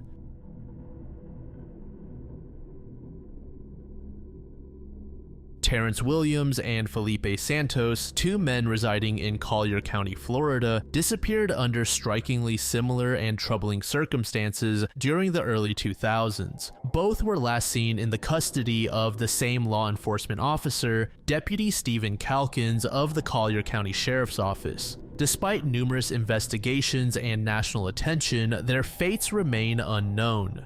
Terrence Williams was 27 years old at the time of his disappearance on January 12, 2004. Originally from Chattanooga, Tennessee, Williams had moved to Naples, Florida, hoping for a fresh start closer to his mother and to provide for his 4 children. On the morning he vanished, Williams was driving his white Cadillac when he was stopped by Deputy Stephen Calkins near Naples Memorial Cemetery. Eyewitnesses observed Calkins place Williams into the back of his patrol car, and after that moment, Williams was never seen again. Felipe Santos was 23 years old when he went missing on October 14, 2003. A Mexican immigrant supporting his wife and child, Santos had been involved in a minor car accident on his way to work. Deputy Calkins responded to the incident and took Santos into custody. Calkins later told authorities that he changed his mind about arresting Santos and dropped him off at a nearby Circle K convenience store, but surveillance footage and other evidence failed to substantiate this claim. Santos, like Williams, has not been found since. Deputy Calkins' explanations of these events were riddled with inconsistencies that aroused suspicion. Phone records, surveillance footage, and witness statements contradicted his accounts, revealing discrepancies in the timeline and locations he provided. For the Santos case, many found it odd that Calkins dropped him off at a convenience store when the original accident scene was close by. This is especially odd when Santos' boss was said to arrive at the accident in order to assist Santos. When his boss found out about the supposed arrest, he visited the jail later that day in order to bail Santos out. That's when he found out that Santos was never processed or booked. From official records, Calkins reported clearing the call for the traffic accident at 7:35 a.m. He later stated he attended a law enforcement briefing but could not provide corroborating details or witnesses to confirm his presence. From 7:35 onward, there is a significant gap of unaccounted time, approximately 1 hour and 48 minutes, when Calkins' whereabouts could not be determined. This time window is critical to investigators and remains largely unexplained. And as mentioned, surveillance footage at the Circle K store showed no sign of Calkins or Santos. When Santos did not return home, his family immediately began searching for him. Over the following days, their inquiries led to growing concern. On October 29th, 2 weeks after his disappearance, his brother Jorge filed a missing persons report as well as a citizen's complaint against Calkins. The complaint specified that Jorge last saw his brother being placed into Calkins' patrol car and that Santos never returned. An internal investigation into Calkins' actions was opened by the Collier County Sheriff's Office. Within a month, however, he was cleared of any wrongdoing. The conclusions from this investigation were questioned by Santos' wife, Apollonia Cruz Cortez, who stated that key interviews had not been conducted and that her input was never requested. As for 27-year-old Terrence Williams, he did not possess a valid driver's license as it had been suspended due to a DUI, and the registration on on his white 1984 Cadillac had expired. On the morning of January 12, 2004, Williams left a house party where he'd spent the previous night and set out for his job at Pizza Hut. Eyewitnesses, including cemetery workers, saw Williams driving into the parking lot of Naples Memorial Cemetery located at 111th Avenue North and Vanderbilt Drive. He was wearing a short-sleeve shirt, blue jeans, and Timberland boots, and had his jewelry on him. Williams's vehicle was known to have engine problems and was eventually parked improperly. Calkins spotted the Cadillac and initiated a traffic stop. Cemetery employees who worked nearby watched as Calkins approached Williams, questioned him for identification, and patted him down. The staff observed as Williams, complying, was placed into the back of the patrol car. Calkins briefly interacted with the cemetery workers to seek permission to leave the Cadillac in the lot, then drove away with Williams still in custody. This occurred sometime between 9:30 and 10 a.m., contradicting Calkins's later accounts, which suggested the incident happened closer to 12:15 or 12:27 p.m. Approximately 45 minutes after the initial encounter, Calkins returned alone to the cemetery. He moved Williams's Cadillac from a parking spot to the side of the road and dropped the keys on the ground next to the driver's door. This act was witnessed by the cemetery staff. These same workers later became critical witnesses in establishing the timeline and refuting Calkins's varying versions of events.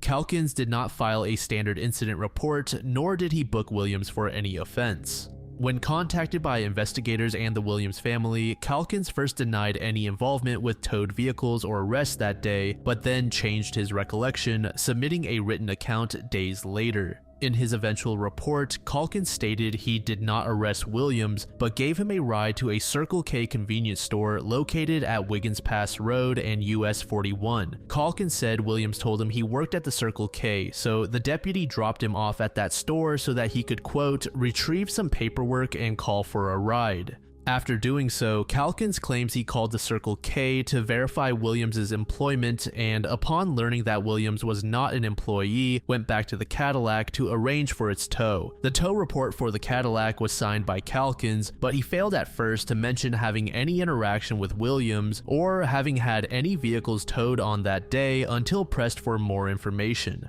And just like with Santos, the camera footage at the store showed no evidence that Calkins or Williams was ever present. Furthermore, Calkins claimed to have called the Circle K to verify Williams's employment, but phone records showed no such call was made from his phone. Of course, Williams did not return home after work, prompting his roommate Jason Gonzalez to grow concerned and contact Marsha Williams, Terrence's mother, on January 13th. They filed a missing persons report, and the family took the initiative to track down the Cadillac. Aided by the tow report, they discovered Deputy Calkins had arranged for its removal. The Williams family and Marsha then contacted the sheriff's office and reached out to cemetery staff, which led to further witness accounts detailing the entire interaction between Williams and the deputy. The growing inconsistencies prompted an official investigation, leading to forensic inspections of Calkins's vehicle and extensive searches in nearby woods and water. Despite these efforts, no trace of Terrence Williams was found. Though Calkins remained the last known person to see Williams, the sequence of events left a crucial, hours-long window in which Williams's fate remains a mystery. Investigators from multiple agencies analyzed dispatch logs, eyewitness accounts, phone records, and vehicle tow documents, consistently finding Calkins' accounts to be unsubstantiated by independent evidence. One of the most striking patterns revealed by internal sheriff's office documents was that in the 2 to 3 years preceding these cases, Deputy Calkins, despite logging nearly 400 incidents, had essentially stopped making arrests altogether, an unusual pattern for a patrol officer working in high-traffic areas. The cases of Williams and Santos gained wider national attention, notably when Tyler Perry, the filmmaker and activist, became involved. After encountering the story on Investigation Discovery, Perry offered a $200,000 reward for information leading to the resolution of the cases and produced a documentary series titled Never Seen Again to raise awareness. One prominent theory proposed to explain the disappearances is the Starlight Tour hypothesis. Originating in Canada, the term describes a police practice where officers would abandon individuals in remote locations, often leading to fatal outcomes due to exposure. Applying this to Williams and Santos, some speculate Deputy Calkins may have taken them to secluded parts of Collier County or even into the Everglades and left them there. However, detailed analyses of Calkins' movements on the days in question cast doubt on this, as timing and location records make a trip to the Everglades unlikely. Others believe that Calkins was directly responsible for their deaths, whether through intentional action or neglect. This belief fueled a wrongful death lawsuit filed on behalf of Terrence Williams' family by civil rights attorney Benjamin Crump.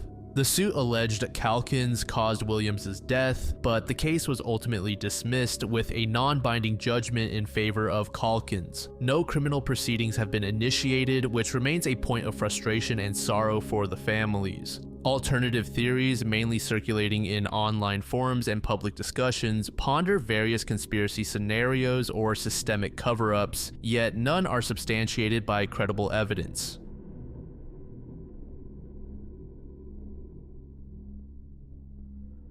What began as a routine Saturday opening on August 25, 1990, at an Osco store located in Southbend, Indiana, would culminate in a tragic crime, leaving 3 employees dead. Scott Dick, the 29-year-old assistant manager, was the first victim. Born in 1961, Scott had worked his way up through the ranks at Osco, earning the trust and respect of his colleagues and supervisors. As assistant manager, he carried significant responsibilities for the store's daily operations and was often among the first to arrive each morning. The employee who arrived first was typically responsible for deactivating the security alarm system and beginning the preliminary tasks necessary to open the store. According to Osco's electronic records, the store's alarm system was deactivated at precisely 7:36 a.m. on August 25th. This timing was consistent with the normal opening procedures and indicated that Scott had arrived and was beginning his routine tasks.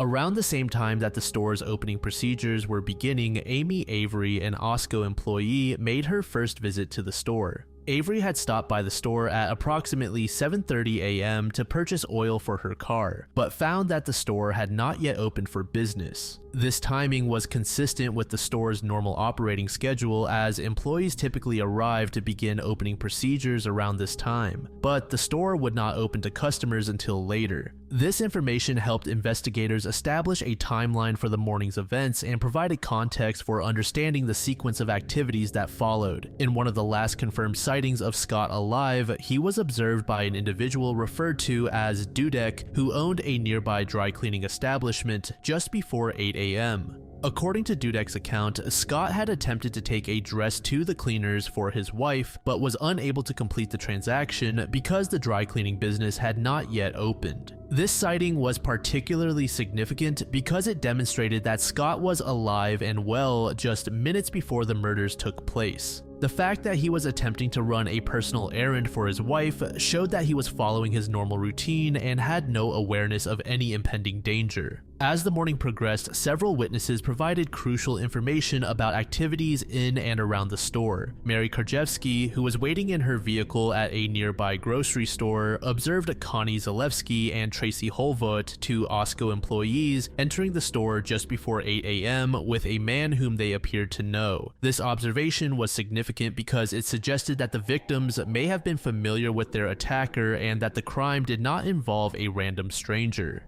Amy Avery made a second attempt to enter the store at approximately 8:02 a.m., again finding it closed to customers. However, during this visit, she walked up to the front doors, peered inside, and briefly caught a glimpse of a man inside the store whom she initially thought might have been Christopher Allen, the former manager. However, this identification proved to be problematic and inconsistent. 6 days after the murders, she was unable to identify the individual she had observed in the store. Later, after seeing Allen on television following his arrest, she contacted the prosecutor's office to inform them that the person they had arrested was not the same person she had seen in the store. At approximately 8:17 a.m., Jody Rennells, who was traveling from her home in Walkerton to a 9 a.m. hair appointment in Mishawaka, observed a car rapidly approaching an intersection about 20 miles southwest of the Osco store. Jody described the driver as an African-American male in his 20s with short hair and, quote, wide open wild eyes. She described the vehicle as a two-door Ford Taurus that performed a fast roll-through at the intersection. Jody's observation was significant because it occurred at a time consistent with when the perpetrator would have been leaving the scene of the crime. However, her identification was problematic for several reasons. First, the location where she observed the vehicle was not on a direct route from South Bend to Indianapolis, where Allen lived. Second, Ford had never manufactured a two-door Taurus, casting doubt on the accuracy of her vehicle description. Despite these inconsistencies, Jody later identified Allen from a photographic lineup, claiming to recognize him as the driver she had observed for approximately 3 seconds. The reliability of this identification became a central issue in the subsequent legal proceedings, as it represented one of the key pieces of evidence linking Allen to the crime scene. At 8:18 a.m.,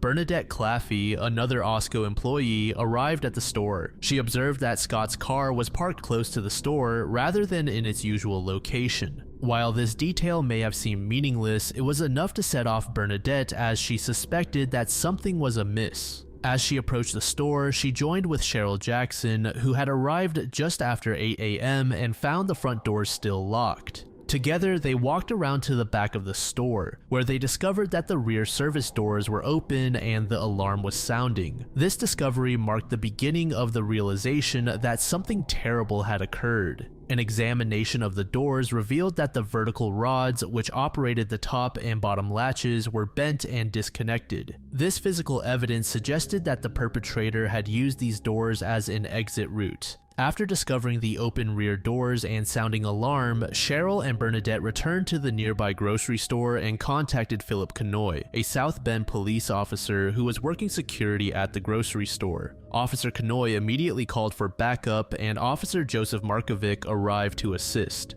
The officers entered the store at approximately 8:20 a.m. where they discovered the bodies of the 3 victims. The crime scene at the store presented investigators with an array of physical evidence that would play a crucial role in the investigation and subsequent legal proceedings. The store's 14,000 square foot layout provided numerous locations where evidence could be found, and investigators conducted an exhaustive search that lasted several days. The 3 victims were found in different locations within the store. Scott was discovered in the rear near the office area where much of the administrative work was conducted. The location of his body suggested that he had been confronted while performing his opening duties, possibly including accessing the store's safe system.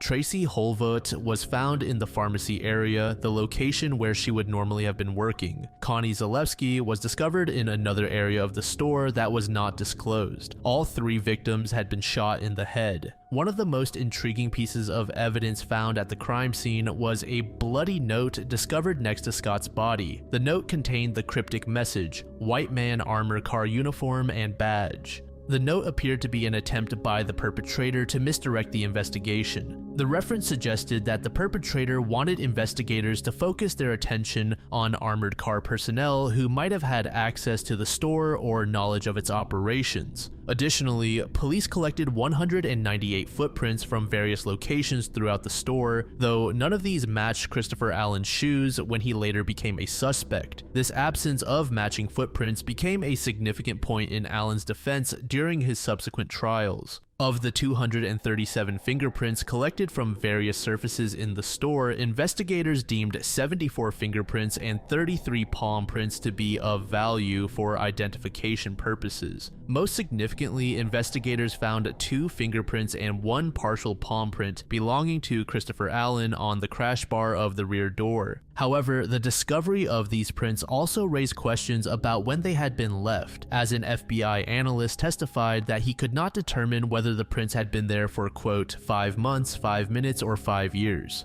Notably, no fingerprints were found on the store safe, the iron bar used to secure the rear doors or the front doors. The investigation also revealed that the culprit had successfully accessed the store's safe system and stolen over $6,000 in cash. The safe operated under a dual custody system with an upper portion available for daily use by store employees and a lower section reserved for armored car service. The design required both a key to unlock the combination dial and the actual combination for the lower half. When Christopher Allen had resigned from his position as manager on March 16, 1990, his keys had been confiscated and the locks on the safe had been changed. However, the combination to the lower portion of the safe, the key to activate the dial, and the locks on the front doors had not been changed.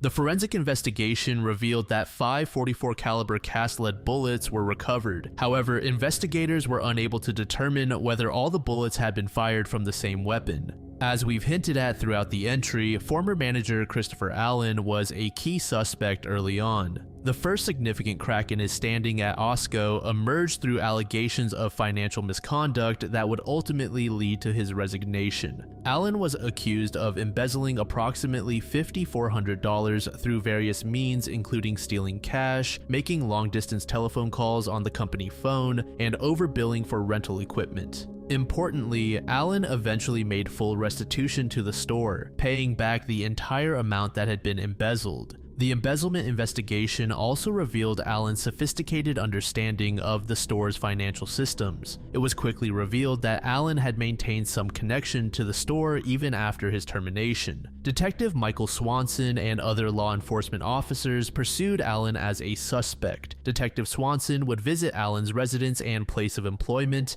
and leave his business card on the window of Allen's vehicle, attempting to gain a psychological edge on the suspect. In December of the same year, he anonymously sent Allen a Christmas card that contained the following typewritten message: "From all your friends at Osco's past, present, and deceased, have a Merry Christmas, and we all hope to see you back here in South Bend real soon." At the time, Allen was married to Sherry's Garrett, and their residence was located approximately 100 miles from South Bend. The couple later divorced in 1991, and it was said to be a rather explosive breakup. The divorce occurred within a year of the murders, suggesting that the stress of the investigation and the allegations may have contributed to the breakdown of his marriage. Police detectives spoke with Garrett on numerous occasions, and at some point they discussed a $100,000 reward for information about the murders. FBI investigators also discussed the possibility of immunity for Sherry's, suggesting that they believed she might have information that could incriminate Allen. Despite these incentives, each time Garrett was questioned by police, she always maintained that Allen had been in bed when she went to sleep on August 25th, and that he was there when she awoke later that morning. As for the firearms, Allen was known to possess a .38 caliber pistol and an old double-barreled shotgun, both of which he inherited from his late father. Because Allen's wife disliked firearms, he kept the pistol in his vehicle. Around late July or late August in the same year of the killings, Allen decided to dispose of the pistol. This timing, just weeks from the murders, was obviously suspicious. Despite being identified as the prime suspect almost immediately, Allen was not charged with the murders until 1999, 9 years after the crimes occurred. This delay was primarily due to the reluctance of prosecutor Michael Barnes to bring charges based on the available evidence. In November 1991, after the investigation was substantially complete, the police chief urged Barnes to charge the case. However, he refused, indicating that he would have to omit relevant facts and circumstances in the probable cause affidavit, and that he could, quote, not ethically do that.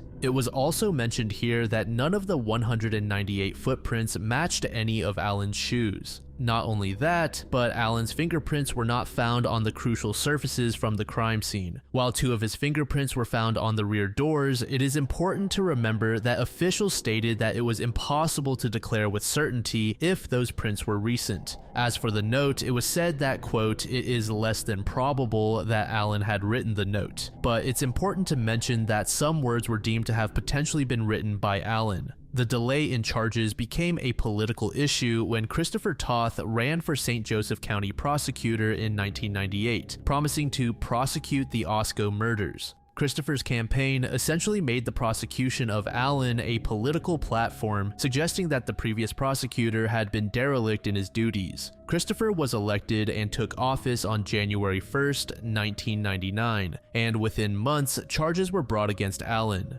Aside from Allen, evidence pointed to an alternative suspect. Stephen Bethel, an inmate, testified that he and Curtis Crenshaw had cased the Osco store several days before the murders. Bethel testified that on the morning of August 25th, Crenshaw told him, quote, he had just got some money and some people got hurt and got killed in it. Bethel further testified that Crenshaw showed him a handgun resembling a .44 Charter Arms Bulldog, refused to sell it to him, and described it as dirty. Bethel said he saw Crenshaw toss the gun into the St. Joseph River. There was no indication that Crenshaw's prints had been compared to those lifted at the scene. This oversight was particularly important because Crenshaw had been implicated in the crimes and would not otherwise have had access to the bar on the back door of the store. Ultimately, the possibility of linking him to the crime faded. As for Allen's trial, it began in June 2001 and resulted in a mistrial. Then, about a year later, the second trial began and Allen's defense tried to paint Crenshaw as the true killer. But in the end, on June 22, 2002, Allen was convicted of 3 counts of first-degree murder and robbery. He was sentenced to 144 years in prison. At sentencing, Allen maintained his innocence and accused police officers and prosecutors of unethical conduct, stating, "I can't offer remorse to the families for something I didn't do. I offer them sympathy." On August 9, 2004, the Indiana Court of Appeals reversed Allen's convictions in a decision that highlighted significant legal errors in the trial proceedings. The appellate court found that the trial court had committed reversible error in excluding both Bethel's testimony and expert evidence. Allen was released on bond on November 17, 2004, pending a retrial. The third trial began in June 2006 and incorporated the evidence that had been excluded in the previous trial. In an unusual procedural move, Stephen Bethel's testimony was recorded in the judge's chambers and later played for the jury. This allowed the jury to hear Bethel's account of Curtis Crenshaw's words without the complications that had arisen in the previous trial. Despite the inclusion of this previously excluded evidence, the third trial also ended in a hung jury on July 20th, 2006. On December 20th of the same year, Special Prosecutor Michael McAlexander announced that charges against Allen would be dismissed, effectively ending the prosecution's attempts to convict him. McAlexander noted that 11 of the 48 jurors who had participated in the 3 trials believed there was insufficient evidence to convict Allen. He stated, "I think as a prosecutor you have to face reality. No matter how much you believe in the case personally, you make a determination whether the facts and the evidence would be changed with a new additional jury. We have to be realists at times, whether we like it or not." The dismissal of charges against Allen left the Southbend Osco murders officially unsolved, creating lasting frustration for law enforcement and the victims' families. Detective Michael Swanson, who had led the investigation, continued to be haunted by the case years later. In 2015, on the 25th anniversary of the murders, Swanson said the following, "I feel bad for the families. Some went to the grave hoping for resolution, and they never got it. I suppose everybody in the business has those cases that haunt them, and this is the one that haunts me." Phyllis Holvett, mother of victim Tracy Holvett, had expressed satisfaction with Allen's conviction in 2003, stating, "This is what we've been waiting for. I believe we got the right guy. No matter what he said, it will never change my mind." The subsequent reversal and ultimate dismissal of charges meant that the families never received the closure they had sought.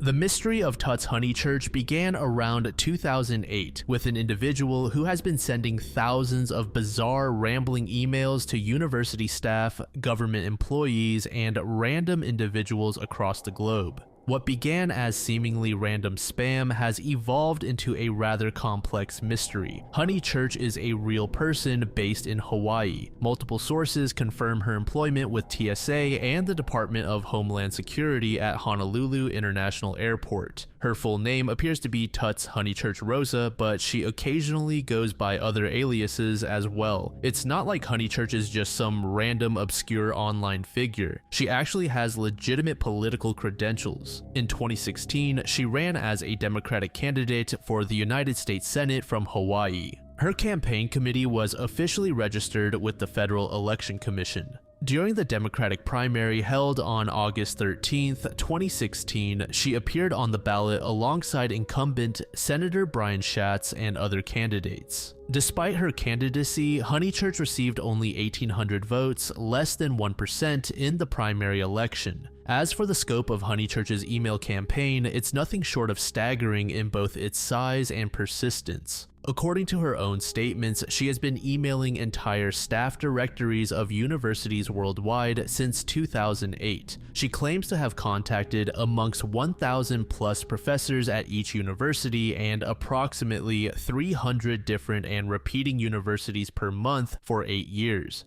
If accurate, this would represent contact with potentially millions of individuals across thousands of institutions. Her targets have included educational institutions such as Stanford, Oxford, Yale, Princeton, and numerous other distinguished universities. Government employees have been targeted through entire state government employee directories, including approximately 30,000 employees per state. School districts have also been contacted, with teachers in 208 public schools in Texas, 100 in Georgia, 30 in Oklahoma, 150 in Florida, and 100 in Virginia receiving her emails. The emails are known for their distinctive style and just general inconsistency in regards to their narratives. A typical email contains rambling personal narratives about family members, including detailed stories about her grandmother Kay Honeychurch, who allegedly suffered a mental breakdown and was sent to a mental institution. These stories often include references to luxury items like, quote, my white BMW convertible car loan, and various Hawaiian locations. The emails also feature bizarre conspiracy theories, mixing references to celebrities, historical figures, and government agencies. One email mentioned being kidnapped and needing to return to work at TSA with Adolf and Eva Jr. The email would go on to rant about the Germans and various political figures.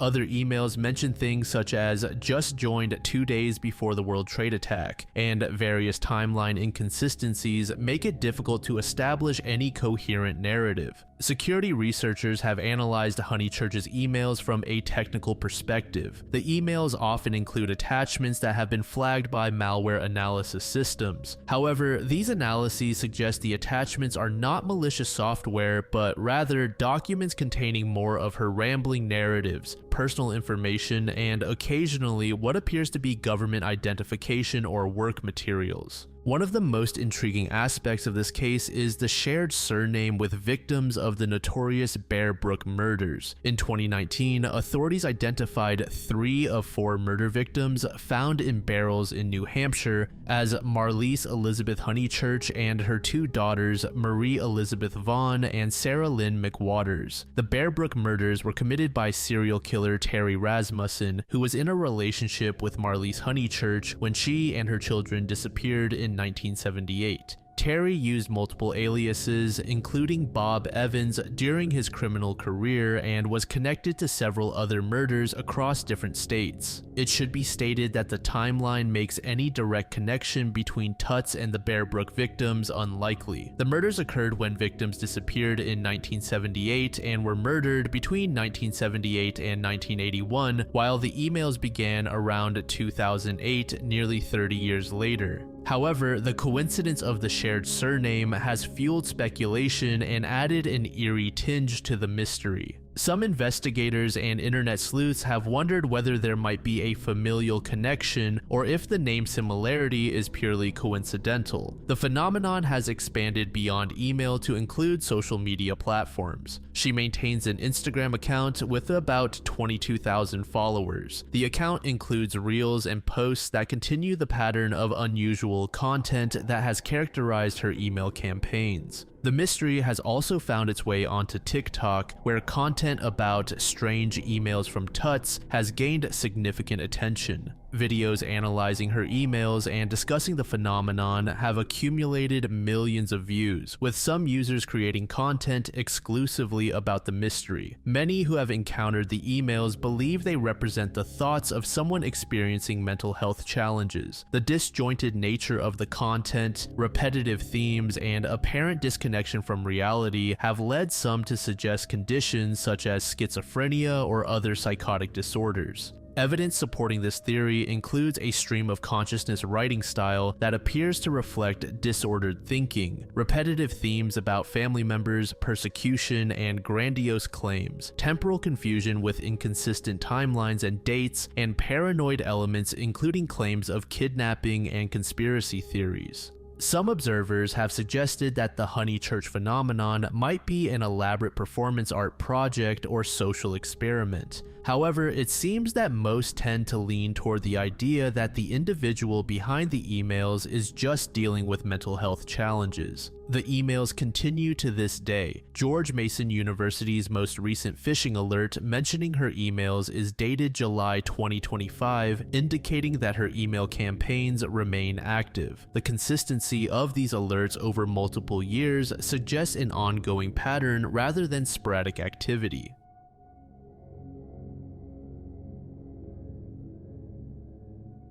Mitzi Sue Clements, often referred to as Susan, was born and raised in Ohio and, at the time of her disappearance in 2018, resided in Cleves, a suburban village located in the southwestern region of the state. She was 53 years old, a wife, and a dedicated mother of 3. Community members and friends have consistently described her as warm, compassionate, and devoted to her family. Susan worked as an accounting technician, and colleagues recalled her as reliable, hardworking, and attentive to detail. She enjoyed spending time outdoors, particularly hiking and exploring parks and nature trails. Her close friends and family often joined her on hiking excursions, both within Ohio and on trips farther afield. In late September 2018, Susan's family embarked on a trip to the Great Smoky Mountains, a national park straddling the border between North Carolina and Tennessee. Clingman's Dome, their intended hiking destination, is the highest point in Tennessee, rising to an elevation of over 6,600 feet. Prior to the hike in question, Susan and her family engaged in multiple outdoor activities around the park. This allowed the group to become more acclimated to the unpredictable weather as well as the environment in general.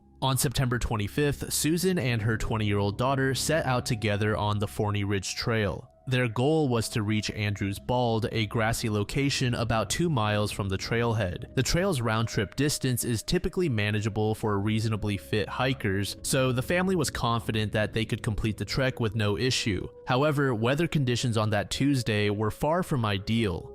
Clingman's Dome and its surrounding peaks are often shrouded in a dense fog, with visibility dropping considerably in the late afternoons and evenings. These adverse conditions hampered both the initial family hike and would later become a major complicating factor in subsequent search and rescue activities. Around 5 p.m., Susan and her daughter were nearing the end of their hike to Andrews Bald. Once there, they came to an agreement. Susan's daughter would hike ahead to visit the Clingman's Dome observation tower, and they would meet back up at the parking lot. This decision was not considered risky, as the trail system near Clingman's Dome is well traveled and clearly marked, and both mother and daughter had ample hiking experience to navigate the terrain. From this point on, Susan was alone as she began making her way back toward the parking lot. According to family and park reports, Susan had no known health issues that would have made completing this distance problematic, nor was there any indication of fatigue or distress before the separation. When Susan did not appear at the parking lot as planned, her daughter retraced portions of the trail, attempting to find her. After searching to no avail and with growing urgency as evening approached, she reported her mother missing to park staff. This was the catalyst for an immediate and substantial search and rescue response. At the moment of her disappearance, Susan wore appropriate hiking attire for the conditions but was reportedly lacking some advanced safety gear such as a GPS beacon or extensive survival tools, which are more typical among those embarking on longer, riskier wilderness routes. Weather conditions were deteriorating further as the evening progressed, amplifying the danger after sunset. The search for Susan quickly expanded to involve more than 125 searchers initially, with participation growing to over 175 personnel from more than 50 organizations spanning at least 5 states. Searchers utilized aerial support such as helicopters and drones, scent tracking dogs, and conducted extensive ground grid searches on foot. They covered over 500 miles of trails and roads and more than 10 square miles of off-trail terrain. The harsh weather greatly complicated the search. Persistent fog, heavy rain, and dropping temperatures hindered visibility and slowed the searchers' progress through the densely forested terrain. On October 2nd, 2018, 1 week after Susan's disappearance, a significant development occurred. Searchers exploring the remote Huggins Creek drainage, an area southwest of the Klingman's Dome parking lot and approximately 3/4 of a mile off the Appalachian Trail, came across her remains. This location was nearly 2 miles from where she was last seen, yet the trek involved navigating through some of the thickest vegetation and challenging terrain in the national park.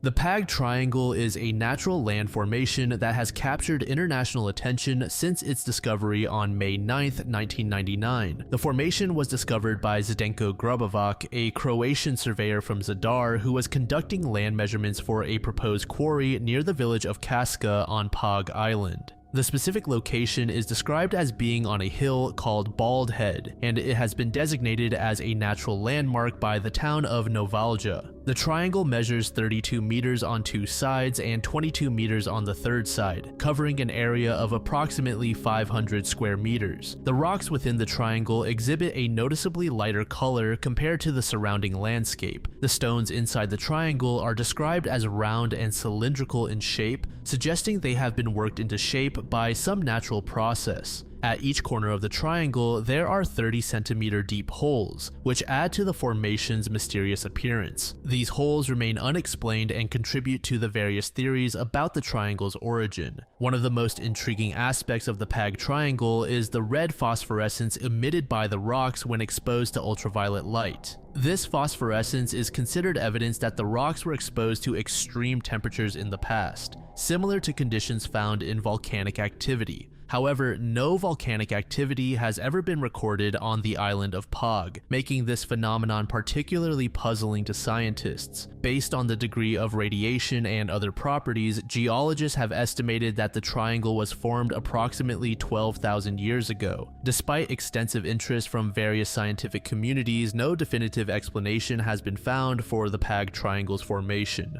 The most widely discussed scientific theory suggests that the triangle is a natural result of the island's karst terrain processes formed by water erosion and weathering patterns over millennia. There are, of course, other natural theories that spring up, but there are also a number of people who believe the triangle is of extraterrestrial origin. Croatian ufologists have proposed that the triangle represents a UFO landing site. This theory is based on the formation's geometric precision and the evidence of extreme heat treatment in the rocks. The theory suggests that an extraterrestrial spacecraft landed on the site, superheating the rocks and creating the distinctive impression on the land. Other researchers suggest the formation was created by a highly developed ancient civilization that inhabited the area tens of thousands of years ago.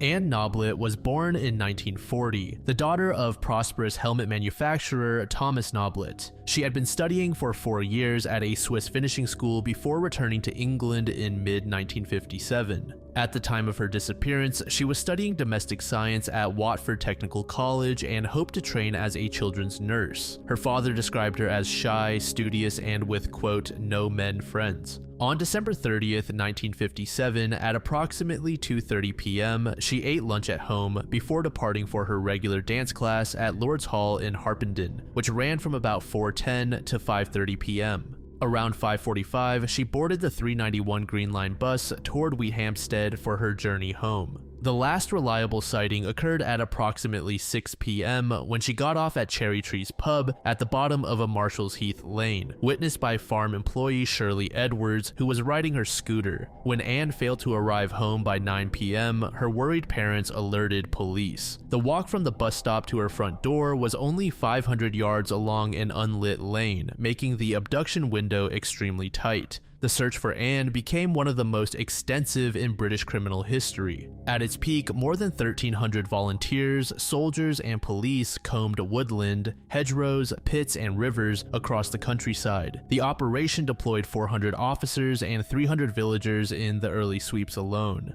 Investigators conducted exhaustive house-to-house inquiries, used drag lines in the River Lee, and even employed mechanical diggers to sift through a 400-acre landfill, but failed to find any trace of the missing teenager. Early clues discovered during the search included a mud-stained handkerchief and lipstick, but neither could be definitively linked to Anne. The breakthrough came on January 31st, 1958, when 21-year-old Hugh Simons and his younger brother Brian found Anne's body at 4 p.m. while walking their dog in Rose Grove Wood. The location was 7 miles from Marshall's Heath, where she had last been seen alive. The body was fully clothed with Anne's glasses still in place and her hands folded across her chest. Her purse lay beside her, and small silver and copper coins were scattered on and around the corpse. There were no drag marks visible, indicating the body had been carefully carried approximately 300 yards from the nearest cart track through mud and debris. Interestingly, the remains were frozen solid despite the unusually mild January weather. The autopsy conducted by Home Office pathologist Dr. Francis Camps revealed crucial details about Anne's death and the subsequent handling of her body. Undigested lunch found in her stomach indicated that death had occurred within hours of her abduction on December 30th. The primary cause of death was recorded as asphyxia and compression of the neck, though the original strangulation theory was later softened when no distinct neck marks could be identified. The examination also revealed evidence of recent intercourse, and it became clear that Anne's clothing had simply been removed and then redressed incorrectly. Her underwear was misbuttoned and her glasses were positioned awkwardly on her face. Most significantly, Dr. Camps determined that the rigorous preservation of the tissue meant the body had been kept in artificial refrigeration rather than simply exposed to winter temperatures. To further understand the timeline, botanists placed a life-size plaster dummy on the discovery site to study vegetation compression patterns. Their findings suggested that Anne had lain in that location for no longer than 10 to 14 days, strongly supporting the refrigeration hypothesis and indicating that her body had been stored elsewhere for the majority of the time between her disappearance and discovery. The preservation of Anne's body presented investigators with a unique challenge, as Britain during the 1950s had very few freezers outside of industrial or large farm operations. Detectives began mapping and inspecting every cold store, poultry unit, abattoir, creamery, and ice cream depot within a 30-mile radius. Nearly 200 such facilities were examined, but investigators found nothing suspicious at any of them. The search expanded to consider alternative possibilities, including 17th century brick ice houses, mobile refrigerated lorries, and improvised barn cellars that might have served as storage sites. Despite this exhaustive approach, detectives were forced to conclude that the killer not only possessed access to sophisticated refrigeration equipment, but also had sufficient local knowledge to avoid detection during the extensive searches. The physical logistics of the crime added another layer of complexity. Anne weighed around 150 pounds, and a frozen corpse would have been particularly rigid and awkward to handle. These factors led investigators to believe that at least 2 people were likely involved in carrying her body into the dense woodland where she was discovered. The Criminal Records Office supplied files on all known offenders in the region, but none of these leads produced viable suspects. In 1958, police briefly detained 2 men from Southend, one of whom was a refrigeration engineer, but both were subsequently released without charge. Anne's father, desperate for answers, hired the private detective agency known as Q-Men to conduct an independent investigation. Their confidential 1958 dossier reportedly named a local suspect, but no evidence ever surfaced publicly to support any charges. The case sparked speculation about a possible bus stop killer when investigators attempted to link Anne's murder to that of a 19-year-old Dutch girl named Mary Creek, who was abducted near Colchester just 6 days after Anne's body was discovered. However, no concrete connection between the 2 cases was ever established. Some investigators drew parallels with other unsolved cases, particularly the Jean Townsend Pyramid Girl murder from 1954, noting similarities in the folded clothing and respectful staging of the victims.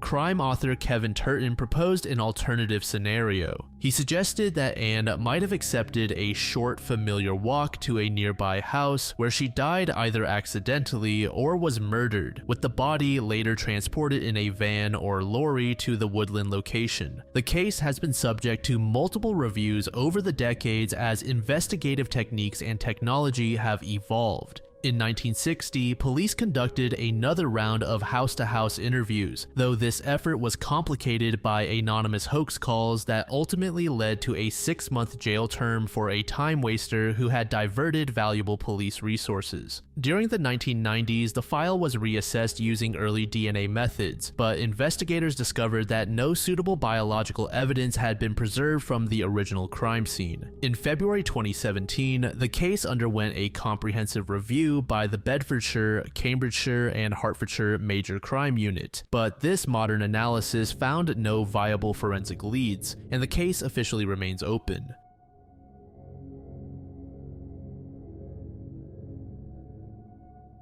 The haunting of Watt Sammy and Nari is a mystery/legend based in Thailand. This mystery centers around a Buddhist temple in Bangkok's Chatuchak district and the ghostly apparitions of two sisters who continue to terrorize taxi drivers decades after their alleged deaths.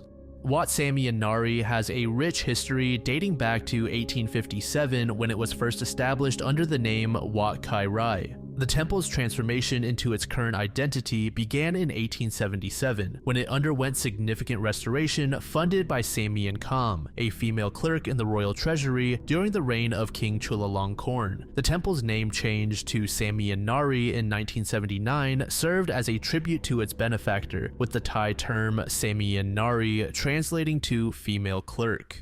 According to the legend, the haunting centers around two sisters named Chuli and Suli Tipsuksri who allegedly met their deaths in the 1990s. The most commonly accepted version of their deaths describes how the sisters were traveling by motorbike to attend their mother's funeral at the temple when tragedy struck. A train reportedly collided with their vehicle, severing their bodies in half. This event would lead to subsequent ghost sightings as witnesses describe encountering the sisters' spirits in their severed state, crawling along the railway tracks that run past the temple. Despite the widespread circulation of this story, attempts to verify the sisters' existence and the circumstances of their deaths have proven unsuccessful. Investigations into Kyosa newspaper's archives dating back to 1997 found no evidence of a front-page story about the sisters' deaths, despite claims that such coverage existed with headlines like "Horrible Death Cut in Half." Similarly, comprehensive searches of newspaper databases have yielded no supporting documentation for the alleged train accident. This absence of verifiable records raises significant questions about the legend's factual basis, suggesting the story may be entirely fictional, created and embellished through repeated tellings within Bangkok's taxi driver community and among paranormal enthusiasts. The most detailed and widely circulated account comes from taxi driver Sutipong Noom Ayamsa Aard, whose testimony on Shock FM radio nearly 15 years ago became the foundation for the legend's popularity. Noom's encounter allegedly occurred at 3 a.m. as he was driving back to his apartment after spending the evening partying on Royal City Avenue. According to his account, two attractive women dressed entirely in black flagged down his taxi, requesting transportation to the temple. One passenger sat in the front seat while the other occupied the back, and both remained notably quiet throughout the journey, responding only briefly to Noom's attempts at conversation. He attributed their somber demeanor to grief, assuming they were visiting the temple to mourn a deceased relative. The supernatural element of the encounter manifested when Noom arrived at the temple and turned to ask his passengers where they wanted to be dropped off, only to discover that both women had vanished from his vehicle. Confused and searching for an explanation, Noom spotted the women approximately 10 meters away on the railway tracks that run past the temple. However, it was only the upper halves of the women that were visible, crawling along the tracks while dragging their entrails behind them. He reportedly lost consciousness immediately and awakened at Casamrod Hospital, where medical staff dismissed his account as alcohol-induced hallucinations. The experience allegedly caused lasting health problems, with Noom developing heart trouble and refusing to return to the area. A second documented case involves taxi driver Gier Sung, whose encounter bears striking similarities to Noom's experience. Gier incident also occurred around 3 a.m. when he picked up two women dressed in black from Rama 9 Road. Like Noom's passengers, Gier customers remained uncommunicative during the journey to the temple. When he arrived at the temple and waited for payment, no money was presented. Upon turning around, Gier discovered his taxi was empty. His encounter then escalated when his vehicle stalled on the railroad crossing as he attempted to flee. The ghostly sisters appeared again, this time with blood streaming from their foreheads down their faces. As Gier struggled to restart his engine, something struck the roof of his taxi, leading him to panic from an oncoming train. He eventually managed to restart the vehicle and escape, but the traumatic experience had lasting consequences. The psychological impact on Gier proved even more severe than Noom's incident. He immediately quit his job as a taxi driver and couldn't bring himself to drive any vehicle for years afterward.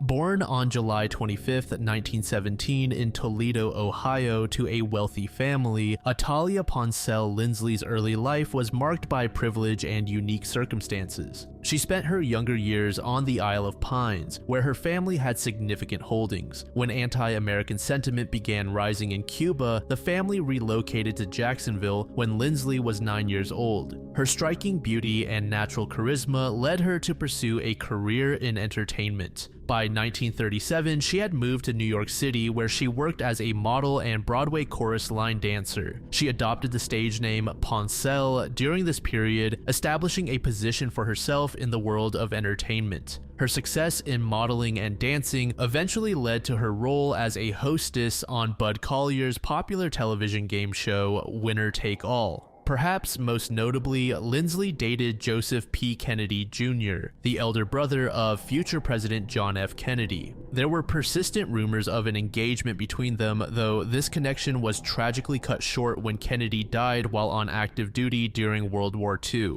This relationship placed Lindsley within the orbit of one of America's most prominent political families, adding to her social circle and connections. After spending 20 years in New York's entertainment industry, she eventually made her way to St. Augustine, Florida, where she would spend the final years of her life as a political activist and real estate agent. She had been a resident of St. Augustine for just over 2 years when she met her violent end. During this relatively short time, she made a significant impact on the community, both positive and negative. She was described by her peers as beautiful and well-read with a disciplined mind and body. 4 months before her murder in September 1973, Atalia married James Jinks Lindsley, a former mayor of St. Augustine and successful real estate investor. Despite being newlyweds, the couple maintained separate residences, a detail that would later become significant in the investigation. Lindsley lived at 124 Marine Street on the Matanzas River, while her husband alternated between the historic Lindsley house at 214 St. George Street and another property on Lou Boulevard on Anastasia Island. On the day of the murder, they had traveled together to Jacksonville for a shopping trip before returning to their separate homes. And before we continue, it's important to note several things that were going on during her life leading up to this moment.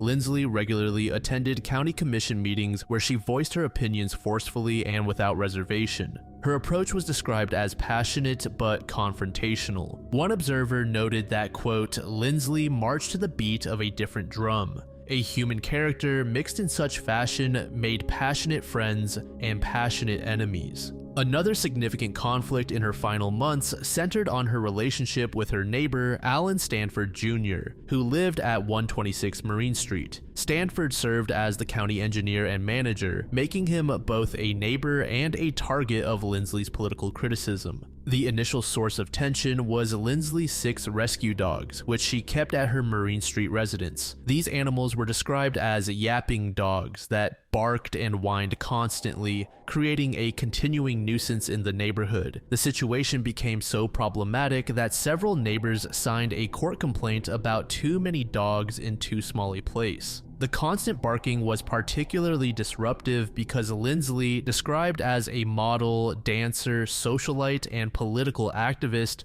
was frequently away from home, leaving the dogs unattended for extended periods. This meant the neighborhood was subjected to continuous noise without anyone present to address the problem. In addition to the dogs, Lindsley also kept birds, including a pet blue jay, which only added to the mix of animal sounds emanating from her property. The disputes extended beyond the animal noise issue. As mentioned, Lindsley had made her neighbor Stanford a political target, regularly criticizing him at county commission meetings. She challenged his professional credentials, claiming he lacked the proper certification to serve as county engineer. She also criticized his management of county projects and questioned his recent salary increase to $20,000 per year. The day before her murder, January 22, 1974, Lindsley appeared before the county commission to criticize Stanford's competency and his legal ability to serve as county manager. The tension reached a breaking point at an October 1973 county meeting, where one commissioner acknowledged the ongoing neighborhood problems. When asked about her relationship with the Stanfords, Lindsley responded, "That's true, but my life has been threatened. You mentioned personal things. He threatened my life."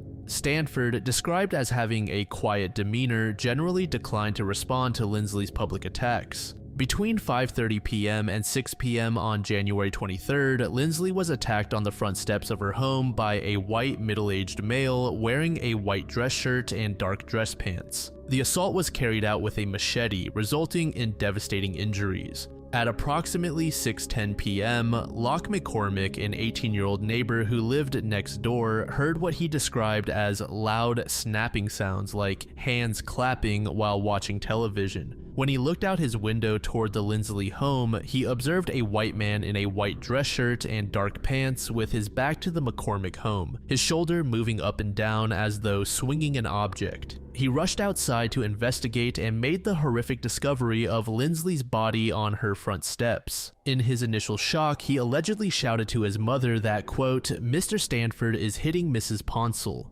However, he would later recant this identification, stating he could not be certain of the attacker's identity. According to medical examiner Dr. Arthur Schwartz, who performed the autopsy, Lindsley had been struck 9 times with a machete on her hand, arm, and head. One of her fingers was severed and she was nearly decapitated. The 56-year-old victim was found with her blue and white dress hiked up, one shoe missing, and pearls scattered on the sidewalk. Blood pooled everywhere and splattered the east wall of her home. Despite the brutality of the attack, investigators found no signs of a struggle, suggesting the assault was both too swift and overwhelming for Lindsley to respond in any meaningful way. The only item reported missing from the house was Lindsley's pet bird, whose cage was found smashed. The police department received the emergency call at 6:12 p.m., but it was immediately evident that any efforts to revive Lindsley would be futile. The crime scene was compromised almost immediately as people walked through the yard and climbed over hedges. In a decision that would later prove controversial, police officers ordered ambulance attendants to hose down concentrated blood evidence. This action would become a significant point of contention during a subsequent trial. Suspicion immediately fell on Alan Stanford due to the ongoing feud between him and Lindsley, as well as McCormick's initial identification. Additionally, a trail of blood was reportedly found leading from Lindsley's house toward the Stanford residence. In February 1974, Dewey Lee, a county mechanic, made a crucial discovery in a marsh several miles from the murder scene. He found what appeared to be the murder weapon, a machete wrapped in a pink towel, along with blood-stained clothing including dark pants, a white shirt, a belt, a purple tie, and a wristwatch. The wristwatch proved to be a key piece of evidence as it was traced to Stanford through its serial number. Investigation revealed that the pants and shirt had been purchased by Stanford's wife. This physical evidence seemed to provide a direct link between Stanford and the murder weapon. However, the circumstances surrounding this discovery would later raise questions about the evidence's authenticity and chain of custody. Based on the physical evidence and witness testimony, Stanford was arrested and charged with the murder. He was indicted by a grand jury and pleaded not guilty to the charges. The case seemed straightforward to prosecutors who believed they had sufficient evidence to secure a conviction. When the trial began in 1975, what appeared to be a strong prosecution case quickly began to deteriorate under intense scrutiny from the defense team. The defense argued that the sheriff's office was determined to pin the crime on Stanford and may have planted evidence to ensure a conviction. Alternatively, they suggested that Dewey Lee, the county mechanic who discovered the evidence, might have committed the crime himself and planted the evidence to deflect suspicion. This theory raised reasonable doubt about the integrity of the physical evidence that formed the cornerstone of the prosecution's case. After deliberating for just 2.5 hours, they returned a verdict of not guilty. The acquittal shocked many observers who believed the evidence against Stanford was compelling. Sheriff Dudley Garrett publicly disagreed with the verdict and chose not to pursue the case further, believing he had identified the correct perpetrator. This decision effectively closed the active investigation. The mystery surrounding the crime deepened with another violent death later that year.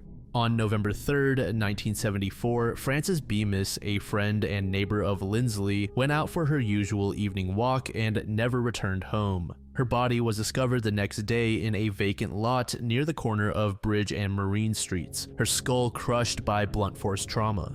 Bemis had been a professional newspaper writer and may have been gathering material for a book about Lindsley's murder. She had reportedly alluded to having certain information about the case. Some speculated that her death was connected to her investigation into Lindsley's death, though this was never proven. Like Lindsley's case, Bemis's murder remains officially unsolved. The two deaths within less than a year in the same small neighborhood fueled speculation about a connection and added another layer of mystery to an already complex investigation. Many observers believe that the social and political dynamics of 1970 St. Augustine influenced both the investigation and the trial's outcome.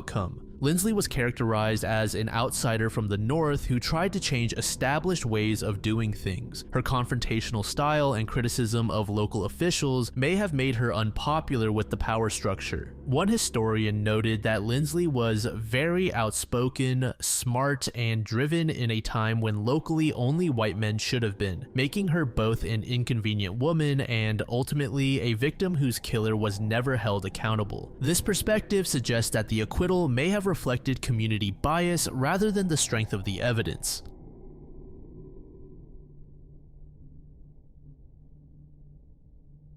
The 1969 Berkshire County UFO incident is one of the most contentious and extensively documented alleged mass UFO sightings in American history. On the evening of September 1st, 1969, multiple witnesses across Berkshire County, Massachusetts, reported encounters with unidentified flying phenomena, with some claiming direct contact with otherworldly beings. The most prominent and detailed account comes from Thomas Reed, who was approximately 9 to 10 years old at the time, traveling with his family, including his younger brother Matthew, mother Nancy, and grandmother. According to Reed's testimony, the family was returning from their restaurant, Village on the Green, when they encountered something extraordinary while crossing the Sheffield-covered bridge. Reed described seeing a white orb that was bigger than a football field hovering near the bridge. He was quoted saying, "We all looked at it because it was kind of a self-contained glow. It rose up a little bit. It looked like it followed the dirt road. The light started to bleed through once we broke into a little bit of a clearing. The light was flooding inside the car."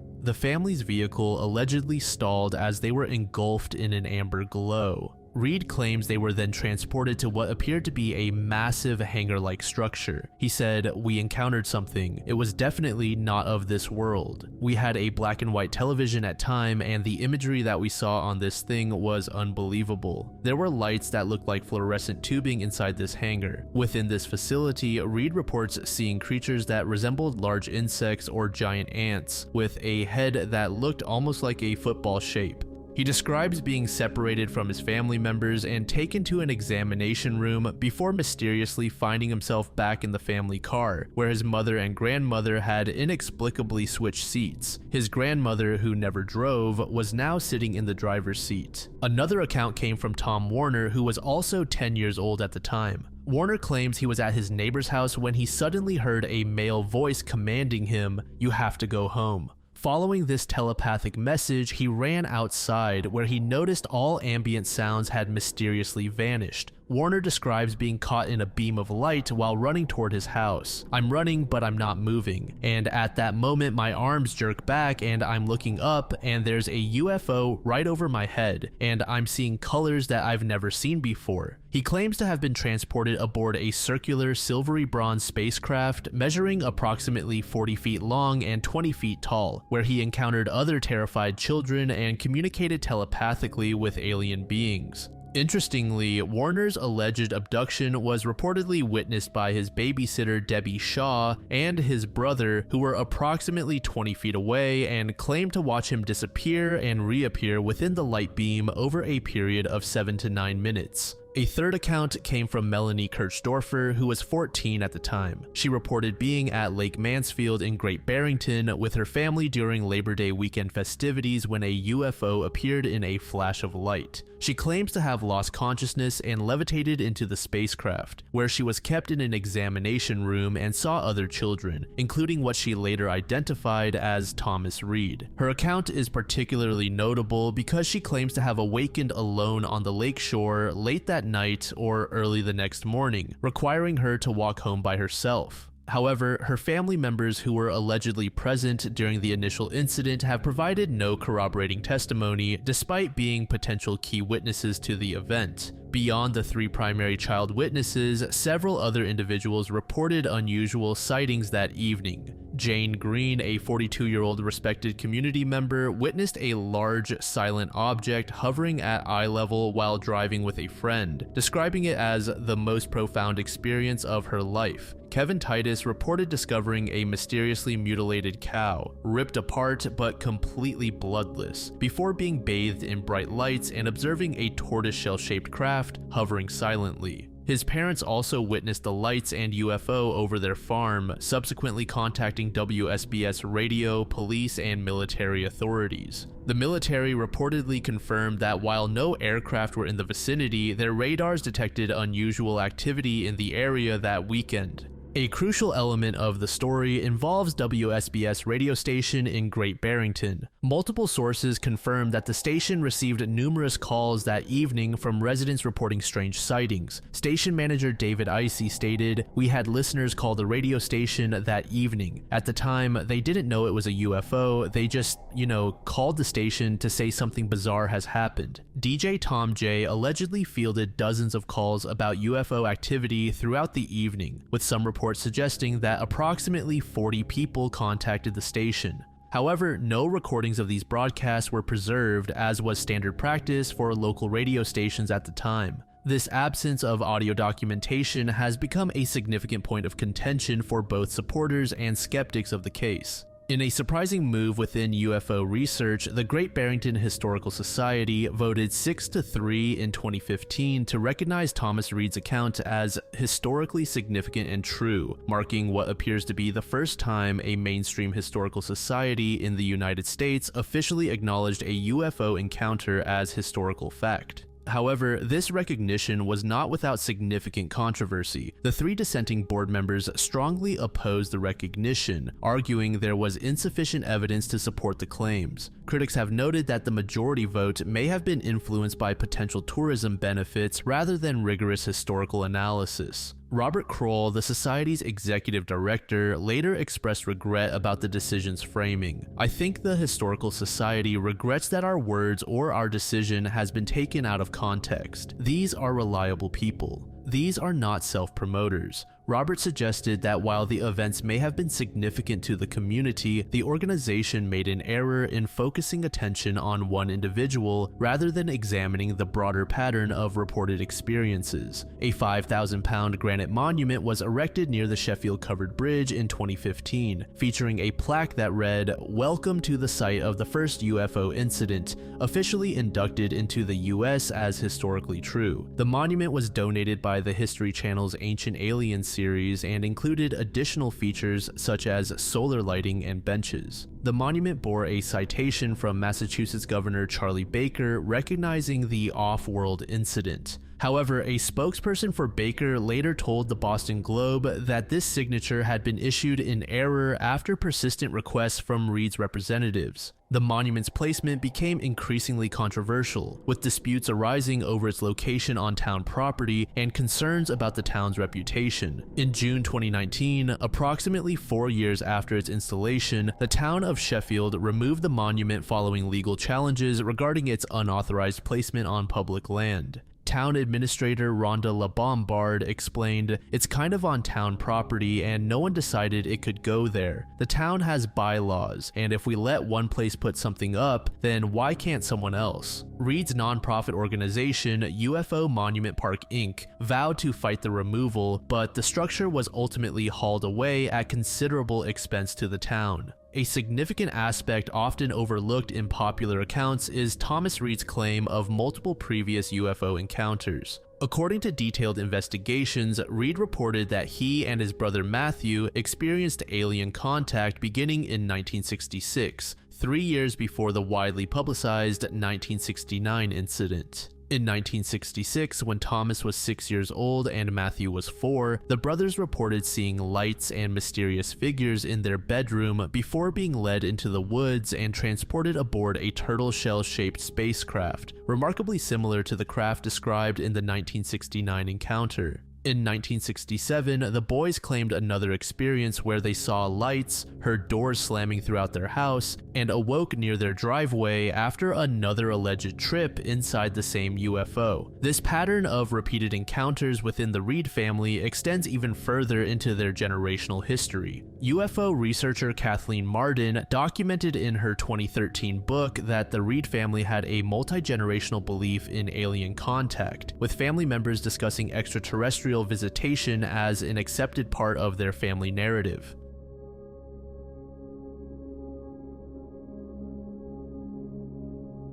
Larry Porter Chisum was born on December 19, 1948 in Forest City, Arkansas. His parents, Miller Chisum Jr. and Frances Porter Chisum, were both Arkansas natives who provided their son with a stable family foundation. The family held a level of prominence locally as Larry's maternal grandfather, John Rosamond Porter, served as mayor of Forest City for a decade. Throughout his high school years at Forest City High School, it was clear that Larry had excellent intellectual skills. His yearbook entries reveal a well-rounded student who participated in diverse extracurricular activities and clubs. Peers described him as a bookish-looking and intelligent student. Following his high school graduation, Chisum enrolled at Memphis State University, now the University of Memphis, with aspirations of pursuing a legal career. In August 1968, while still a student, Chisum married Elizabeth Wirtz, a fellow Forest City native. At the time of their marriage, the couple resided in West Memphis, Crittenden County, where Chisum continued his university studies. His academic pursuits were interrupted in 1970 when he was drafted into the U.S. Army during the height of the Vietnam War. His military service involved combat operations in Vietnam, where he earned 2 service medals.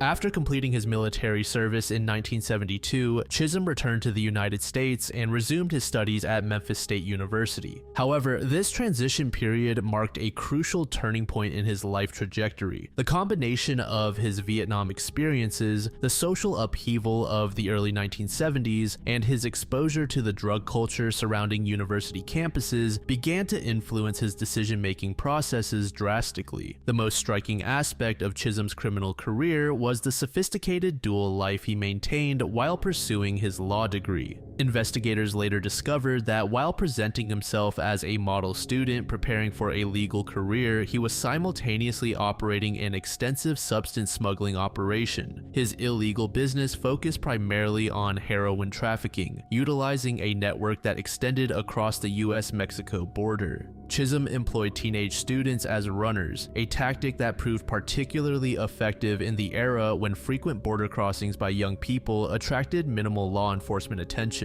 His operations were incredibly successful, ushering Chisum into not only a financial position, but also a position of power far beyond typical student means. In addition to his trafficking activities, Chisum became involved in armed robbery, further escalating his criminal profile. The May 1973 armed robbery of 3 Memphis State University students in their dorm room was a particularly brazen crime that would ultimately contribute to his downfall. This incident occurred while Chisum was still actively pursuing his law degree. Chisum's criminal career reached a crucial juncture in 1974, just weeks before he was scheduled to graduate from Memphis State Law School. His arrest resulted from a comprehensive investigation that uncovered both his trafficking operation and his involvement in the robbery. In July 1974, Chisum was convicted and sentenced to 40 years in prison for his criminal activities. Following his conviction, Chisum was initially housed at the Medium Security Turney Center in Onley, Tennessee, approximately 60 miles southwest of Nashville. Rather than becoming a disruptive nuisance, Chisum adopted the persona of a model prisoner, carefully building relationships with both inmates and correctional staff. His prison activities included editing the prison newspaper, The Phoenix, teaching business classes to fellow inmates, and serving as a mediator in disputes between prisoners and prison officials. These activities established him as a respected figure within the prison community, and they created opportunities to gather intelligence about prison operations and security procedures.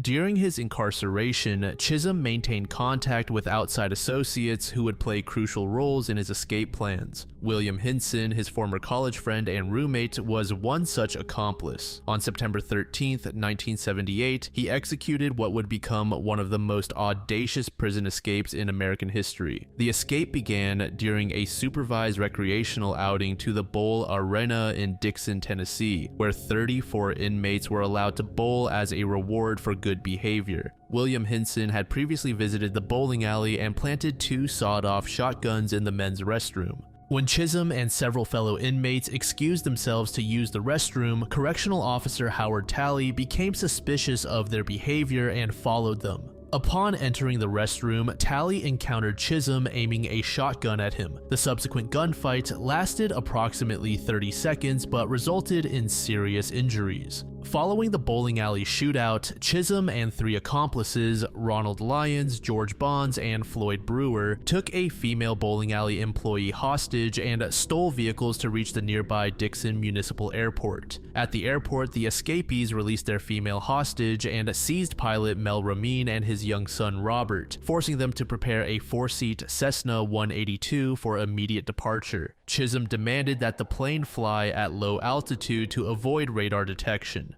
After approximately 2.5 hours of flight through heavy cloud cover and thunderstorms, the overloaded aircraft experienced mechanical problems and was forced to make an emergency landing on a dirt road near Marianna, Arkansas. Ironically, this location was only about 20 miles from Chisum's hometown of Forest City. Following the emergency landing, the 4 escapees split into pairs to increase their chances of avoiding capture. Chisum partnered with Ronald Lyons, while George Bonds and Floyd Brewer formed the second group. Chisum and Lyons took multiple hostages during their flight, including an elderly couple whom they held overnight before releasing unharmed. After 4 days of freedom, Chisum was captured near Calico Rock, Arkansas, following a high-speed chase that ended when police gunfire grazed his head and forced his vehicle off the road. While awaiting transfer to a maximum security federal facility, he was held at Lonoke County Jail in Arkansas. On December 22, 1978, just 3 days after his 30th birthday, Chisum orchestrated his second escape. He recruited 3 other inmates, including George Bonds and Floyd Brewer, from his previous escape.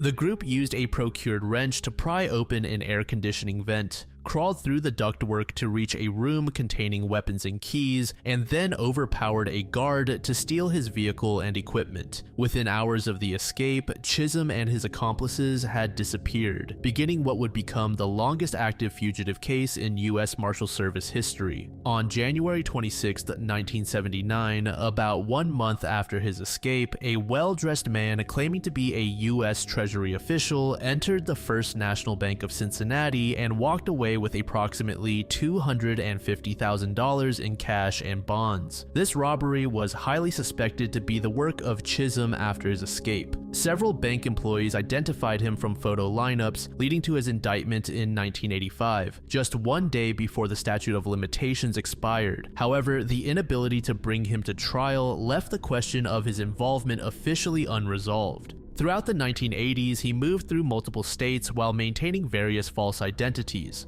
His documented aliases included Daniel Barry, George Rupert, Gary Bioni, George McLean, and Earl McLean, among others. One of the most remarkable aspects of Chisum's fugitive career was his ability to form and maintain intimate relationships while living under false identities. In New Orleans, he lived with Evelyn Wood under the name Earl McLean, working manual labor jobs and supporting himself through regular blood donations. When Wood eventually learned his true identity and contacted authorities, Chisum had already moved on. The most successful and long-lasting false identity was Kenneth Lamar Brookins, which he adopted in Charlotte, North Carolina in 1988. On September 29, 1988, he applied for a driver's license under this name, listing an address on South Tryon Street in Charlotte. The Brookins identity appeared to include a complete family structure, with Chisum living with a woman known as Deborah Brookins and at least one daughter named Brenda. The existence of additional daughters named Barbie and Sandy was reported but never confirmed.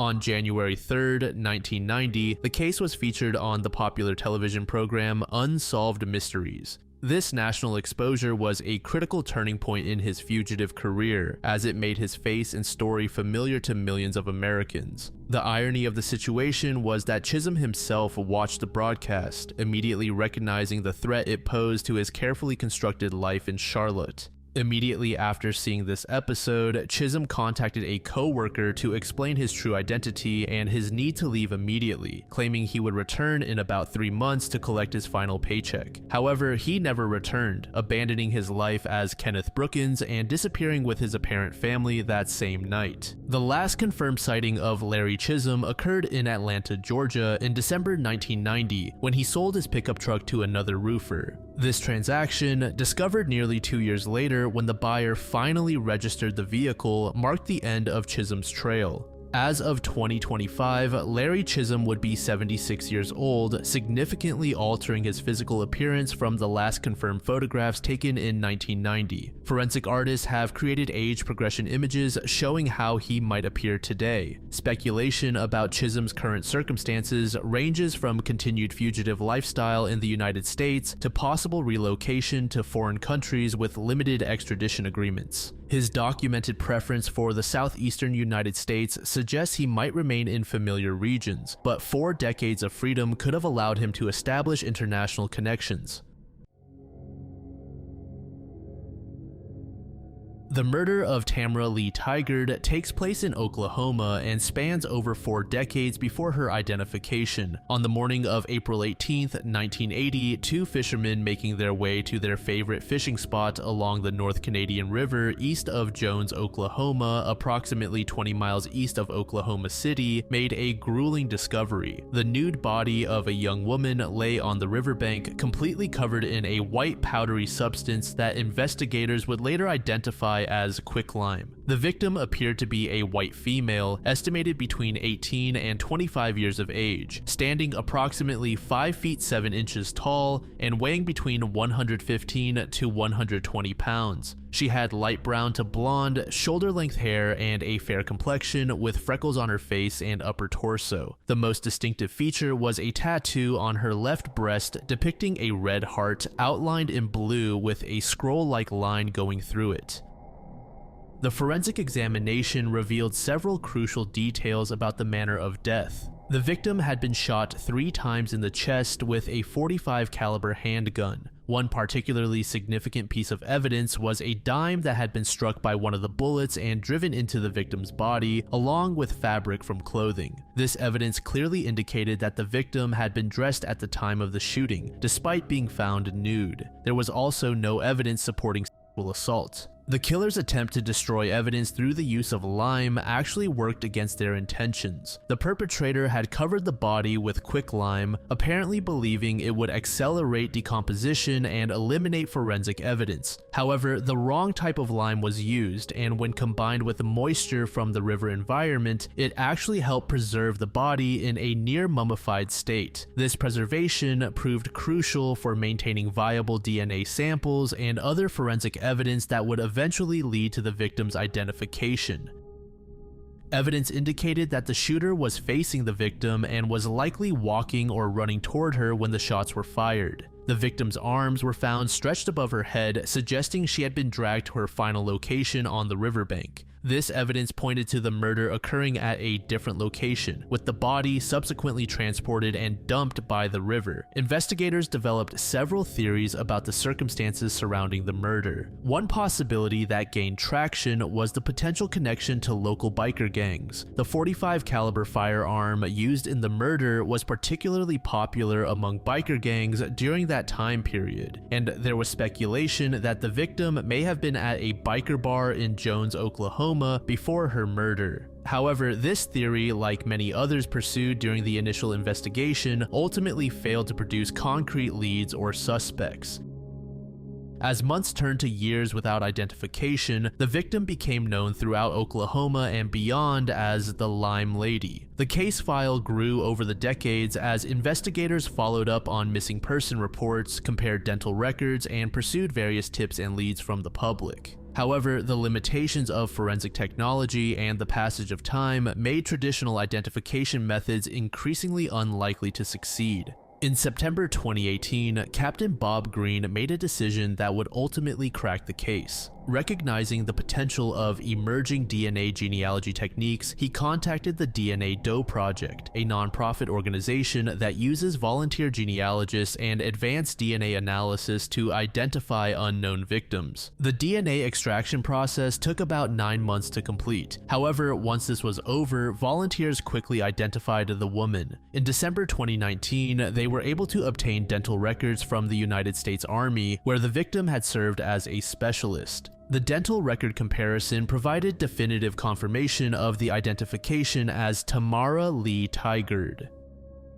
Tamara was born on April 18, 1959 in Alameda, California to James and Patsy Tigard. She had one sister and by all accounts grew up in a typical American family. Tragically, her parents and sister had all passed away by the time of her identification, meaning they never learned what had happened to their daughter and sister. On February 24, 1979, she married Chadwick Ryan Carr in Las Vegas, Nevada, though the marriage was brief and they divorced within months. At the time of her disappearance, Tamara was living in Las Vegas, Nevada. She was reported missing in March 1980 after she left her home for a walk and never returned. The simplicity of her disappearance added to the mystery of how she ended up in Oklahoma approximately a month later. One of the most puzzling aspects of the case was the discovery that another woman in Ohio had been using her identity around the time of her disappearance. This identity theft actually caused Tamara's missing person report to be cleared from the system, as authorities believed that she was alive and well in Ohio.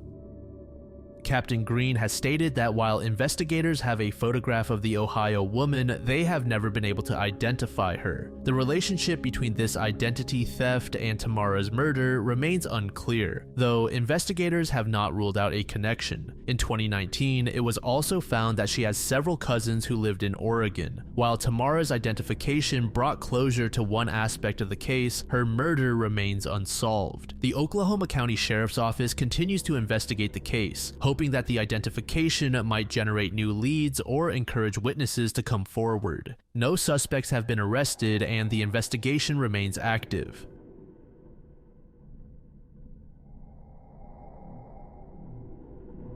Amy Billig was born on January 9, 1957 in Oyster Bay, New York, to Nathaniel and Susan Billig. She was the first of 2 children, followed by her younger brother Joshua, born on February 14, 1958. Amy's birth was particularly meaningful to her parents, as Susan had suffered 4 miscarriages before successfully carrying Amy to term. The family was said to be firmly placed in the middle class. Nathaniel owned an art gallery, while Susan worked as an interior designer and art dealer. Susan later described Amy as a sociable, spiritual teenager who was very much into nature. She played both flute and guitar, wrote poetry, and read extensively. She also worked as a dolphin trainer at the Miami Seaquarium. In May 1969, concerned about rising crime levels in New York City, the Billig family relocated to Coconut Grove, Florida. Nathaniel opened a new art gallery, and both children attended local private schools. At the time of her disappearance, Amy was 17 years old, standing 5 feet 5 inches tall and weighing about 100 to 110 pounds. She had wavy mid-brown hair that reached her waist, brown eyes, and a distinctive 2-inch appendectomy scar on her abdomen. Some rumors also mentioned that she could have had a secret tattoo. By March 1974, Amy was nearing graduation from Adelphi Academy of Coral Gables, scheduled for March 31st. She was considering pursuing a career in acting following her graduation. Like many teenagers of the era, she frequently hitchhiked around her neighborhood, though never for considerable distances. On March 5, 1974, Amy returned home from school in the early afternoon, ate a yogurt, and then called her father at his gallery. She asked to borrow $2 to pay for lunch with friends at nearby Peacock Park. Her father readily agreed. Amy changed from her school clothes into a blue denim miniskirt and sandals before leaving home. She hitchhiked the short distance to the gallery on Commodore Plaza, less than 1 mile away. Construction workers observed Amy hitchhiking at the corner of Poinciana Street and Main Highway in Coconut Grove in the early afternoon. This sighting would turn out to be the last confirmed observation of Amy. She never arrived at her father's gallery and never met her friends for lunch. When she failed to return home that evening, her mother Susan and brother Joshua became increasingly concerned. The worry escalated when Amy's friends called the Billig residence asking why she had not shown up for their planned lunch. When Nathaniel returned home and confirmed that Amy had never arrived at his gallery, panic set in. Susan's initial call to the Miami Police Department was met with a frustratingly casual response. Detective Michael Gonzalez told her, "Don't panic, call back if Amy isn't home by morning."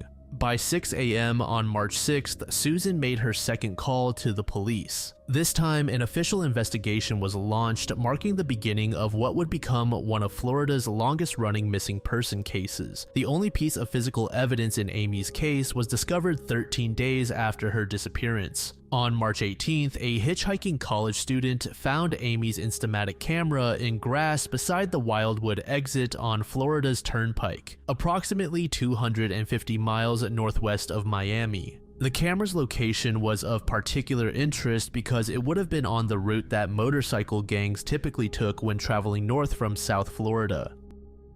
However, it remained unclear whether Amy had the camera with her when she disappeared or if it had gone missing earlier. When the film was developed, the results were largely disappointing. Most photographs were completely overexposed and yielded no useful information. However, 2 images provided intriguing clues. One showed a light-colored pickup truck parked in front of a vine-covered building wall, and another depicted a white van. Despite extensive efforts, investigators were never able to locate either vehicle or identify the building. 16 days after the disappearance, Amy's family received what appeared to be their first break in the case. A phone call claiming that Amy had been kidnapped and was being held for a $30,000 ransom. The caller even played what Susan believed to be her daughter's voice calling out for her mom to help her. Desperate to secure her daughter's return, Susan borrowed the substantial sum from friends. A rendezvous was arranged at the Fontainebleau Hotel on March 22nd, where Susan was to deliver the money in a black case. However, Susan wanted proof that the caller actually had Amy before she handed over the cash.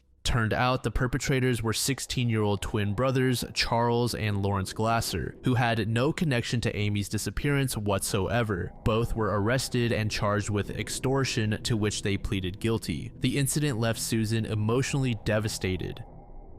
Addressing the media afterwards, she pleaded, "Please, no more prank calls like that one. I would have done anything to get Amy back. Begged, borrowed, or stolen." From early in the investigation, both police and the Billig family received multiple tips suggesting that Amy had been abducted by members of a motorcycle gang. Two rival gangs, the Outlaws and the Pagans motorcycle clubs, had both traveled through the Coconut Grove area on March 5, 1974, en route to an annual bike festival in Daytona. Both organizations were known for violence and abuse against women, including abduction, and sex trafficking. The timing of their presence in the area made them immediate suspects in Amy's disappearance. On March 16th, just 11 days after Amy vanished, a caller identifying herself as Susan Johnson claimed that Amy had been abducted by the Outlaws. Shortly thereafter, a family friend informed the Billigs that he had heard from a lawyer who had previously represented the gang about rumors of a teenage girl recently, quote, taken from Miami.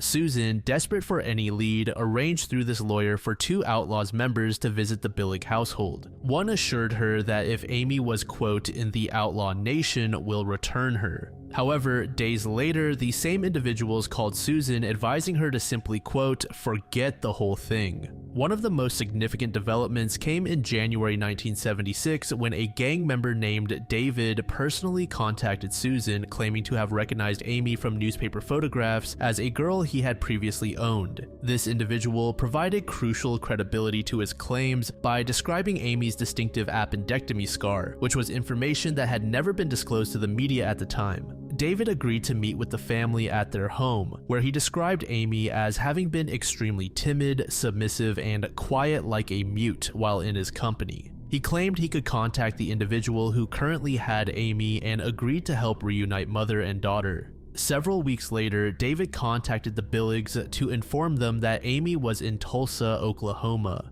A meeting was arranged at a Tulsa tavern where David claimed Amy would be returned to her mother. However, the plan went disastrously wrong when a fight erupted between David and other gang members, resulting in David being injured. Another gang member quickly ushered Susan into a taxi for her safety. Approximately 5 weeks later, David contacted Susan one final time. He informed her that his kneecaps had reportedly been broken in retaliation for being an informant, and that Amy was now in Seattle working as an erotic dancer. He warned Susan this would be their last contact. Despite traveling to Seattle to pursue this lead, Susan found no trace of her daughter. Perhaps the most devastating aspect of the entire case was the sustained harassment campaign that began shortly after Amy's disappearance. An unknown male caller who identified himself as Johnson began making regular phone calls to the Billig household, specifically targeting Amy's mother. These calls were not random pranks, but a systematic campaign of psychological torture. The caller would graphically describe alleged abuse he claimed to be inflicting on Amy, stating that she had been abducted by members of an organized sex ring and was being held captive. He threatened that Susan would suffer the same fate. The content of these calls was extraordinarily cruel. The caller would tell Susan things like, "I've cut out Amy's tongue, and Amy will be sold off at a livestock auction."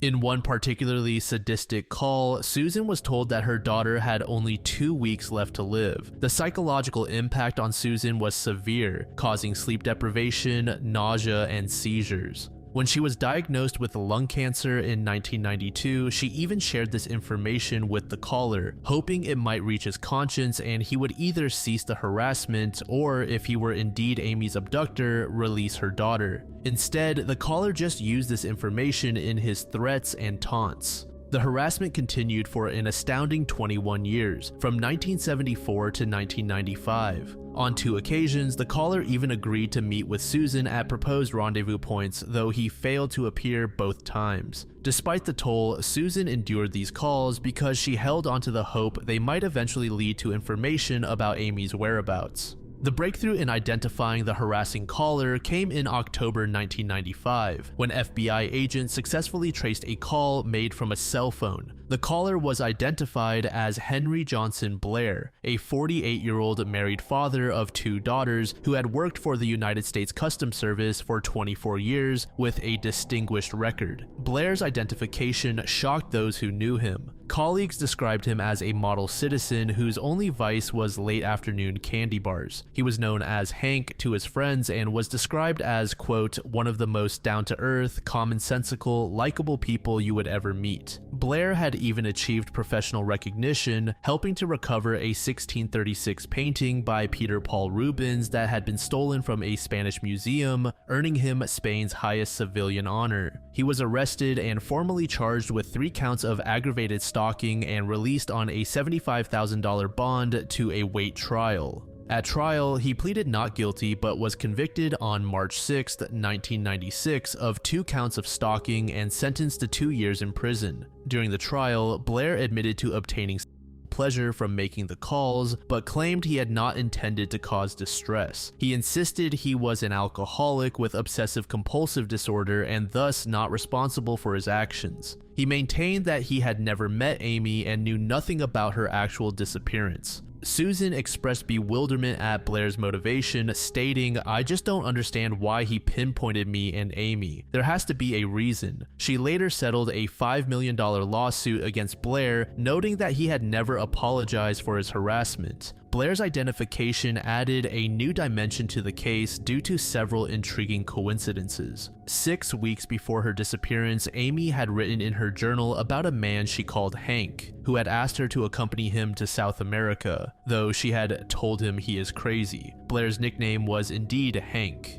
Additionally, Blair owned a white van that strongly resembled one depicted in a photograph developed from Amy's camera. His job with the Customs Service also required him to temporarily relocate to South America around the time Amy had specified in her journal entry. These coincidences led some to theorize that Blair may have been more involved in Amy's disappearance than initially believed. However, this theory remained unproven. Investigators found no concrete evidence linking Blair to Amy's actual disappearance beyond the harassment campaign. The connection remains speculative, based primarily on circumstantial coincidences rather than solid evidence. The most significant development in understanding Amy's likely fate came in December 1997 with the deathbed confession of Paul Branch, a high-ranking former member of the Pagans motorcycle gang. Branch, who was dying in Charlottesville, Virginia, chose to confess to his wife the details of Amy's abduction and murder. According to Branch, Amy had been abducted and taken to a party in the Everglades, where the Pagans operated a trailer clubhouse. Branch claimed that Amy had insulted some gang members. As punishment, she was gang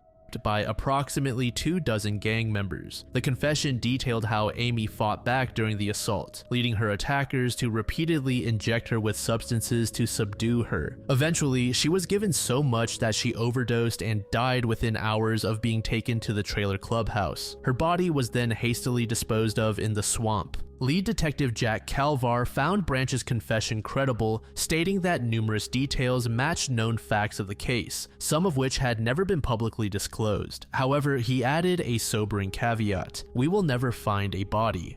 Branch had been repeatedly questioned by investigators over the years following the disappearance, but had always denied any knowledge of her whereabouts. He had even personally spoken with Amy's parents during their search efforts. His confession named one individual he alleged participated in Amy's abuse and murder, a person who had been incarcerated for murder since May 1974. When interviewed, this individual denied any involvement. Some investigators have expressed skepticism about the confession. Authorities noted concerns that Branch's widow may have been lying about the deathbed confession in an effort to financially profit from Amy's disappearance. However, the specific details that matched unpublicized case facts gave the confession significant credibility. After 24 years of searching, Susan finally accepted that Amy was dead. On March 8, 1998, she held a private memorial service at her Coconut Grove home, inviting friends and acquaintances who had assisted in the search. Susan reported obtaining a tremendous sense of peace from the ceremony. Former Miami Herald reporter Edna Buchanan, who attended the service, said the following: "Susan has been through more than any other mother I've ever met in all those years of covering missing children and homicides. She looks happier and more relieved than I've seen her look in the last 24 years. Susan told attendees they would now attempt to laugh and be merry because Amy would have wanted us to. However, she maintained that if Amy's killers were ever found, the peace she felt might be pushed aside, admitting, 'I don't know what I'd do. I don't think I could control myself at this point.' The case took a devastating toll on the Billig family. Nathaniel died of lung cancer in 1993, with his final words expressing his desire to see his daughter before his death. Susan continued searching alone, battling her own lung cancer diagnosis while maintaining hope for Amy's return. Susan died of a heart attack on June 7, 2005, at the age of 80, having searched for her daughter for over 31 years. Before her death, she asked Amy's brother Joshua to never give up the search for his sister. 2 days after Susan's death, Joshua reflected on the lifelong impact of Amy's disappearance. "I don't think my mother ever found true peace. She took that as a really tough wound right to the grave." Joshua, now a successful stonemason in Miami, continues to honor his mother's dying wish by maintaining a Facebook page called Find Amy Billig.